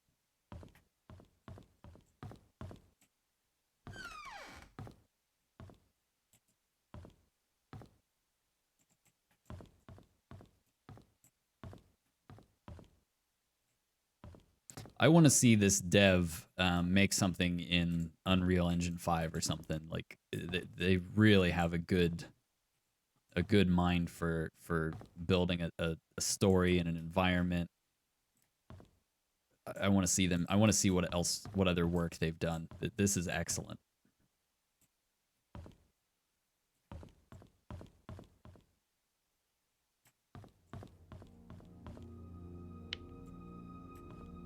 Okay, I think we already went that way. What was this? Storage? We have the key for the records room.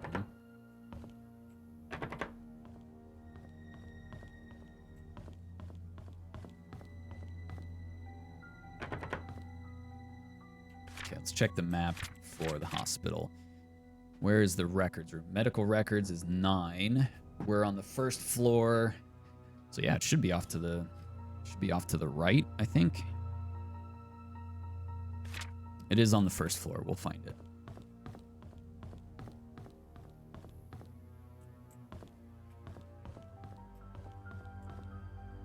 Office.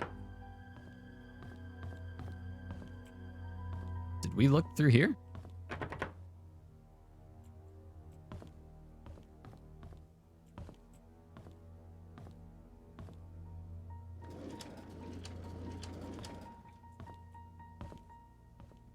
Like, you have to check. Why would there be anything in those drawers? But okay, Henry Johnson. We have his badge.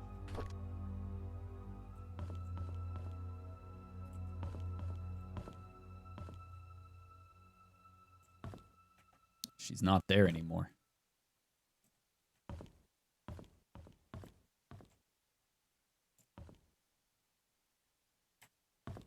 Yep.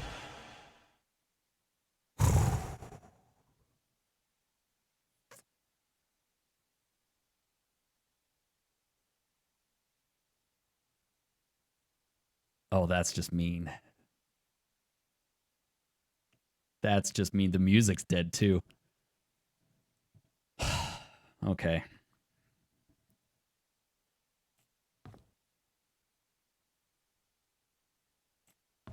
Did not think there was going to be jump scares in this game. Why is the music dead?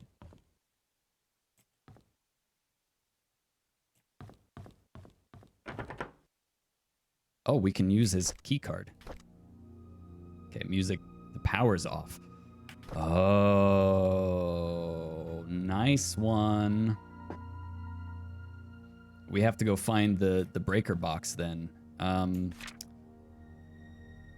Do we have a... Oh, you know it's going to be in the freaking basement too. Where's basement storage, mortuary, electric control room? Okay, we have to go to the basement.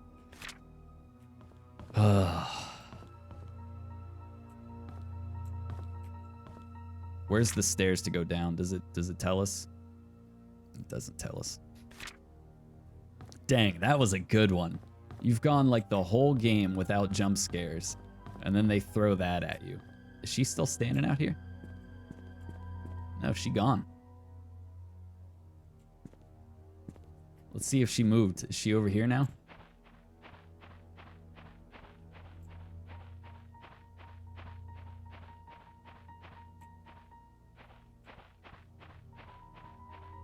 Nope, she's not there. That was such a good scare, because there's been no scares this entire game.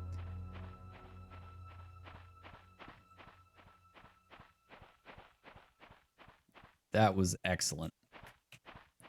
And it freaking got me too. Dang.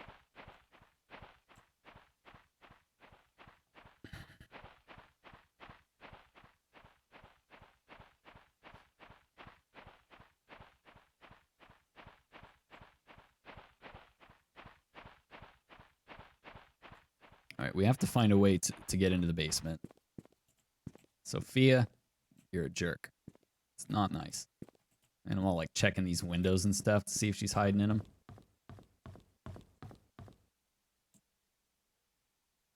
That's the cafeteria. Oh, medical records.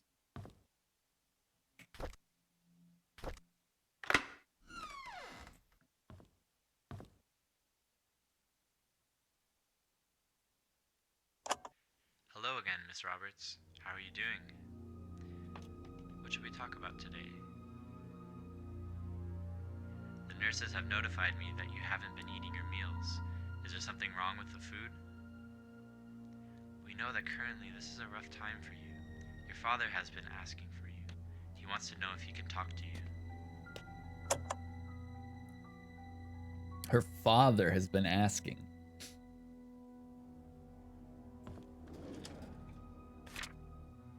Okay, this is a medical report for James Comley.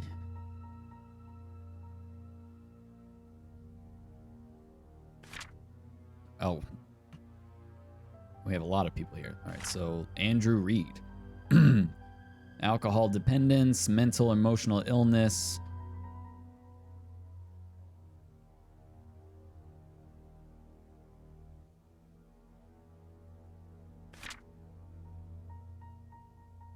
So that's the only important record in here.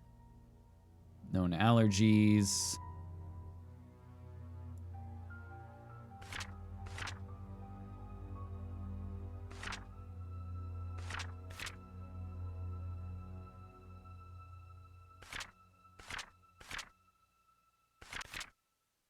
Okay.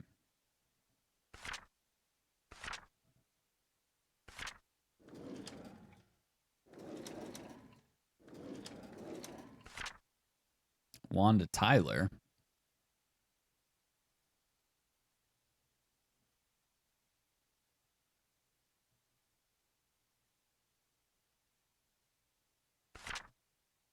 Raymond Brown. That's nobody we know. Kyle Thornton. I wonder if I should be taking pictures of these because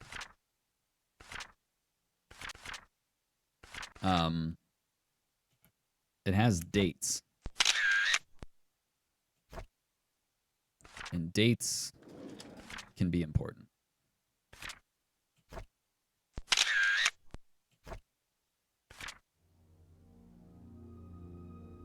Marlon Fox.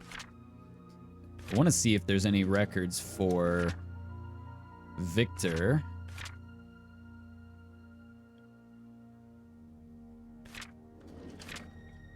What is this? Kyle Thornton.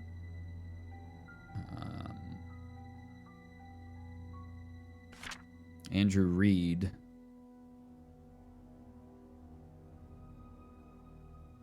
My opinion is based on the factors indicated below, information provided by the patient. Okay.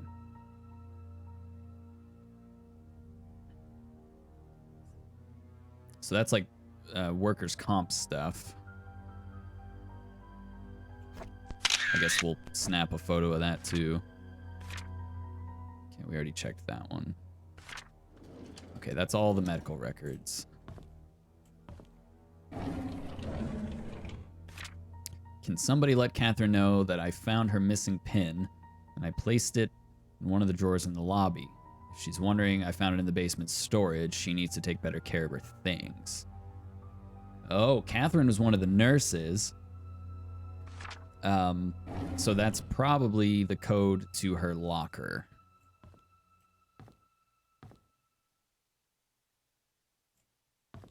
Daggone it, we gotta go to the basement.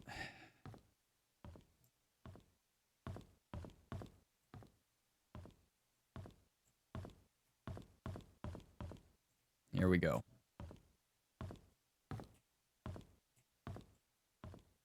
Please, game. Don't be mean. Oh, it's locked.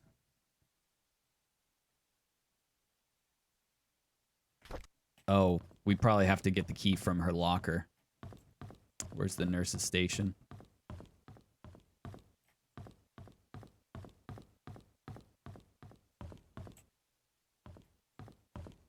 Catherine, here we go. 19 1965. Oh, was that not the date? Where's the photos that we took? 1964. There we go. Logbook. Norma Jefferson was admitted to PCH. Her son found her on the side of the bed, immediately called. Okay, we tried to reach. That doesn't seem to be important. Oh, well, no, that might be important.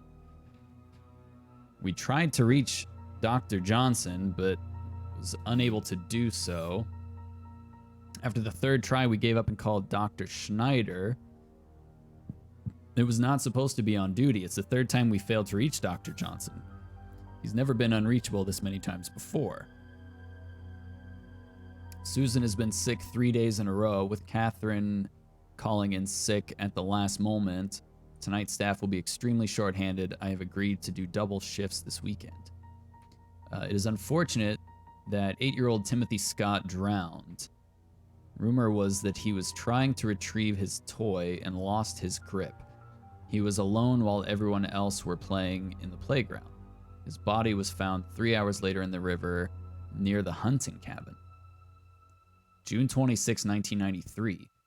I was at the end of the hallway when I saw a young lady standing outside Dr. Johnson's office. It was 11:15 p.m., and the visiting hours were over. I called out to her. She turned to me and promptly walked away. I couldn't be exactly sure, but I thought she looked drenched. I looked out of the window. It wasn't raining. We just heard that date recently. That was the night of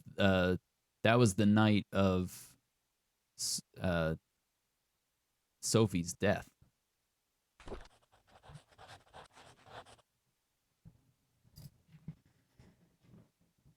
We're slowly starting to piece things together. All right. Well, I thought we were going to get a key for the basement out of that, but no such luck. Wanda Tyler, 43 Silver Lake Boulevard.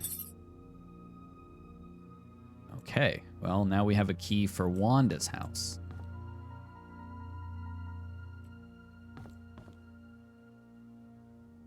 So maybe we're not going to be able to turn the lights on, or the power on here just yet.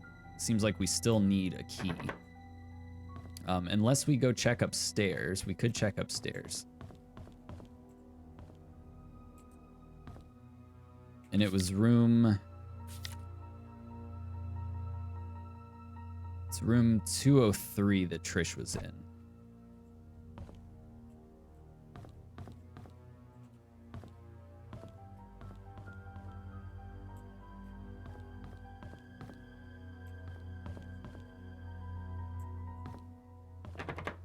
And of course it's locked.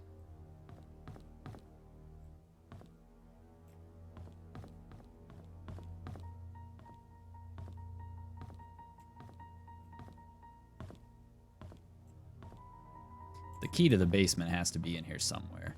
Like... Nice. Adios. That's good.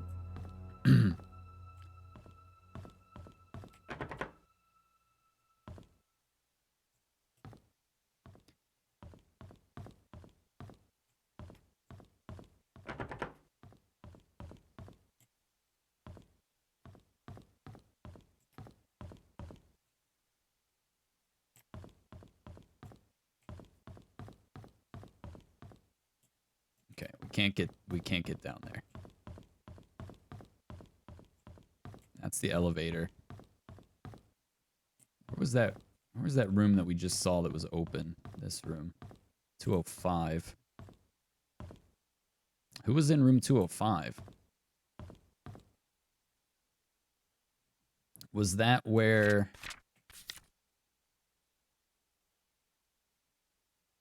Oh, Wanda was in 102. Okay, 205 didn't have anybody.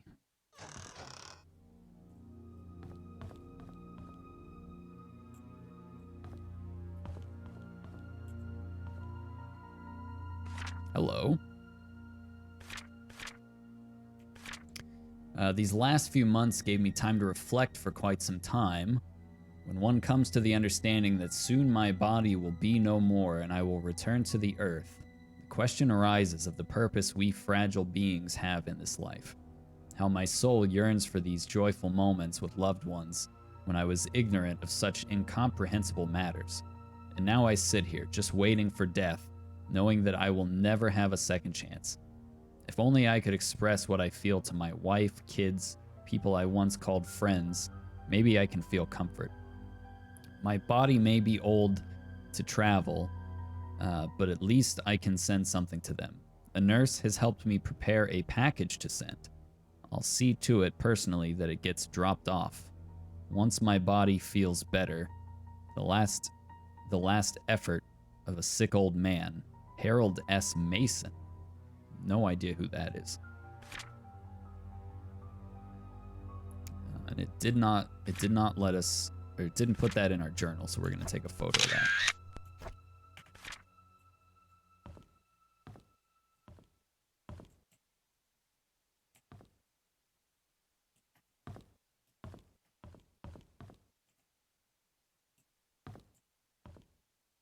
The music stopped again. I don't like that.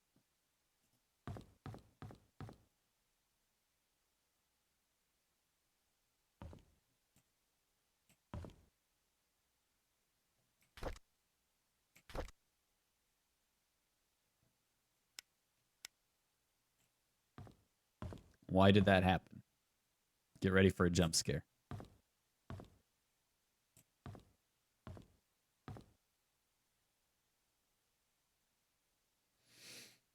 I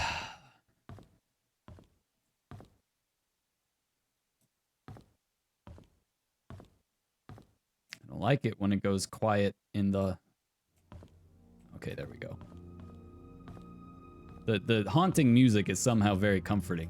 it's the dead, quiet silence that is not okay with that.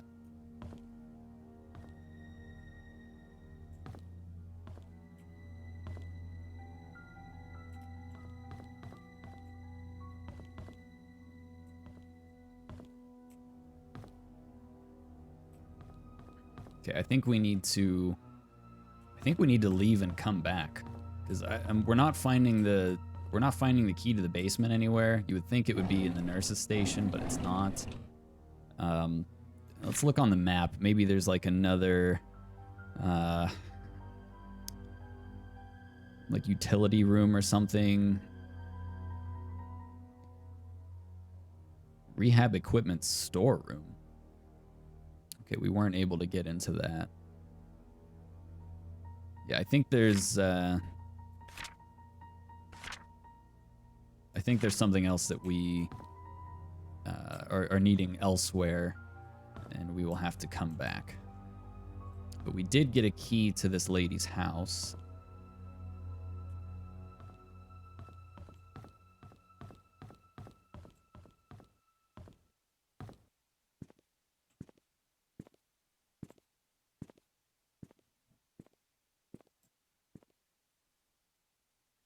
I'm just waiting for old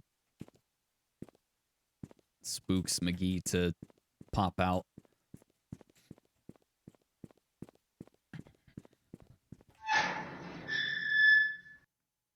So we've seen her three times? Twice. We've seen her twice now.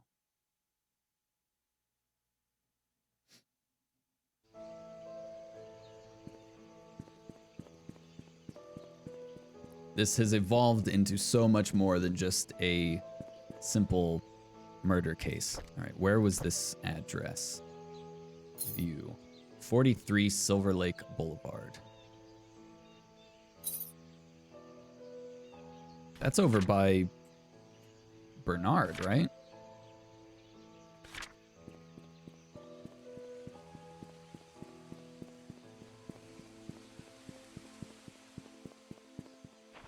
That's back down this way. Because he was 31 Silver Lake. So here we go. Silver Lake. Oh, it's right here. I do that every time. So what did we say it was? 43?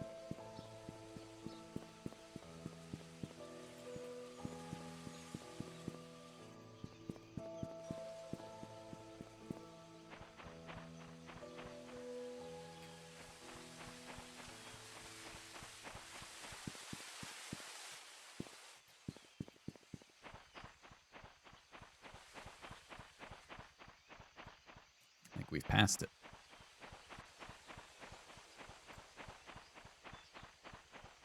41, 45, 43.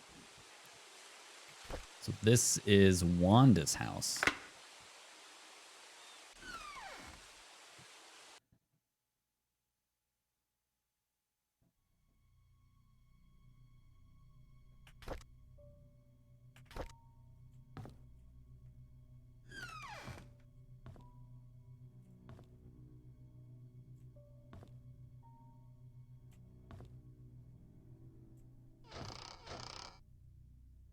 And Wanda was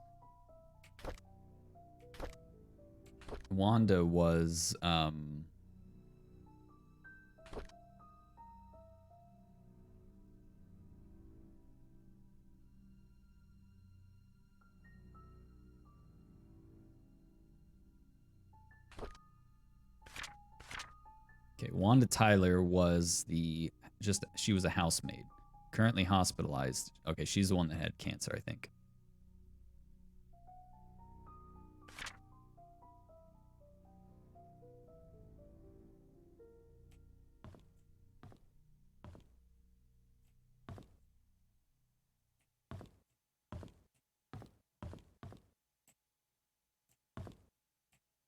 Okay, we can't use that phone.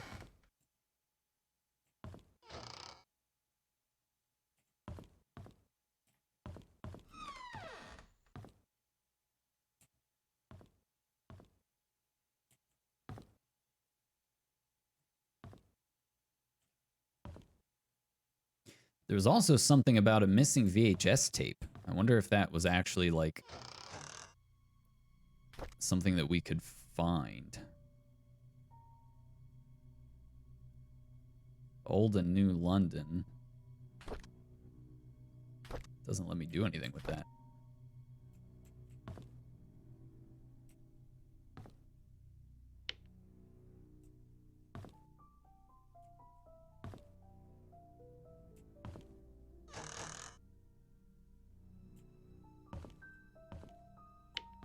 It doesn't seem to be anything in here.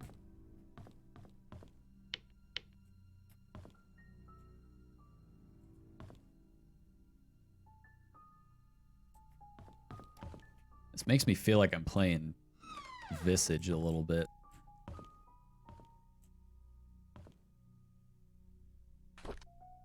Okay, here we have a journal. Friday, 1990. We went cycling today. Scott said he can ride faster than me. Of course, that isn't true. So we had a competition, and Trisha was our referee. We set the goal line to be the fence in front of the river. I was winning until we almost reached the finish line. I braked to prevent myself from crashing into the fence, but Scott didn't brake. He pedaled harder as he approached the goal. I yelled at him to stop, but he did not listen. By the time he crossed the line, it was too late. The brakes did not stop him in time.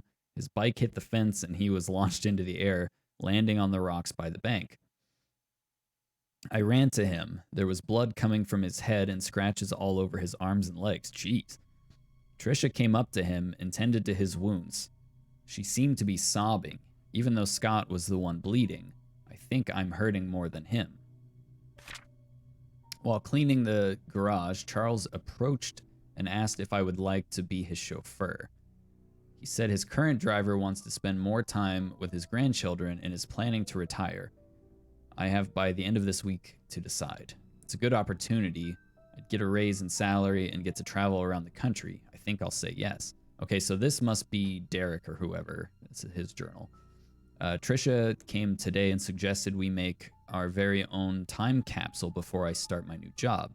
Thought it was a good idea. We buried the box near a big stone in the cemetery. Before leaving, we made a promise to each other that we will open it in 10 years. Okay, so a big stone in the cemetery. Sounds like we're going to have to find a shovel. I had a chance to walk around New York today. As I went into a bookstore, I remembered how much Trisha loved notebooks. There was one that was really cute. It was a bit expensive, but I think she will like it. I should surprise her by giving her the notebook on her birthday. I didn't expect to be traveling this much as a driver. On one hand, I miss my mom. On the other hand, I get to stay in nice hotels.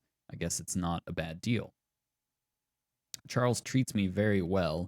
He even gives me extra allowance on these trips. Maybe I'll get something nice for Mom next time. We went hunting near the river. According to Scott, there's a nest in the drain hole that sometimes has eggs.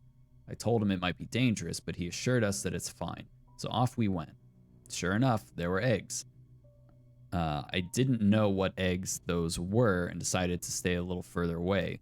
Scott started collecting them when I noticed something moving. Trisha was able to shout out that it was a snake. I stood there frozen, not knowing what to do. Scott turned and saw the snake. He then spread his arms out and slowly walked backwards. Trisha was behind him. He extended his right hand with the stick towards the snake and slowly placed the bag of eggs on the floor with his left hand. When he reached me, he grabbed my arm and said, "Run." We all ran, screaming our lungs out. I think that was the fastest I ever ran in my life. Yeah, no doubt. I miss the old days when it was Trisha, Scott, and myself hunting in the back of the woods, playing by the lake.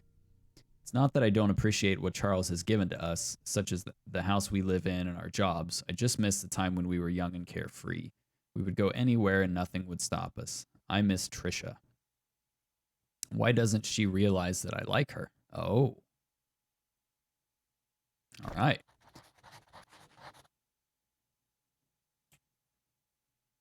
Dear Father, how's everything going? So it looks like somebody started a letter and never finished it.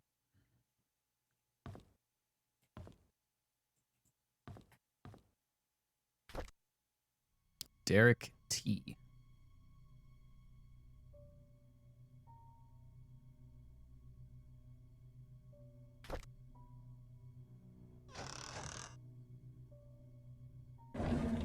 So Derek likes Trisha, but Trisha and Scott are a thing, even though they might be half siblings.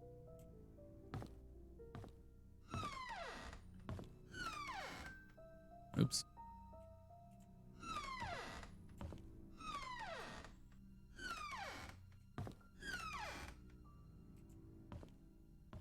This must be Wanda's room.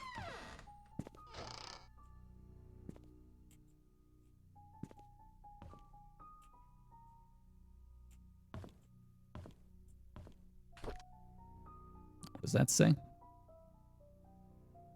Thank you, Wanda, for your hard work. I can't tell who the name is.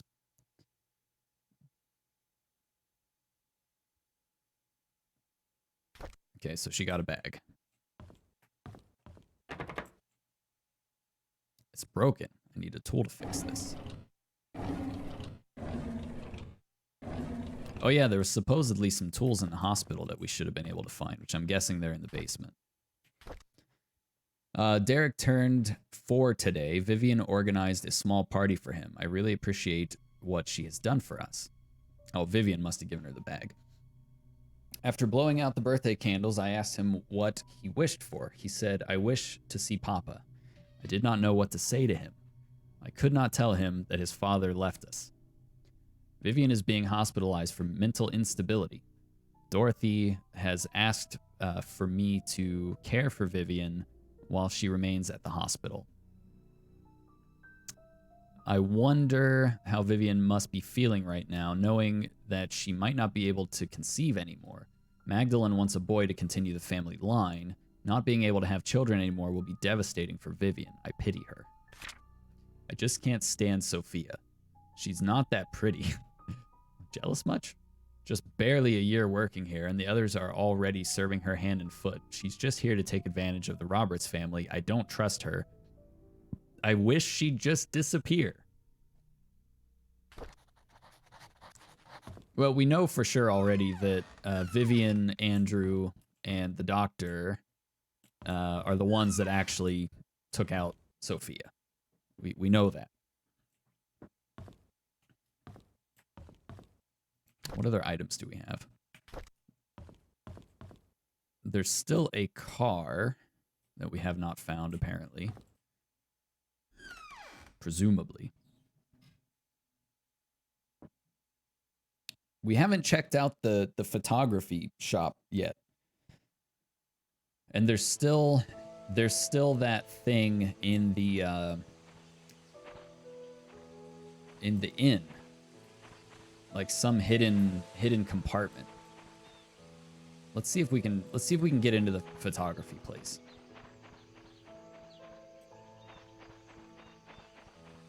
Because he said something about a shovel, which is what we need to get.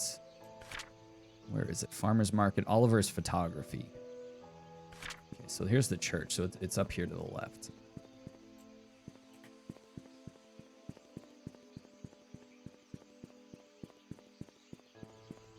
Okay, that's locked.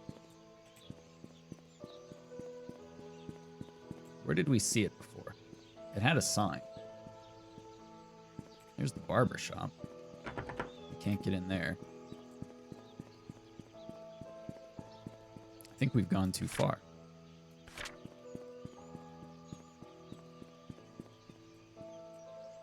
Okay, we're at Silver Lake and Walnut. It should be right here.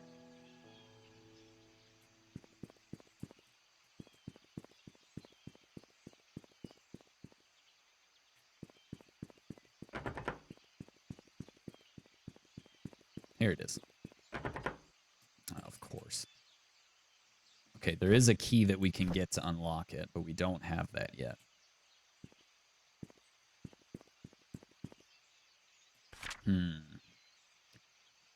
Man, I kind of hate to say it, but I think we might have to go back to the... We might have to go back to the hospital. Let's check out the sheriff's outpost one more time.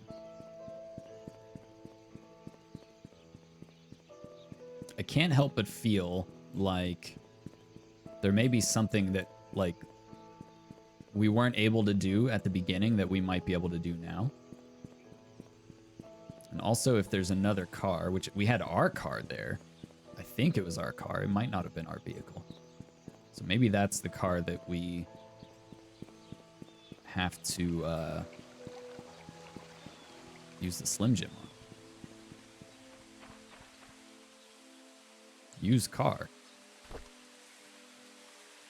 No. Okay, so that is our vehicle.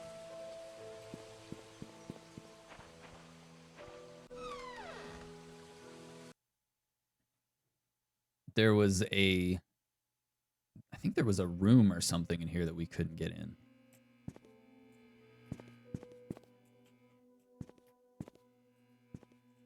There was the cell. Oh, crap. That was the exit.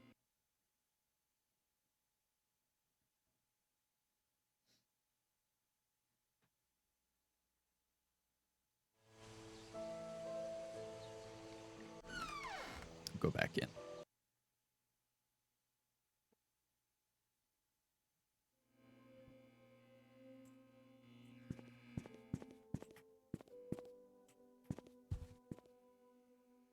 Okay, this is classified. We don't have... Hi, this is Steven. I just wanted to make sure the package was sent. Again, I'm currently at Anne's courtyard. Any extra info you have would be much appreciated. Thank you very much. Talk to you later. Oh, is that our PI?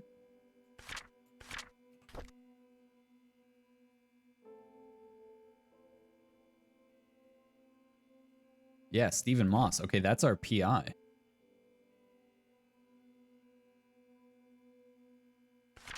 So he sent a package.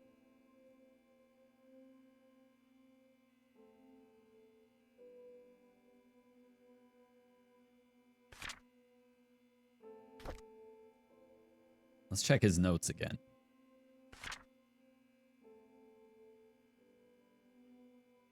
He mentioned wanting to show me some files. That was 5/11. We have to find this.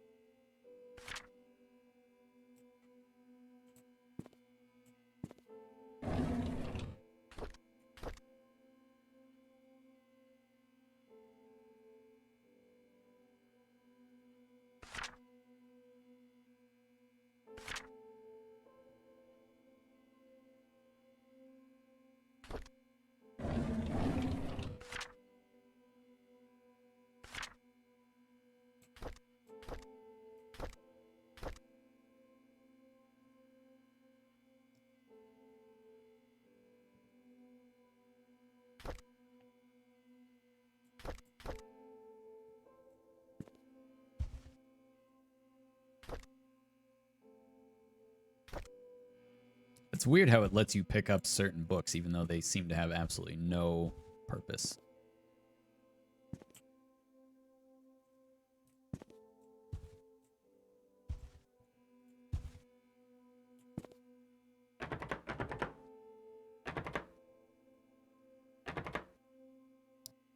What would the combination be?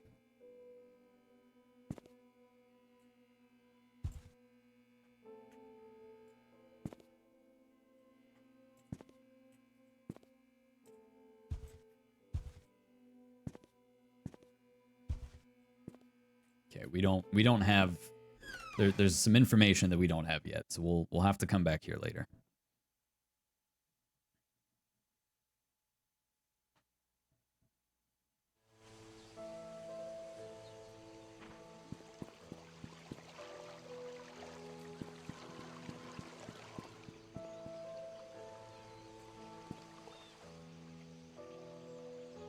See if there was anything else down this way that we can get to.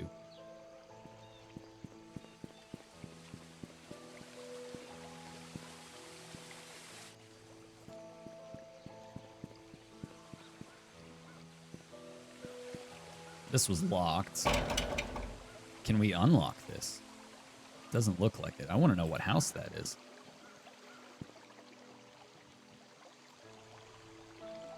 It might just be, it might just be nothing.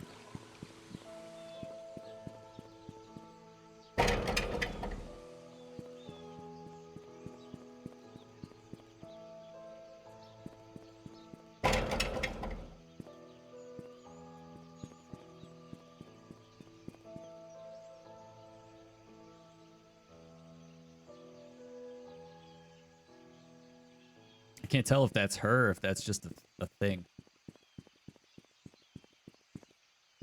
It was just a thing. It looked like a person for a sec.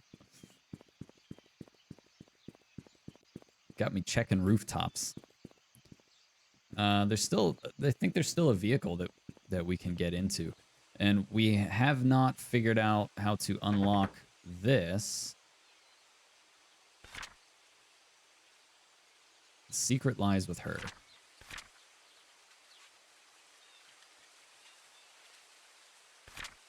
I know what you did. Meet me by the well at midnight. You know which one. Come alone.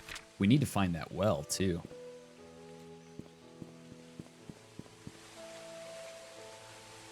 So, hold on. Let's go back to our journal, because that was in Scott's, right? On June 26, 1975, at 11 p.m., they confronted Sophia. A fight broke out. Does it say where?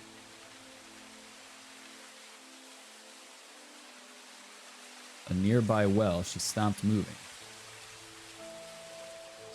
Okay, so June 26, 1975 is a very important date. That's the date that Sophia died.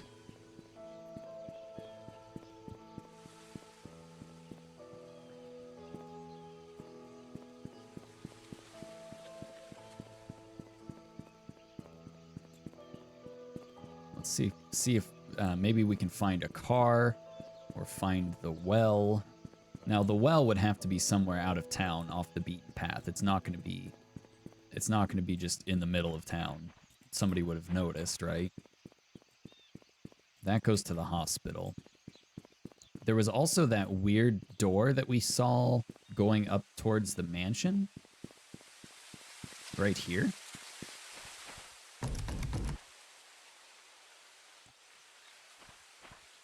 I don't know what that is.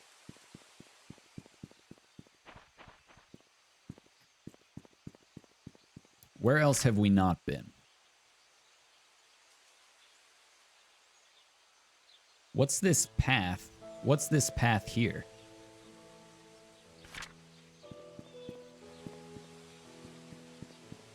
I don't know where that goes.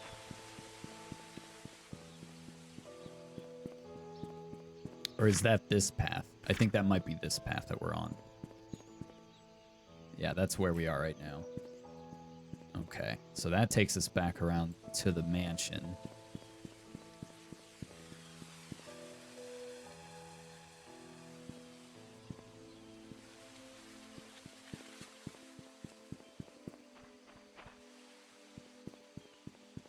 Is there anything else in the mansion that we haven't done? We've got to get the power back on in the hospital. I think we need to go back to the hospital. We're missing something. Because we're supposed to get some tools there.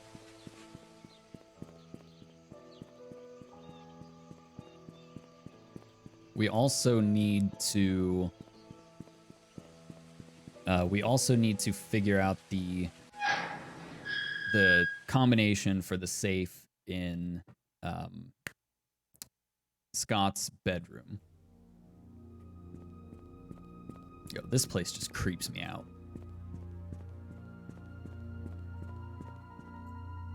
I do not like being here.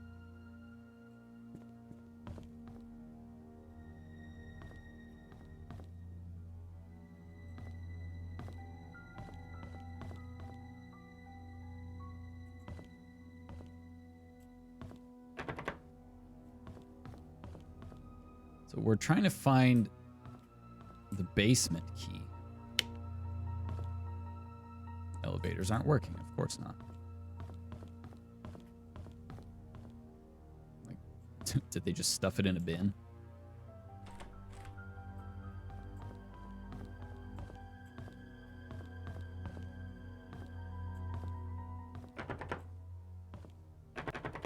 You have to think that it would be on the first floor somewhere. Storage. Can we unlock this? No, that is not a room that we can get in. Maybe I missed it in here somewhere.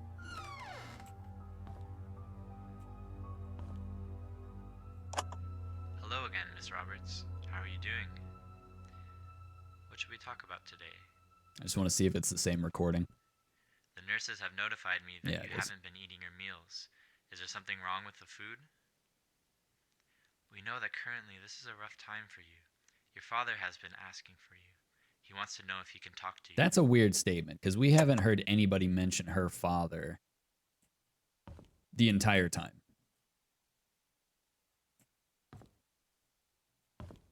So that's unusual. I'm hoping that there's a key.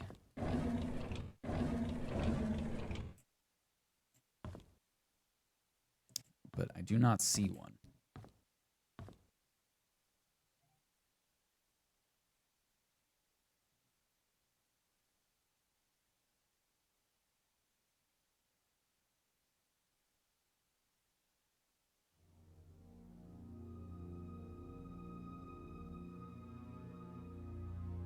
Oh, I think I just had a package delivered. Give me a second. I'll be right back.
Let's not sit on our headphones. Let's see, we've been going for 5 hours. I think we've made some good progress. We'll go a little longer. Man, that freaking moment when the power went out in here, it got me. The whole time that we've been playing the game leading up to that, I've been all like, oh, this is fun. And then after that, I'm like, okay. Now I'm a little, now I'm cautious. We are being haunted.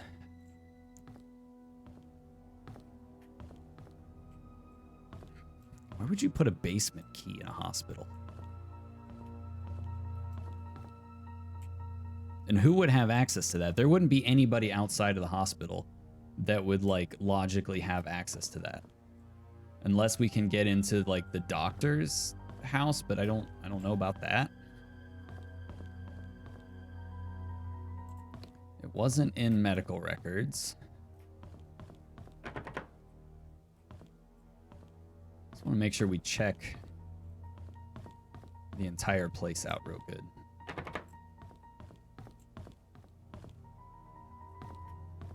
There was nothing back here. Man, if they like stuff it in a trash can or something, I'm gonna be really annoyed.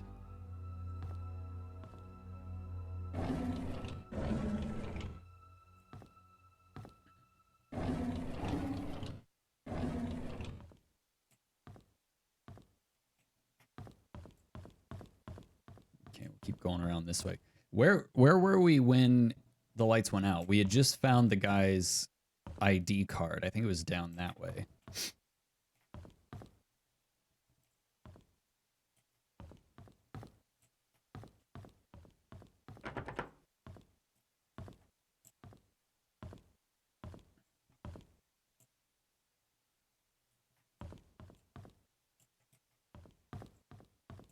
Okay, this is the nurse's station.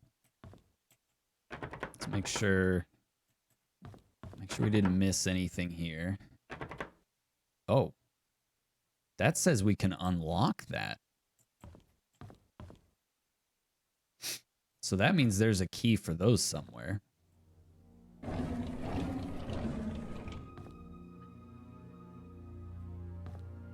It's not sitting in chairs. It's not in the floor anywhere. It's not up top. Let's make sure these are all locked.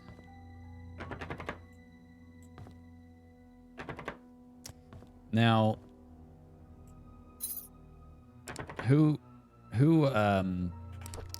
we haven't really made mention of any other nurses. I think we heard Susan, right? Where was that? It was in the nurse logbook. Susan has been sick 3 days in a row, with Catherine calling in sick at the last moment. That's like the only time that they mention those two.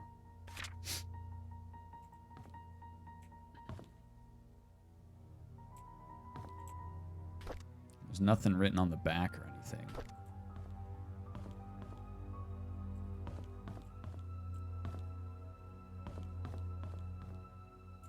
Okay, this is the emergency center. This is where we found... Wow, it says we can unlock these too. That's very odd.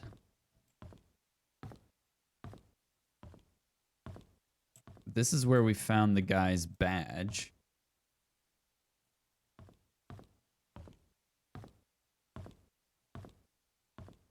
And then this is when the lights went out. Let's go upstairs. Check the second floor again. It's room 210. I think there's probably just something that we missed. We haven't checked the bathrooms up here.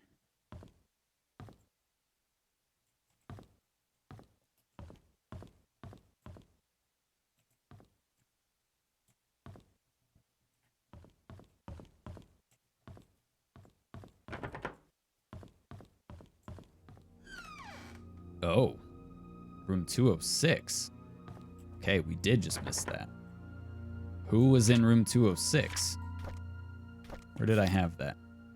206. That's Harold M. Was he the guy who wrote that letter?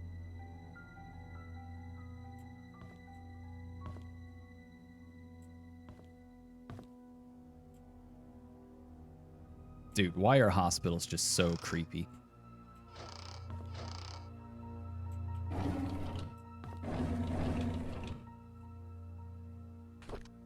Is heaven real? The definitive book in answering the reality of the afterlife and spirituality.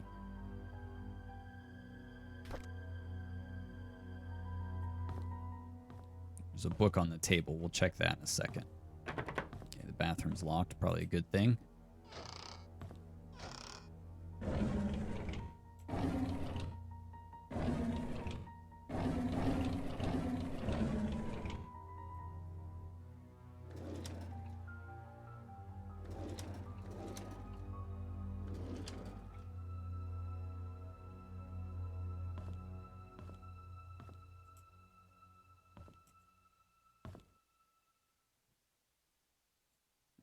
We're on Sophia watch. Dear Nicole, I was so glad when I got your letter. I am sorry too, and thank you for letting me choose where we bury our time capsule. I have a few ideas in mind, and I want to pick one. I want you to pick one for me. The playground, behind the hunting cabin, the cemetery, or 4. Oh, there's blood on this. What? Who's Nicole? What is happening here?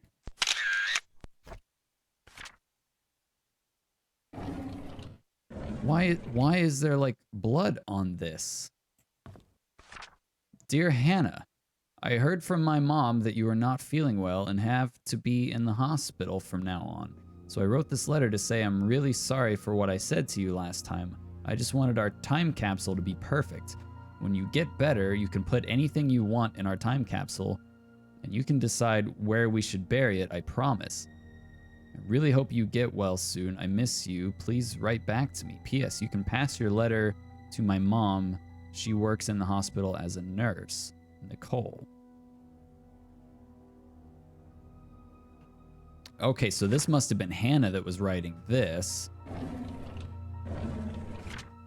Dear Nicole, did someone just like murder a kid in the hospital? Like, why is there blood stains all over this? The playground, behind the hunting cabin, or the cemetery, or some other place.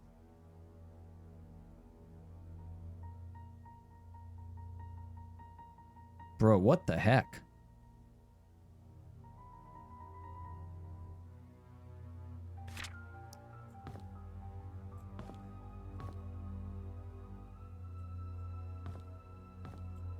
There's some weird stuff going on in this town. Okay, so Hannah's dead.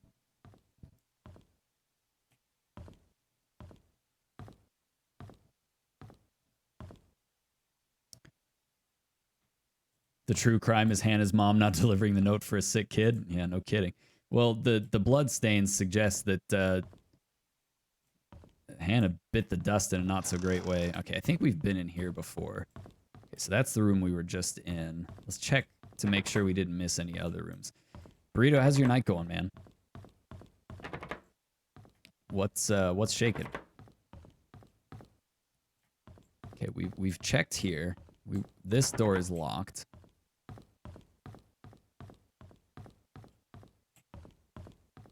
Where else have we not been?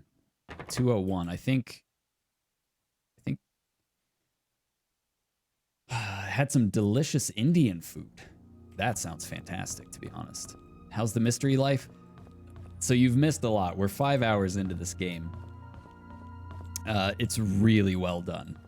It's fun. It's really good. The mystery here is we're like a reporter that is going back and investigating a cold case of the mayor's or the ex-mayor's wife who died, and we've just uncovered like all kinds of shady stuff that's been going on in this town.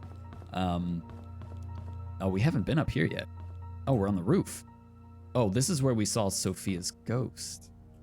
So there's this girl who got killed. This doesn't look good. Examine. A broken ledge. Someone could fall and die. I bet somebody did fall and die.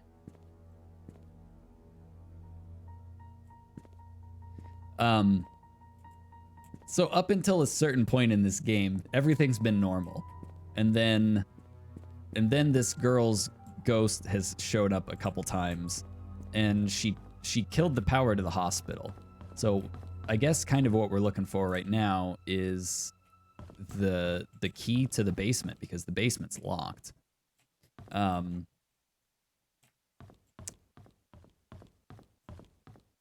she's you'll kind of see her pop up a couple of times. Oh my god, what is this?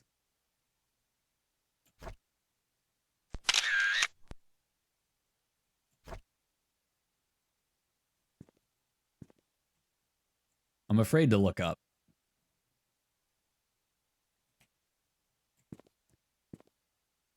Why is there a chalk outline here?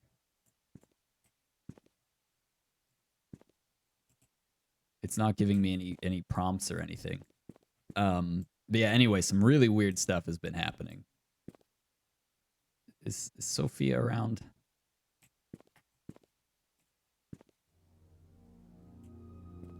I don't know if she's here.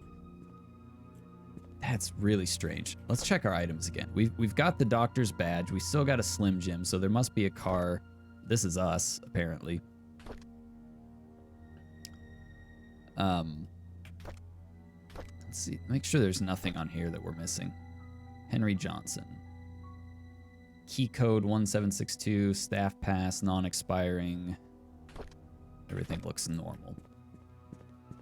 But yeah, the story in this game is absolutely fantastic. It's so well done. Like, to the point where I'm going to look up anything else that this dev has made, because I want to play more stuff by them.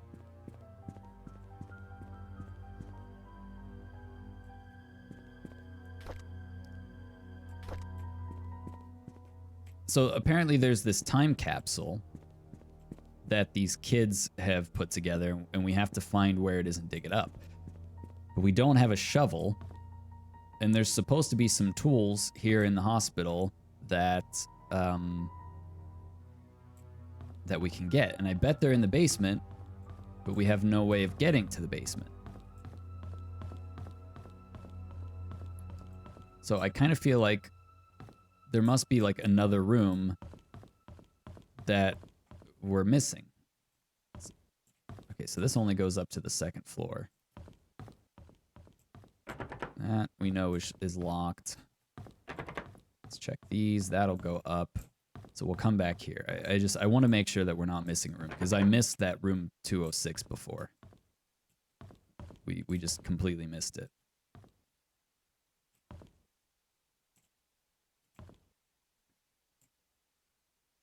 Well, so there's 3 lockers that we have not opened yet. No, please, by all means, backseat away on this one. This is exactly the kind of game where I like community involvement. There are 3 lockers in the nurses' station that we have not unlocked, and they require a 4-digit code. But I don't think we have anything yet that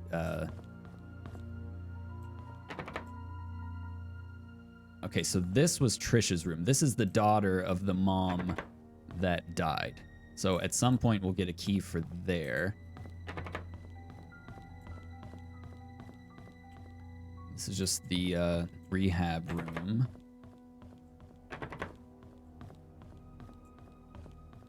Okay, let's see. There should be a 3rd floor. Right? 2nd floor. The 3rd floor is just the roof. And the basement we have not been able to get into.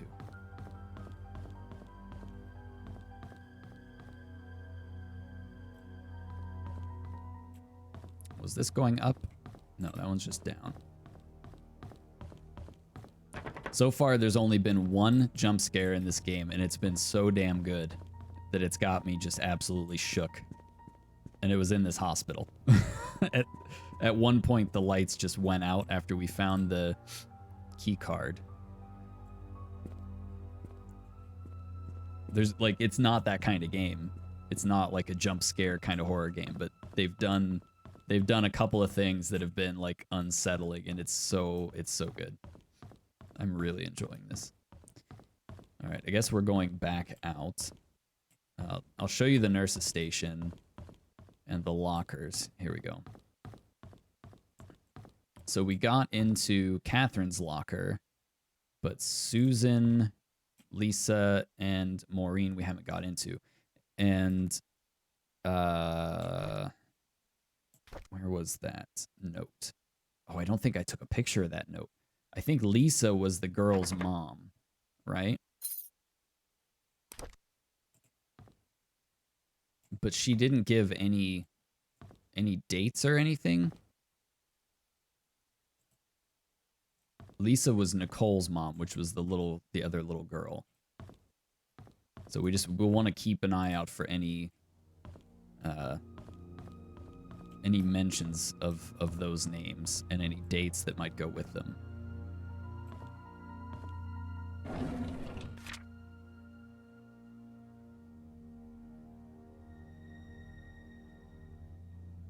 But Nicole's name isn't even in the occupancy list.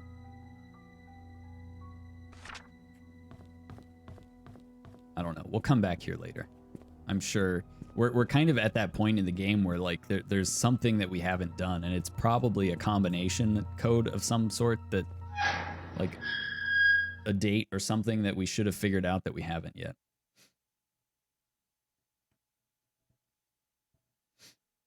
There's also supposedly a secret compartment in the inn that I have not been able to find. There's a private investigator that we got his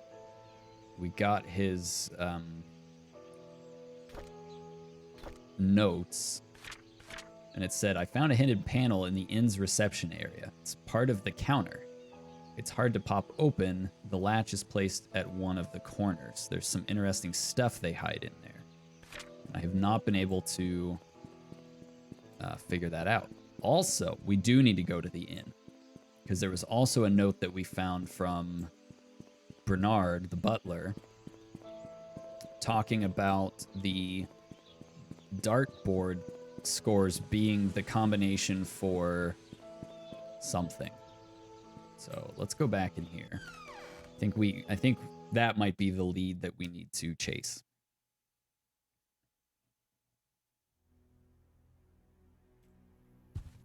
So first things first, we're going to check the darts. So it says, okay, outer is double, single. Okay, so let's see what the score is.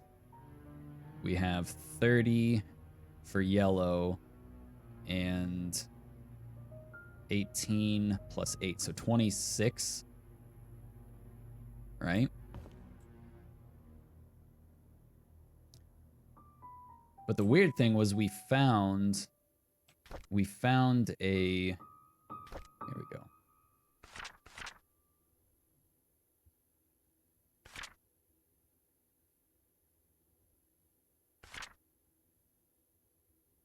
Where did we see that? There's so many documents that we found.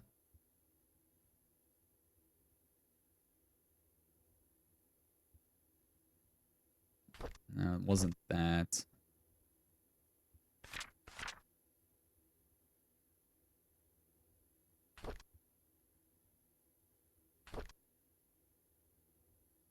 Henry's advice for Vivian. No. That's the mansion workers list. It said something about... Oh, was it Andrew that said that? No, it wasn't Andrew. He died. Charles, Derek...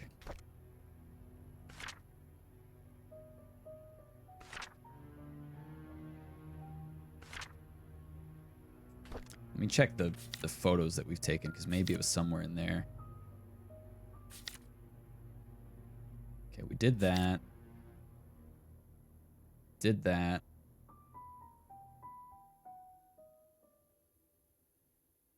I swear that was in Bernard's house. Let's see. Oh yeah, here's here's Sophia. We've seen her twice.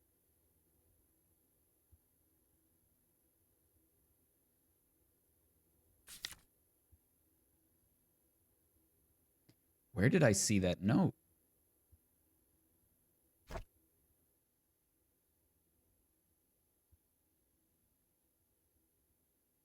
score is added up. The total is then subtracted from that original 501 amount to create the final value.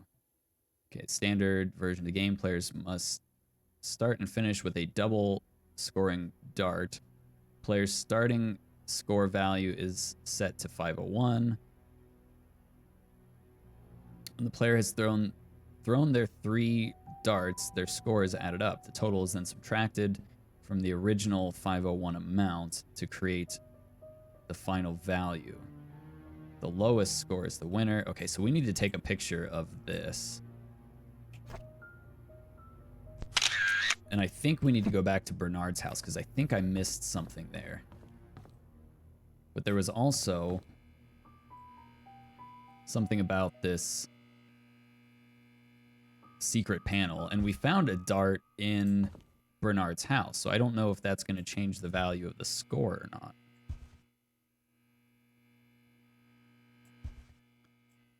And I'm thinking that we might not be able to open this panel because he said it was hard to pry open.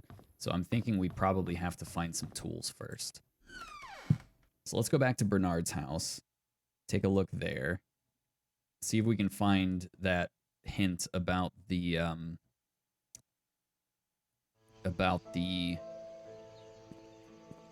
dart scores. It has to be in my notes.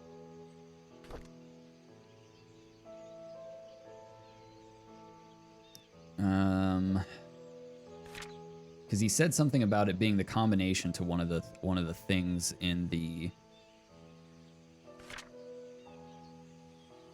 mansion.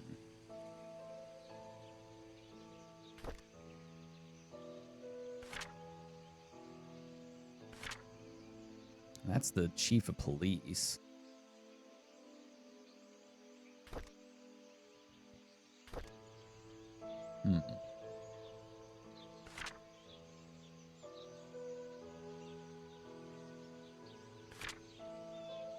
Okay, this is where they talk about the fight breaking out. So it's not there.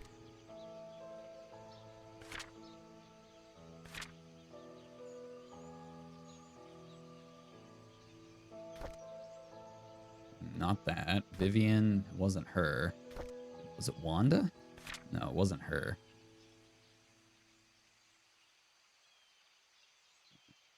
Yeah, I don't remember where we saw that. We're gonna have to go back to. We're gonna have to go back to Bernard's house, which is up this way.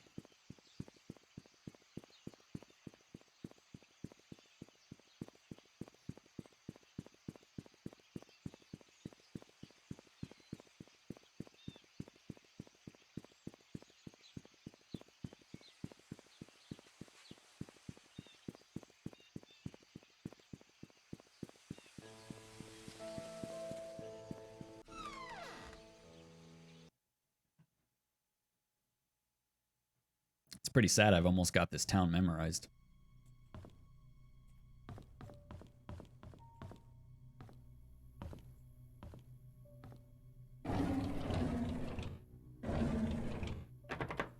That one's locked. Here we go. This is what we don't have. We need to take a picture of this. Because we've also got Aunt Cecilia's apartment code. Whoever that is, I don't know who that is. Subtract the yellow darts points from the red darts total. That's for the study room locked desk. Oh, is this his desk? Oh, this is his desk. I thought it was back at the mansion. Okay, so let's look at our pictures. So we start with 501, and then we subtract, right? So 26, 501 minus 26. Get my calculator out because I do not want to do math in my head right now.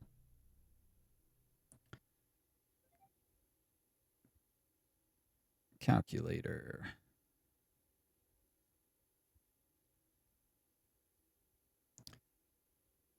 $501 minus 26. That's 475.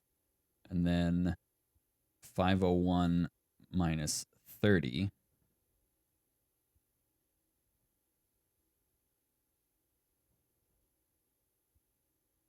$501 minus 30 is 471. That doesn't seem right.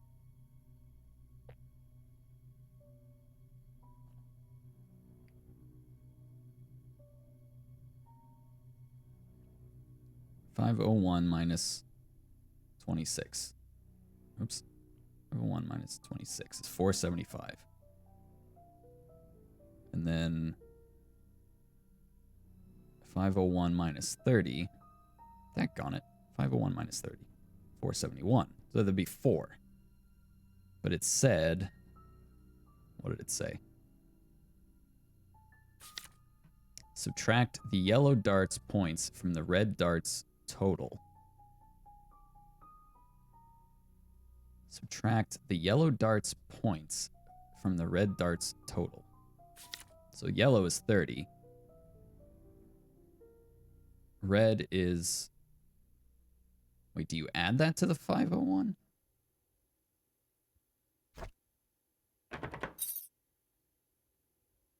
I'm confused.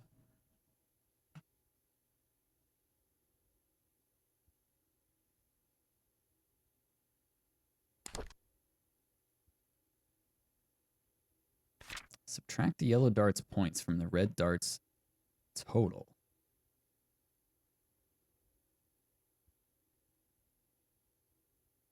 So the yellow darts points was 471.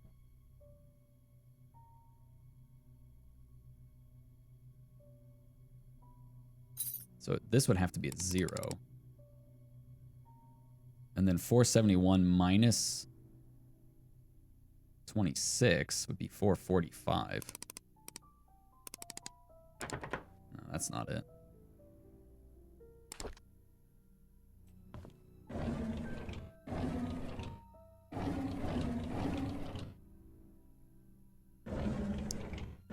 What are we missing there?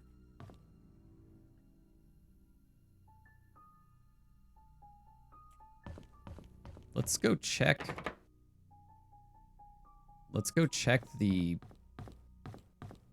mansion. Is this his study room? Like, is that what this is? It seems like it. I don't think it would be the study room in the mansion. Is there even a study room in the mansion? Study room. Okay, so maybe that's the desk that he's talking about. I think we need to go back to the mansion. But first...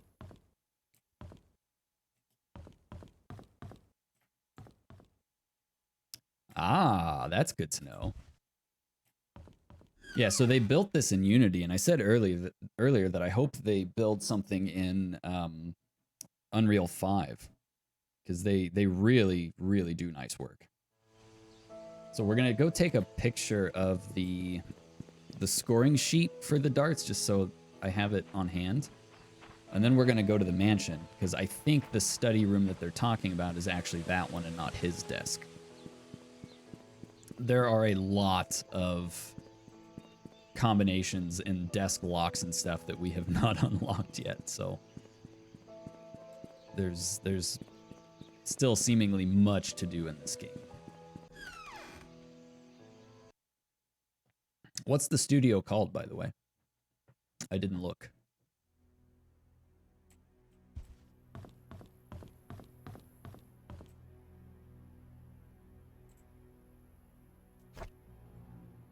EQ Studios.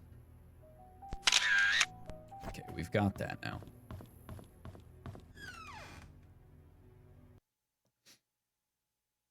Yeah, this has been a wild ride of a game. It's very, very well done. So we'll go up to the mansion now. And what I'm hoping for is we'll see a dartboard in that room that might make the numbers make a little more sense.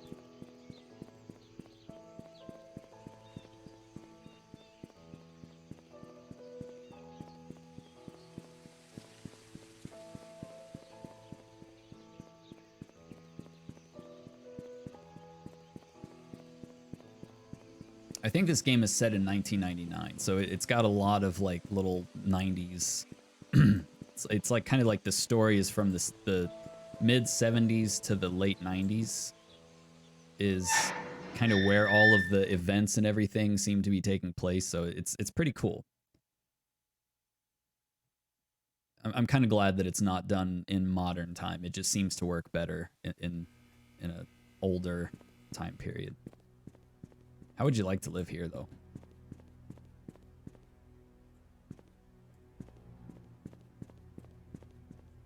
The ex-mayor's wife was murdered, and her body was like dragged out and left in front of the gates for everybody to see. And that's the murder that we're supposed to be solving.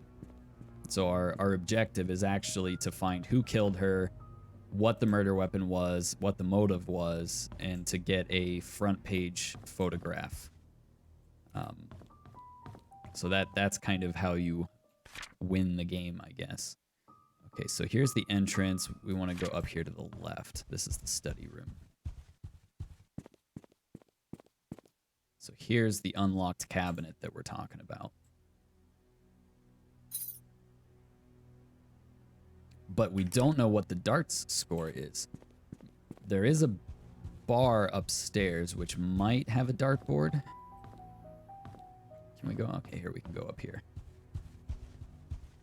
I hope that there's a dartboard up here because trying to go off of the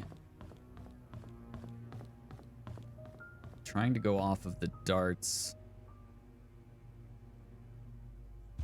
in the inn.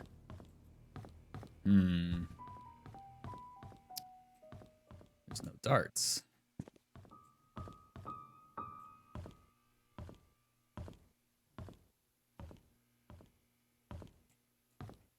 No darts in here either.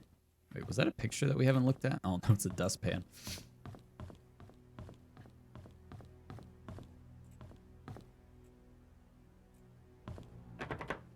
All right, I don't see any darts in here, but that is definitely the room that we need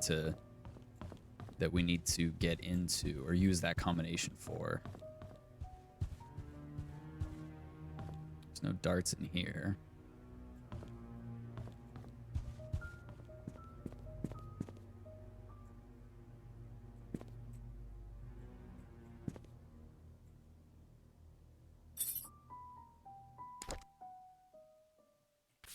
Okay, so here's the picture of the darts, and here's the scoring. So any dart landing in the non-ringed area, the number shown on the outside of that segment. Anything here is double. Outer bullseye is 25, inner's 50. The inner ring counts as triple the amount. The player's starting score value is set to 501. The aim is to finish the game as low score as possible. Scoring a double on the last dart thrown will make the player score 0.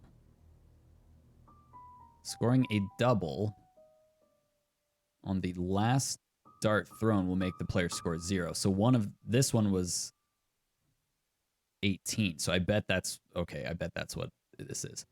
When the player has thrown their 3 darts, their score is added up. The total is then subtracted from the original 501 amount to create the final value. Again, the lowest score is the winner. So if we look at this, oh, the yellow was, but there should be 3 darts. That's the weird thing. Right? There should be 3 darts. So we don't have a complete game here.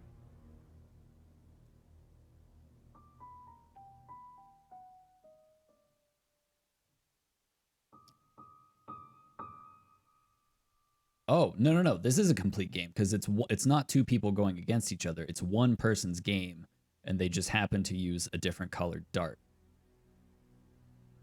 So 18. So, okay, so 501 minus 26.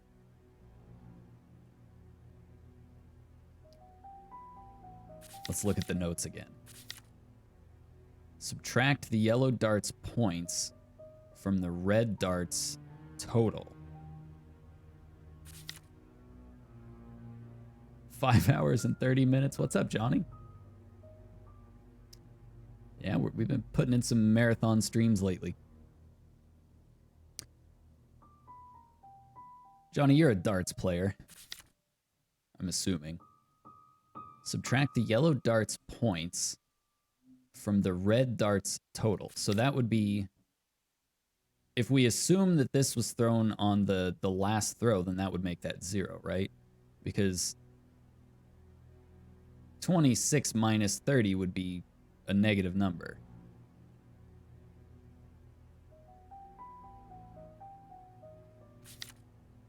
Subtract. So maybe this is just 0, 0, 2, 6. No, it's not. What's 501? 501 minus... But it didn't say for the score. It said for the... All right, here, I'll read it again.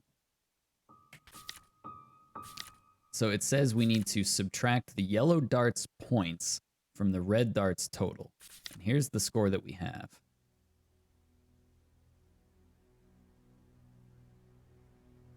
Now, if we're assuming that this is one person playing and they used a different colored dart, it also says that players, let's see. Scoring a double on the last dart will make that player's score 0. So I don't know if that's important. So the red dart's total is 26. If that was the last dart thrown, that's a double, right? On the outside ring? Yeah, those are the outside rings are doubles. The inner are triple.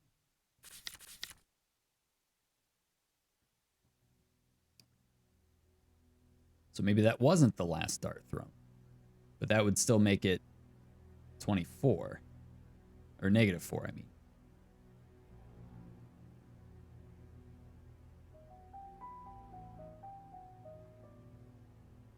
It wouldn't be 0004 for the combination. No, it's not. Either way, negative something. Well, if you subtract it from the 501, because you have 501 that you have to subtract your total from.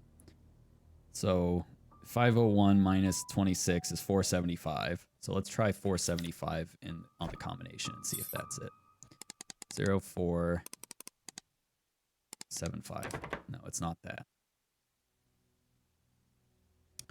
0445. It's not that either.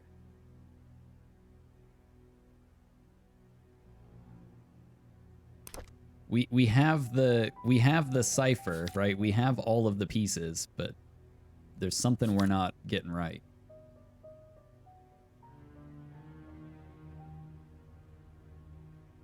It's just weird that it says points and total. Make my head hurt before bed. Sorry, man. It's good for you. You'll figure it out in your sleep. Subtract the yellow dart's points from the red darts total.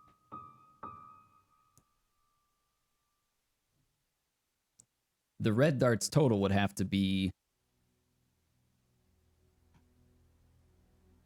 the 475. No.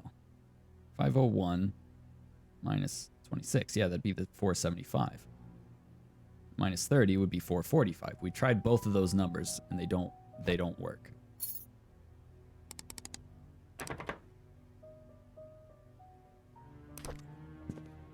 Unless there is another darts game somewhere, that has to be like the clue and, you know, puzzle thing. That has to be the combination there.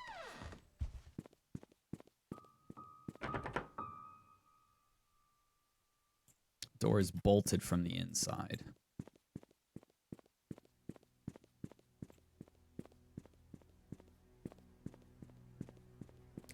We also haven't found the well yet. There's a well that we need to find. Wait, what's back here?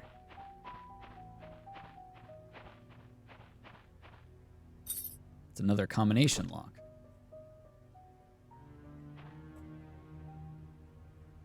There's more chess pieces. We found chess pieces in the guy's... Oh, wait a second. I haven't looked over here yet.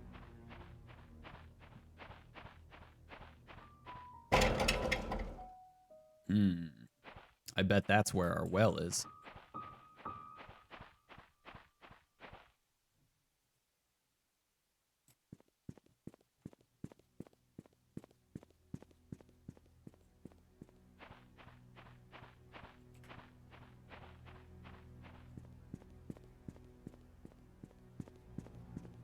Let's see if there's anything else in the house that we've missed. That's the doctor that died. 447 and 445. Yeah, I think we tried those, but I'll try them again. Oh, wait, no, this is the first floor.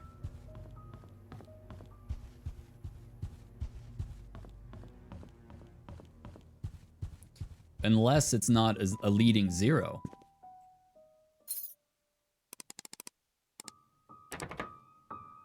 We'll try 447. Let's try it as a trailing 0. 447.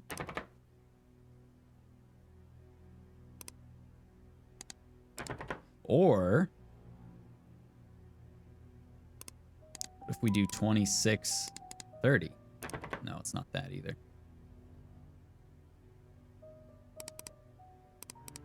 30. 26. No, it's not that. I mean, we've got to be on the right track here, right? It's not just me. Makes sense to you guys too.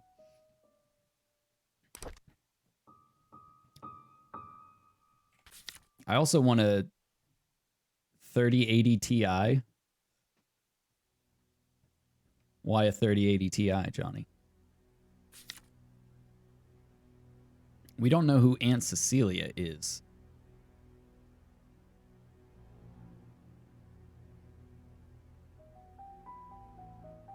Yeah, it would be. It would be. And now the other thing too is like we found other darts in different locations, and we found a dart in Bernard's room. So I don't know if there's like a missing, like there's no missing holes, right? You know.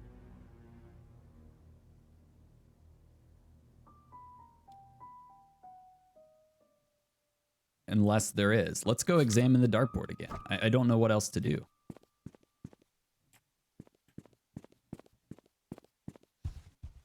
But yeah, there wouldn't be any other...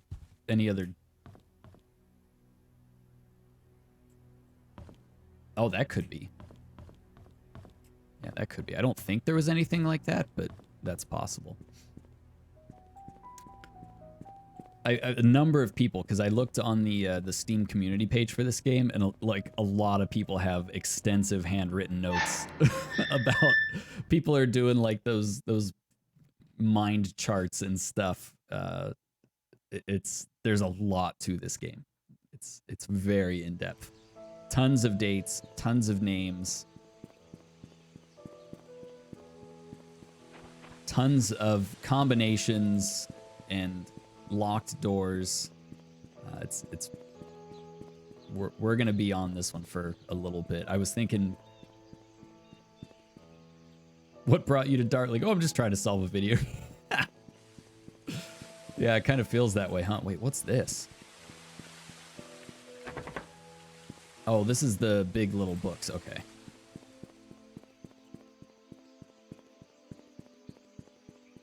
So this private investigator, this is his car. We found some stuff in here. This is... Nope, not that.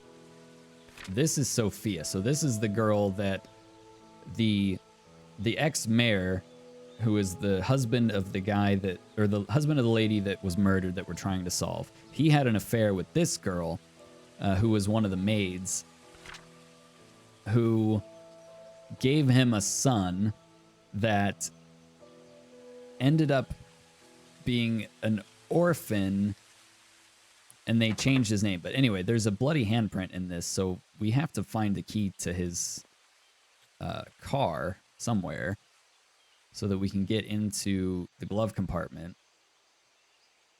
And the guy, the father of the town, the pastor or whatever, he is Sophia, that girl in the picture.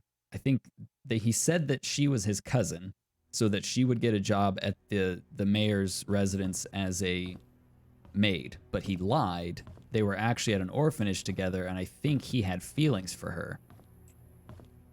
So there's just all kinds of crazy stuff. The bastard son of those two ended up getting hired on. The father of the church adopted that kid.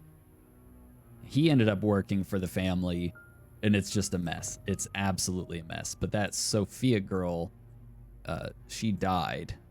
She was killed by Vivian, who is the person we are trying to solve the murder for. Yeah, I don't think we're missing anything here.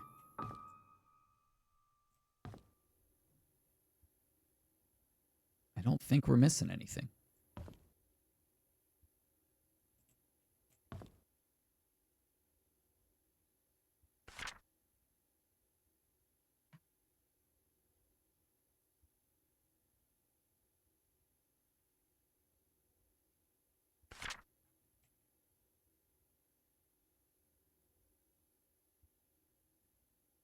$18, $26, and $30. If you add those up, maybe that's what we forgot to do.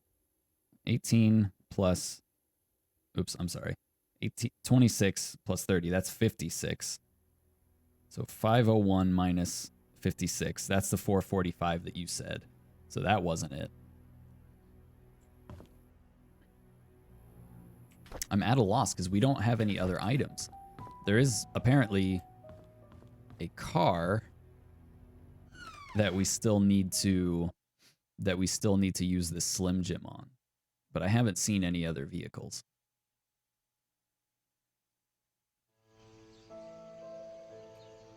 We also need to find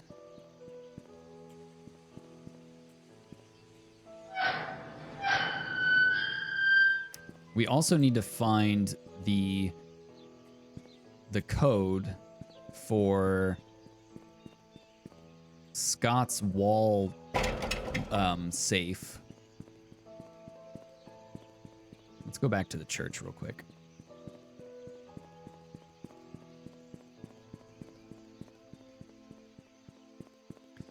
You're gonna have to watch the whole 6-hour VOD to get up to speed on everything.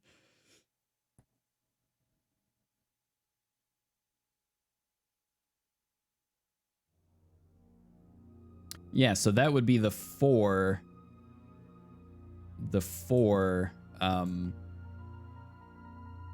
Gonna need a fresh notebook for that VOD? Yeah, absolutely. We tried 4, didn't we? 0004?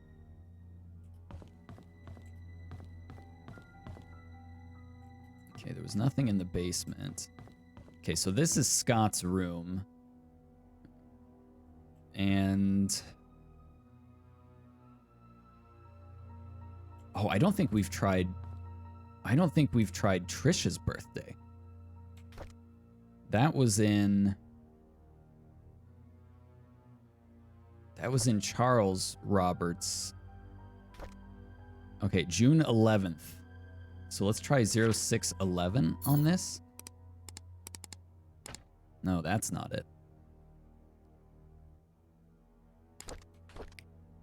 Let's look through Scott's journals. Check for important dates. We've already tried April 6th. That didn't do anything.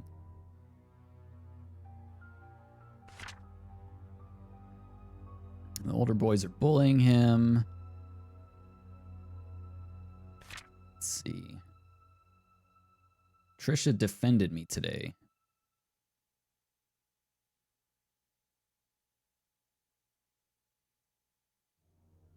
Let's see. It would have to be, you would think it would be something before he moved out, because later, as he got older, he grew like resentful of the dad, Father Matthew. So if he was still living here, you would think it would be like, let's try June 26th, because that was the day that she died. No, that's not it either. I tried all of these dates.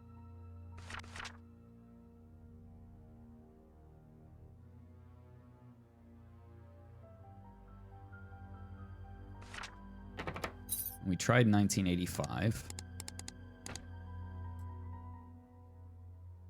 Daggone it. They've got us stumped pretty good here.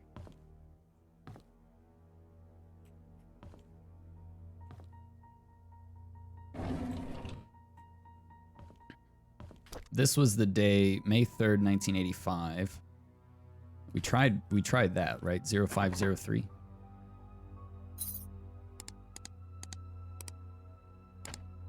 That's not it. What we're probably going to find in there is the key to a cabinet that's in his basement, which is this. It's like a cross-shaped thing. So him and his dad were both, or his adopted dad, were both really into carpentry. Let's make sure there's no notes or anything that we missed. Dang. Packing day, moving out. So what about 0917? I think I tried that already. 0917. Yeah, it won't work.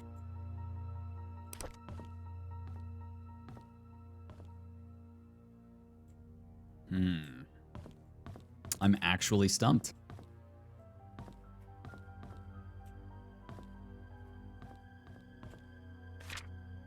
This is where the attorneys were. But there has to be a date that is important to Scott that he would use as his wall safe. Oh, unless it's not Scott that picked the combination. I didn't think about that. What if Matthew picked the combination?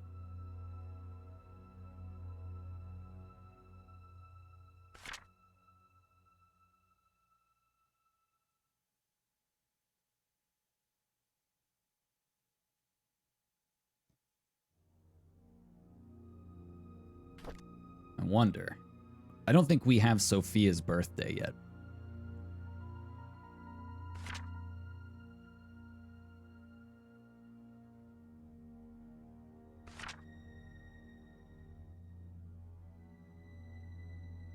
Okay, we're gonna put a pin in that one for now. I'm just trying to retrace my steps to see what we may have missed. There's been a lot of information thrown at us in the last few hours.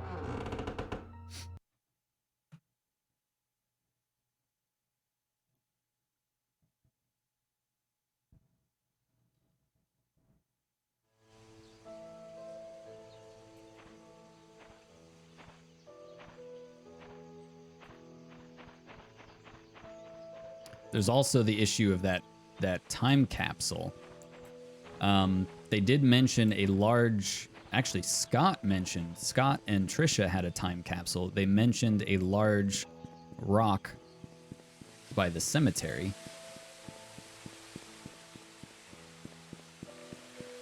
So let's see if there's a large rock in here.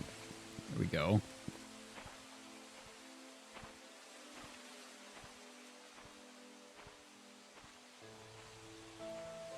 But we're gonna need a shovel in order to dig this up. Even if we do find it, we're not gonna be able to dig it up. I don't see any other large rocks. Oh, wait a minute. Andrew Reed. And why is his name scratched out? I don't understand. 195. That's the guy that burned to death.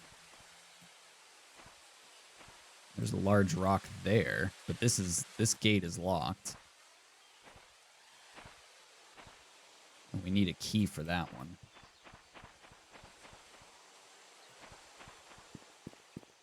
Let's just take a little walk and see what else we may have missed.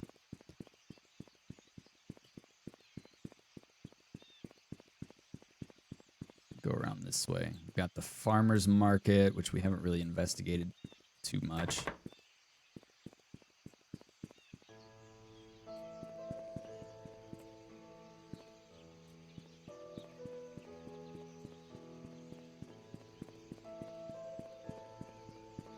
I'm waiting for Sophia to make another ghostly appearance.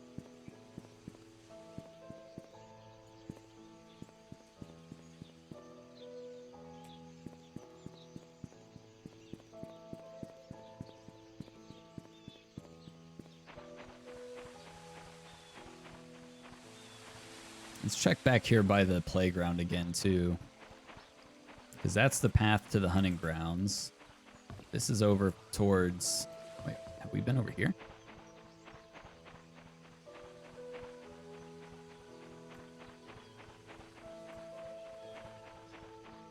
Okay, this just goes back to the front of town.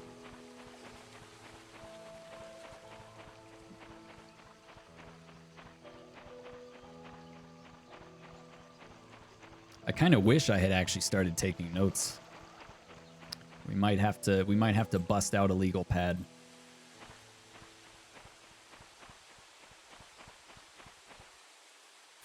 So where was let's see. You said the playground, behind the hunting cabin, the cemetery, or a fourth option. So behind the hunting cabin would be back here.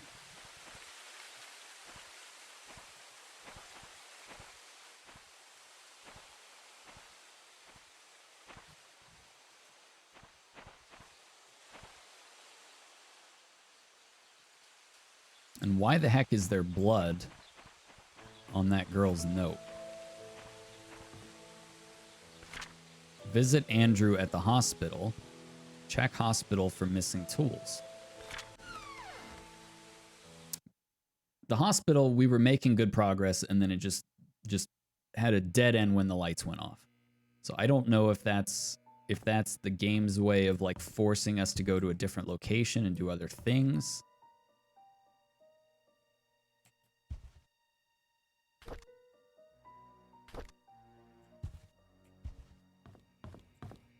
So down here is where this secret key is that we need to find.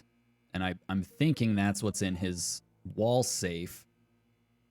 That has to be what's in his wall safe in the church, I would think. What's up, Magoo? You here for the next hour or so? All right, you can help us try to figure this out. We're stumped right now. We got Burrito on the case. We got you on the case. Johnny probably went to bed already. There's a few little threads that we could chase, but they all kind of we're kind of stuck on all of them. So maybe what we need to do... Maybe what we need to do is just review some of our... Let's review some of the notes that we have so far. I'll get somewhere where it's a little quieter.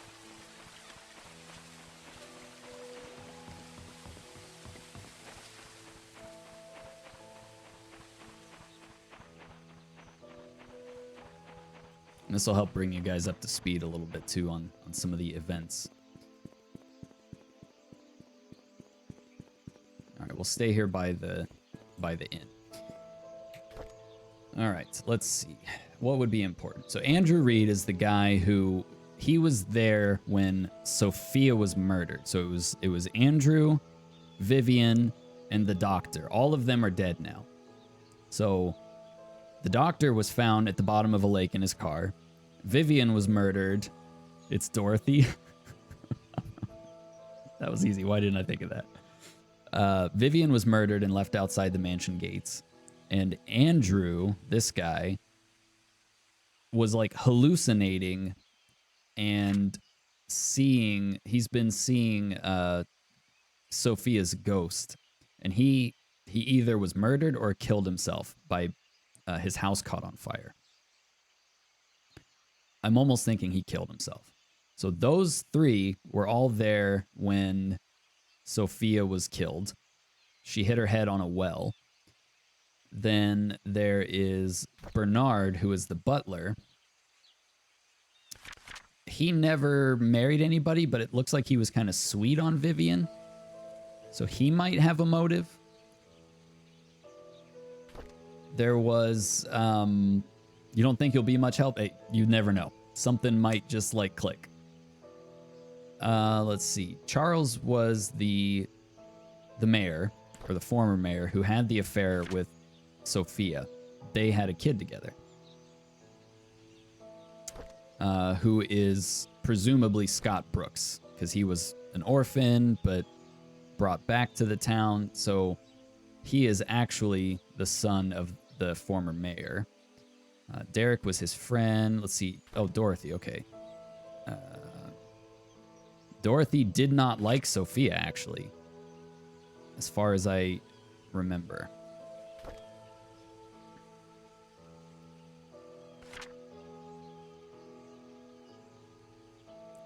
Or maybe not. Maybe it wasn't her. It was one of the other maids, I think. We did this one because this was this led to the painting, but we don't have the combination. By the way, you didn't look it up. You just guessed. Not trying to ruin it. No worries. Dorothy, if it is Dorothy, I will be shocked because she had like no motive at all. Let's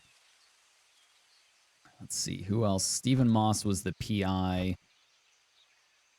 We haven't found the files that the sheriff was going to show him, and we haven't found the hidden panel in the inn's reception area.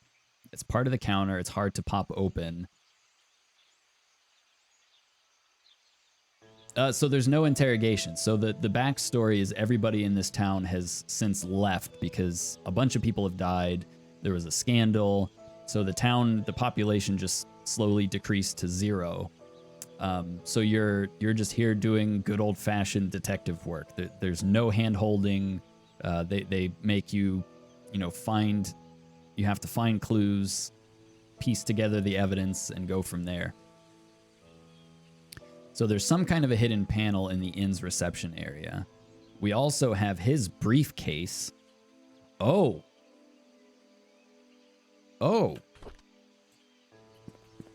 Okay, let's try this. So they give us his ID. Let's take a picture of this because it has his date of birth, 6/3/47. I wonder if that would be the code to his briefcase. See, it's stuff like that. Like you have to make, you kind of have to make guesses about like, especially the numerical combinations. And this guy never checked out of this hotel. So I think he was killed. Oh, it's not a combination. It's a key. So that complicates that. We've solved this one. You help by making me reread stuff. Sometimes that's, you know, the best thing to do. So yeah, this dude has been missing for like 2 years. This private eye. He came to investigate this and then never checked out. But I'm still not sure about that panel in the reception area. We're in the inn, and the reception area is down here, right? So you walk in, here's reception. And he said that there is a hidden panel in the counter. Now, if you were going to put a hidden panel in a counter, would you have it on the inboard side? Or would you have it on the outside where the other people are? I would probably have it on the inside. And he said the latch was in one of the corners. But I have not seen anything that is tipping me off to such a thing. And we also cannot get into those at all.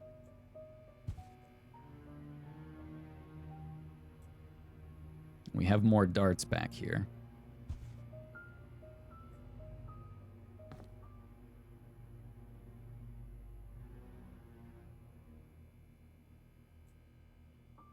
The secret latch is in one of the corners.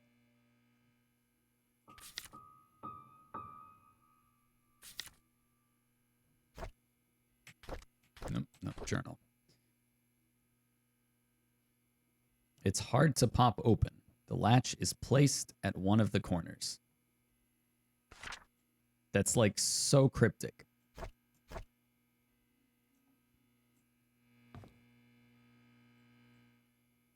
And we've been here. We already did that one.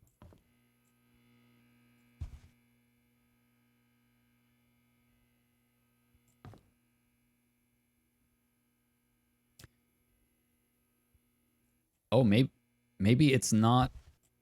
Maybe it's not. Oh, okay, that's a good point. Maybe it's not the corner of the. Maybe it's not the corner of the cabinet. Maybe it's like a corner of the room.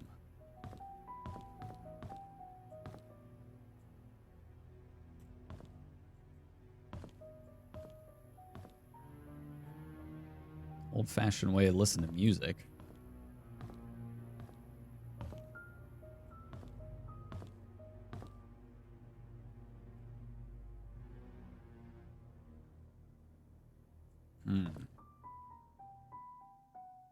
But he said it was hard to pry open. Like, I feel like it's this, right? I feel like this would pop off.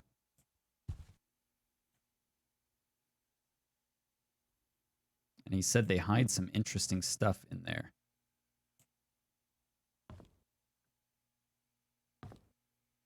It would have to give me some kind of a tooltip to say, like, use item or something. You know what I mean? Let's look at it again. Found a hidden panel in the inn's reception area. It's part of the counter. It's hard to pop open. The latch is placed at one of the corners.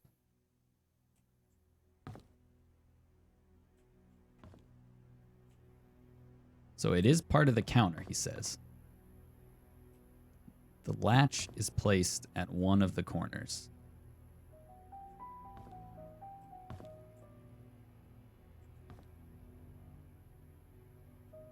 Like, that has to be something that we can do right now.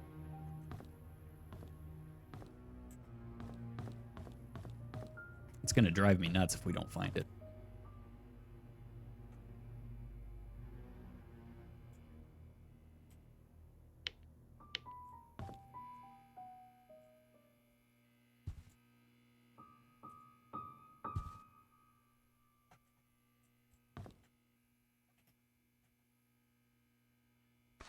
Yeah, see, look, he never checked out.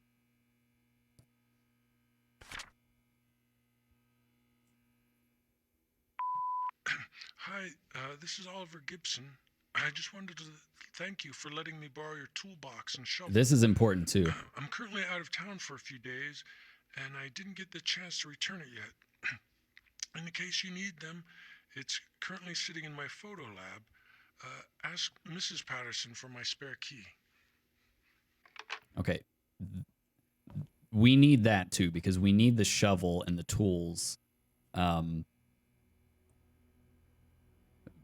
Bing pot.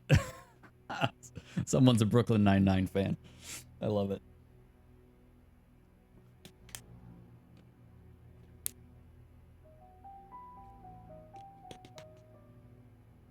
Oh, goodness. So we need that shovel and the tool. So he was married to Mrs. Patterson. So she was one of the maids. And it said that he would have the spare key to the photo place, which we do need.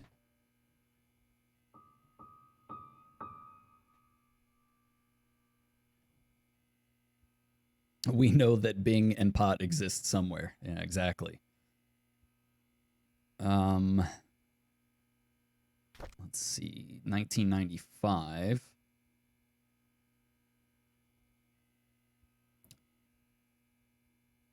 We got the Bing, no Pot yet. Exactly. So she lived, I think she lived at the mansion. Let's make sure of this. She was one of the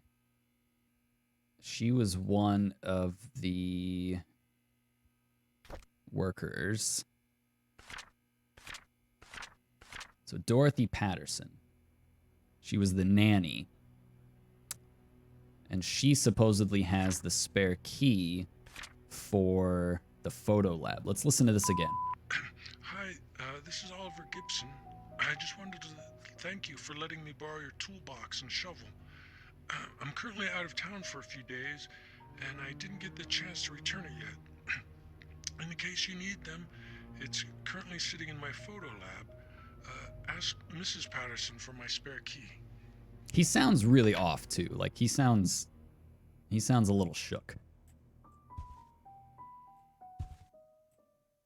There's also this counter. What did it just say that I could open? Oh, I think it was this, which is locked.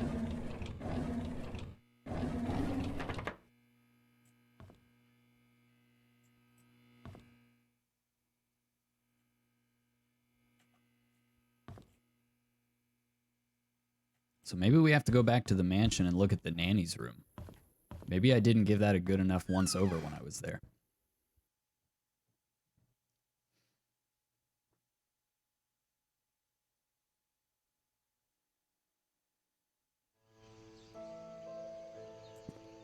Let's see. Let's go like another 40 minutes. And then we'll have to stop there. We'll go a little bit longer. We'll have to pick this up again. We'll have to pick this up again sometime during the week. I'll get a satisfactory stream in probably on Wednesday. And then maybe we'll do this again on Friday. I feel like I'm going to have to go through all of the notes that I've accumulated so far and start actually writing things down and piecing them together. I want to find like a digital whiteboard software thing that I can make notes on the screen so you guys can see. And we can like piece everything together. Okay, so the nanny's room is the second floor. There's the maid room, Trisha's room, the balcony, bar. Oh, wait a minute.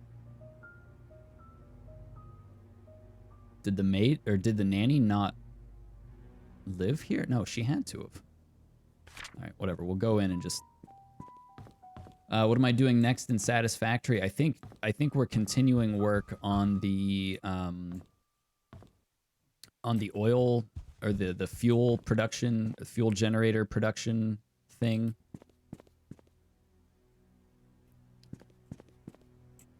I think we made good progress on that, but I need to finish it.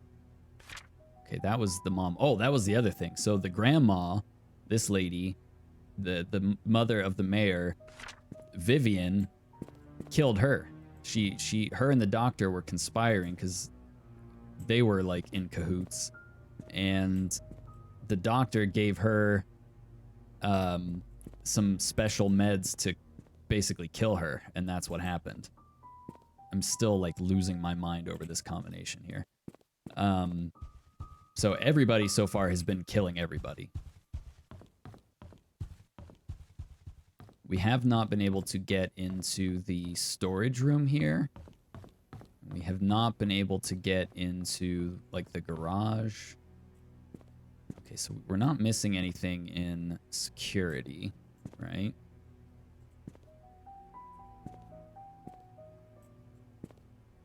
Yeah, there's nothing in the security room that we missed. This was... Whose room was this?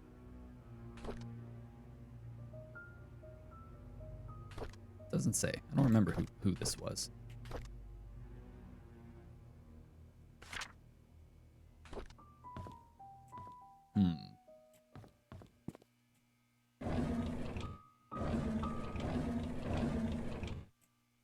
There's no bathroom goodies.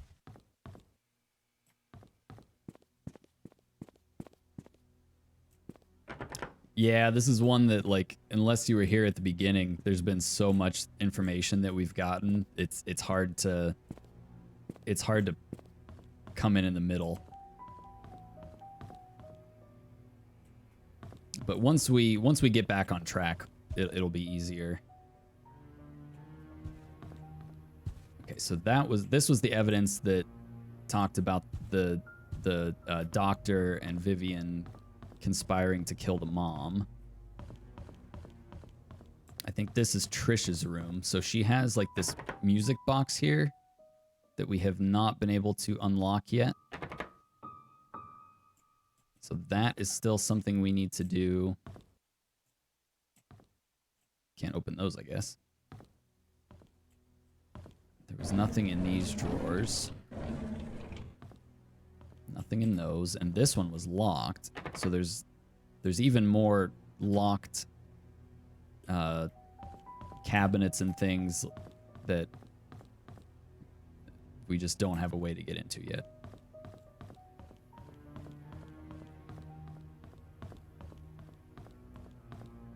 It's gonna be something really dumb and easy that I'm just missing.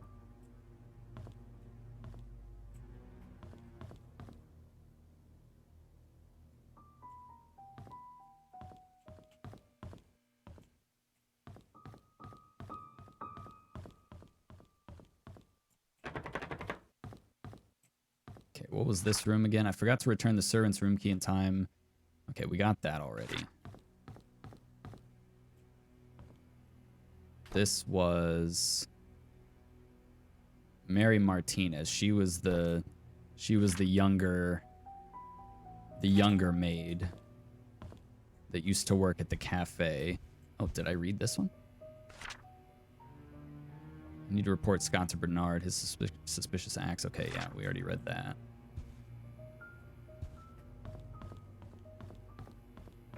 Can't get in there. This is the gym. We've gotten all these lockers. I'm kind of thinking it's something to do with the hospital, to be honest. I think there's something we're missing in the hospital. We've also got this combination. You know what we haven't tried? We have not tried the birthday, or did we? Maybe I did try this.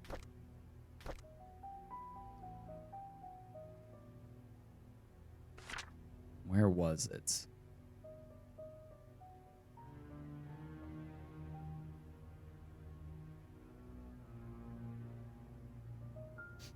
Where was the birthday of Scott? Never thought this would happen. Whenever Sophia's babysitting Trisha.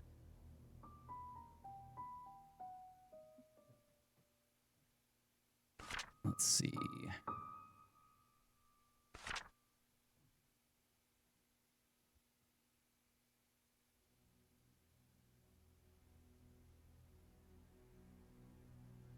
Where did we see his birth date?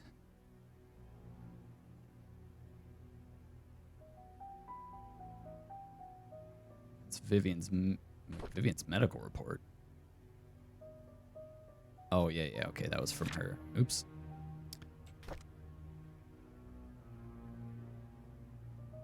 Although it wouldn't be Scott's birthday because Mary said that she saw him get into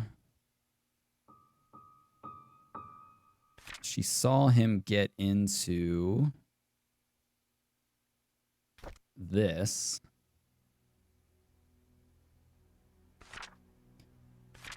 Also, interesting fact that Bernard is left-handed. I don't know if that's important.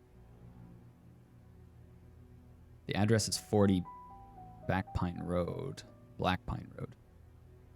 That's Dorothy's address.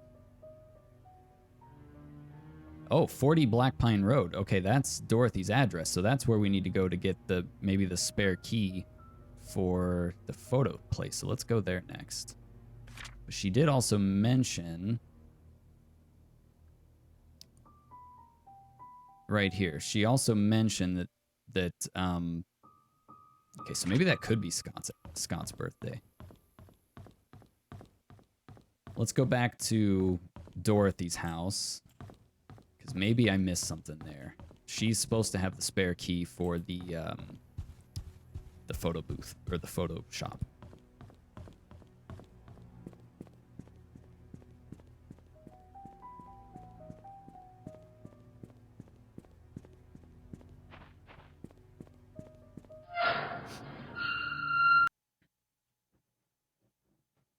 We were on a roll for so long. We were solving things.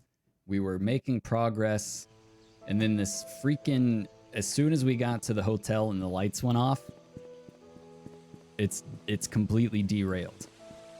Okay, Black Pine.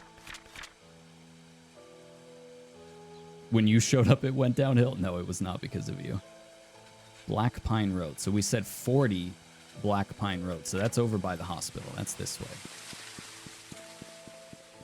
I'm actually not even sure that we've been in there yet.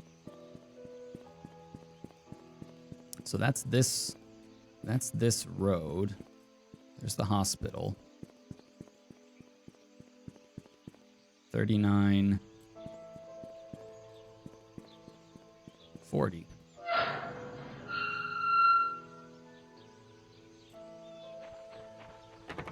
Oh, damn, it's locked.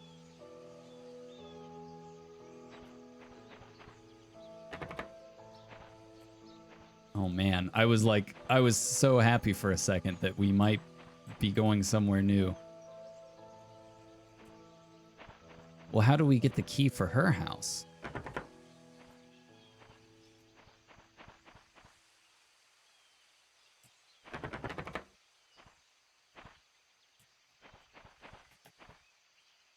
I wish I could jump. We could just jump this fence.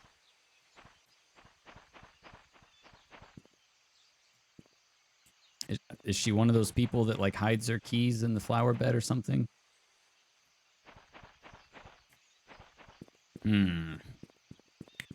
Just nervous in your presence? No, that's not it. I've very clearly missed something. There was something that it told me or something.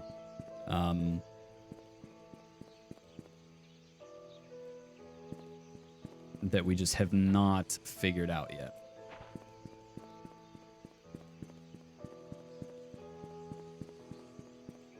So if there's any locations you want me to go to that you want to check out further, feel free to shout it out, because I'm we've got the dartboard thing, which is supposed to unlock the desk in the mansion that we have not figured out. We have We have to try to get into the hospital. Okay, let's go to the hospital.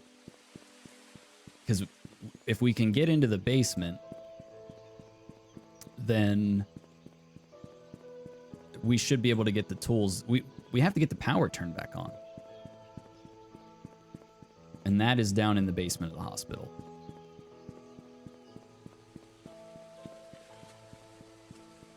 Hospital's so freaking creepy, though. We'll get it figured out. We also saw the weird... I don't know why it's here. But there's the weird, like, body outline here. From someone, like, falling up there. That just does not seem... I don't understand. Does this game have arachnophobia cats? None that I've seen yet. None that I have seen yet. Okay, so the basement door here is locked. Wait. The door is bolted from behind. Oh. Well, that changes things.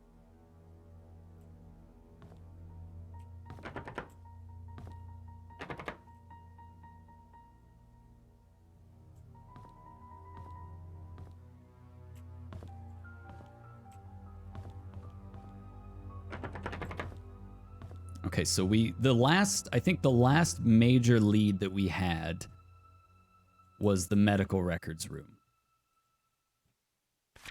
Right? So we found a couple of medical records. Like Andrew Reed here was the guy who killed himself, supposedly. Prescriber information, Henry Johnson. All of that, we kind of know all of this. There was also this page, which was like workman's comp stuff. 8-6. Wait, what is this? Where choices are indicated. Why does this have numbers on it? 533398 and something 86. Do you see that? This form is not intended for workman's comp purposes. Work-related, this does not replace. Where choices are indicated below, please mark your selections. Please sign and date both pages.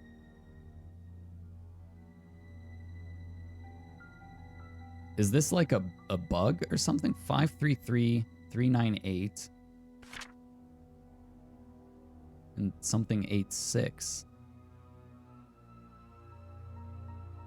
I don't know, that's weird. That's very weird. So yeah, these were all just kind of duplicate patient files. There was also that other patient that we found stuff for. Yeah, she had cancer. We knew that.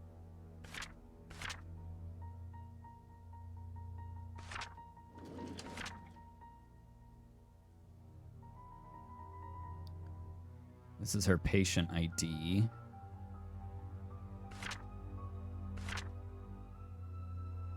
Okay, I don't know if anything here is important. Nothing is... Yeah, that's what I'm thinking too. I think you're right. I think you're right. So, since that basement door was bolted from behind, that kind of leads me away from thinking that we need to find a key for it. And maybe there's something else that we need to do that will maybe unbolt it from the back. Certainly there's nothing in the kitchen that we need to be concerned with. So what did we get from the medical records room? We got some patient information. We can't listen to that because the power's out.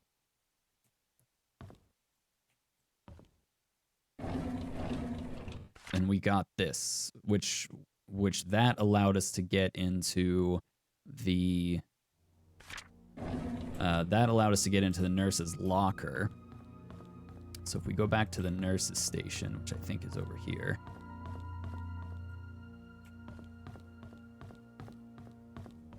What did we get from the nurse's station? We got the nurse's log.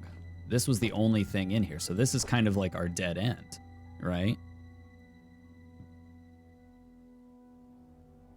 So May 19th, June 4th, June 20th, and June 26th, 1993. This is the important date because that's when I was at the end of the hallway when I saw a young lady standing outside Dr. Johnson's office. It was 11:15 p.m. and the visiting hours were over. I called out to her. She turned to me and promptly walked away. I couldn't be exactly sure, but I thought she looked drenched. I looked out of the window. It wasn't raining. So I think this is the takeaway out of this whole thing. Also that the doctor had been missing a little bit, but that's the date that Sophia died, but I don't think that was the year.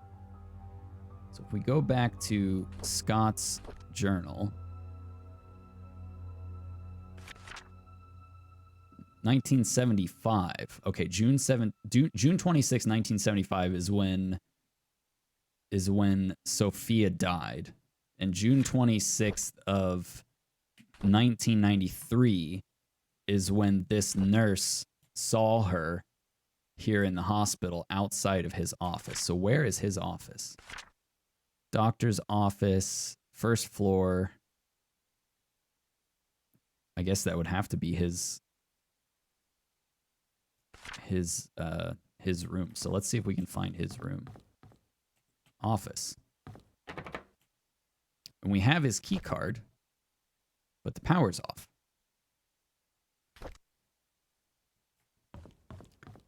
So maybe there's a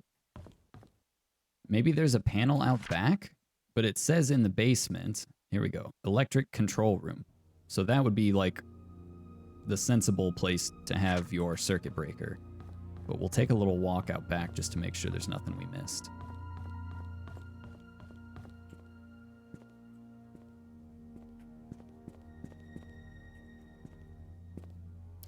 Oh, unless there's another access to the basement, but I doubt that.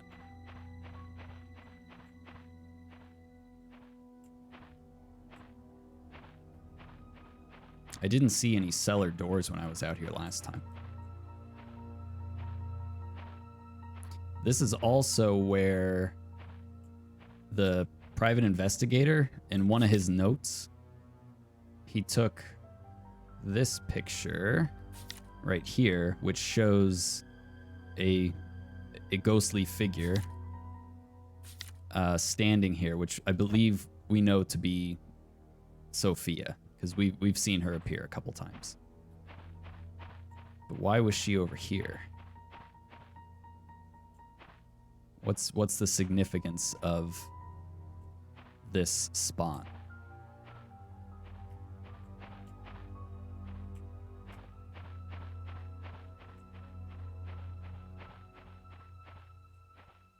Yeah, there's nothing we can do on this side. So let's check the other side. Yeah, she has. So we've seen her twice. Here was the first time when we came out of Andrew's house. We saw her there, and then we saw her again here at the hospital, standing on the roof of the hospital. And then his picture shows her over where we are right now, up there. So the big date right now is June 26th. Oh, and we can't even get over here. Yeah, we can't get through there. So we can go around to that side, but there's seemingly nothing over there. And yeah, she was just chilling up here before, but she's gone now. I have not tried that. I have not. In fact, there is the farmer's market that boasts about their excellent cheeses. So yeah, I'm completely stumped at this point, you guys. Honestly, like I'm at a loss. We can check the other rooms that we've been in. This was Wanda's room, the lady with cancer. She didn't really offer too much help. You solved the game with cheese. If only it was that easy. Let's go upstairs. Where's the... Here we go. Because there was that room... There was that room here where this girl was. I want to take a picture of this one too because I forgot. This is where they talk about burying that time capsule. And then this is the girl's note, and there's blood splatter all over it. I don't know why. Why would there be blood on this little girl's note about burying a time capsule? She never got to fill in her fourth choice for where to bury it. And it does show this weird tree in the middle of town too, so I don't know if that's important. But we're not going to be able to dig anything up until we get a shovel. And then there was another note that I found in here from this Harold Mason guy, his name has popped up a couple of times. Something about a package. A nurse has helped him prepare a package to send. So we'll snap a picture of that too. So I don't know which nurse that was. But this girl says, you can pass your letter to my mom. She works in the hospital as a nurse. Doesn't say which one. Game would be 10 times easier if we had an axe and a shovel. That is a fact. In fact, there are a bunch of axes in one of the dude's houses. In fact, I think I snapped a picture of that. Yeah, right here. Somebody smashed the glass on this dude's cabinet where he stores his axes. So we should, if only we could just take one and start axing our way through doors. We would probably be getting somewhere. Locked door, just take an axe to it. Okay, so then room 203 is where Trisha was, so that's going to be an important room for us too. But like there has to be a way for us to get the power on. And I genuinely don't know what to do. I don't know. I'm sure there's nothing in here that we missed. Like this has just absolutely hit a wall. We were doing so well. And it's also that's a nice touch. Adios.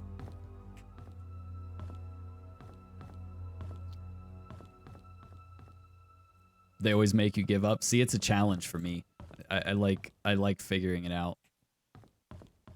I thrive on games like this.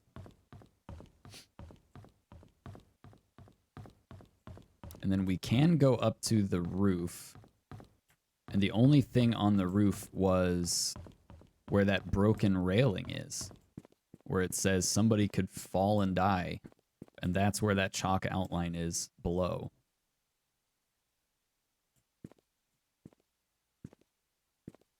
And I don't see Sophia chilling up here.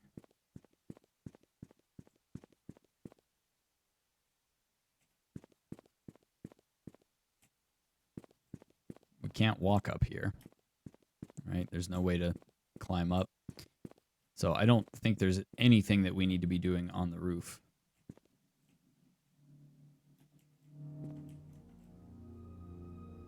Yeah, we can't throw ourselves off of it.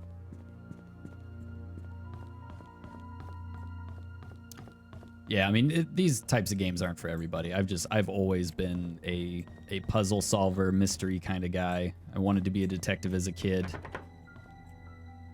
There's just something about these games that, like, they appeal to me in a big way. Ah, goodness. It is, it's like 9:30. I think we're gonna have to take a break here, and, I'm gonna have to collect my thoughts, go through some evidence, and maybe we can figure out what we're missing. I want to try to avoid looking stuff up, if at all possible. But I don't want to just sit here and be stumped for hours on it either. But since I have to work tomorrow, I probably shouldn't stay up too much later. Womp womp. But so far, it's been really good. Like, the story's really intriguing. There's a lot of like different crimes that have all been happening, and we're gonna have to figure out definitively who killed Vivian Roberts, and what the weapon was. So here's our marching orders, right? Who killed Vivian Roberts? What was the motive, and what was the weapon? And we have to get a front page photograph. So that's our how we win the game orders. And we're gonna have to figure out who the correct person was who did the deed. Here's the cheeses. But we're not gonna do that tonight. We've hit a wall. I think we need to let our brains wind down for a bit, and then we'll come back and see if we can figure it out. So let's raid somebody. See who's live. I think my friend Glitches is live. Let's see. I think if it's not her, I will send you guys over to Co-Star. Oh, she is live. She's playing Sniper Elite 5. All right, so we're gonna go raid Glitches. Say hi to her. And thank you guys for hanging out. Sorry we didn't make much progress here in the last like hour, but we'll figure it out. We'll get there. This is a fun one. Thank you guys for watching. I really appreciate it. Thank you, Burrito. Hope you guys come in next time, and maybe we can put our heads together and figure out what to do next. But yeah, thank you. I'll see you guys soon. Have a great rest of your evening, and yeah, take care. So long.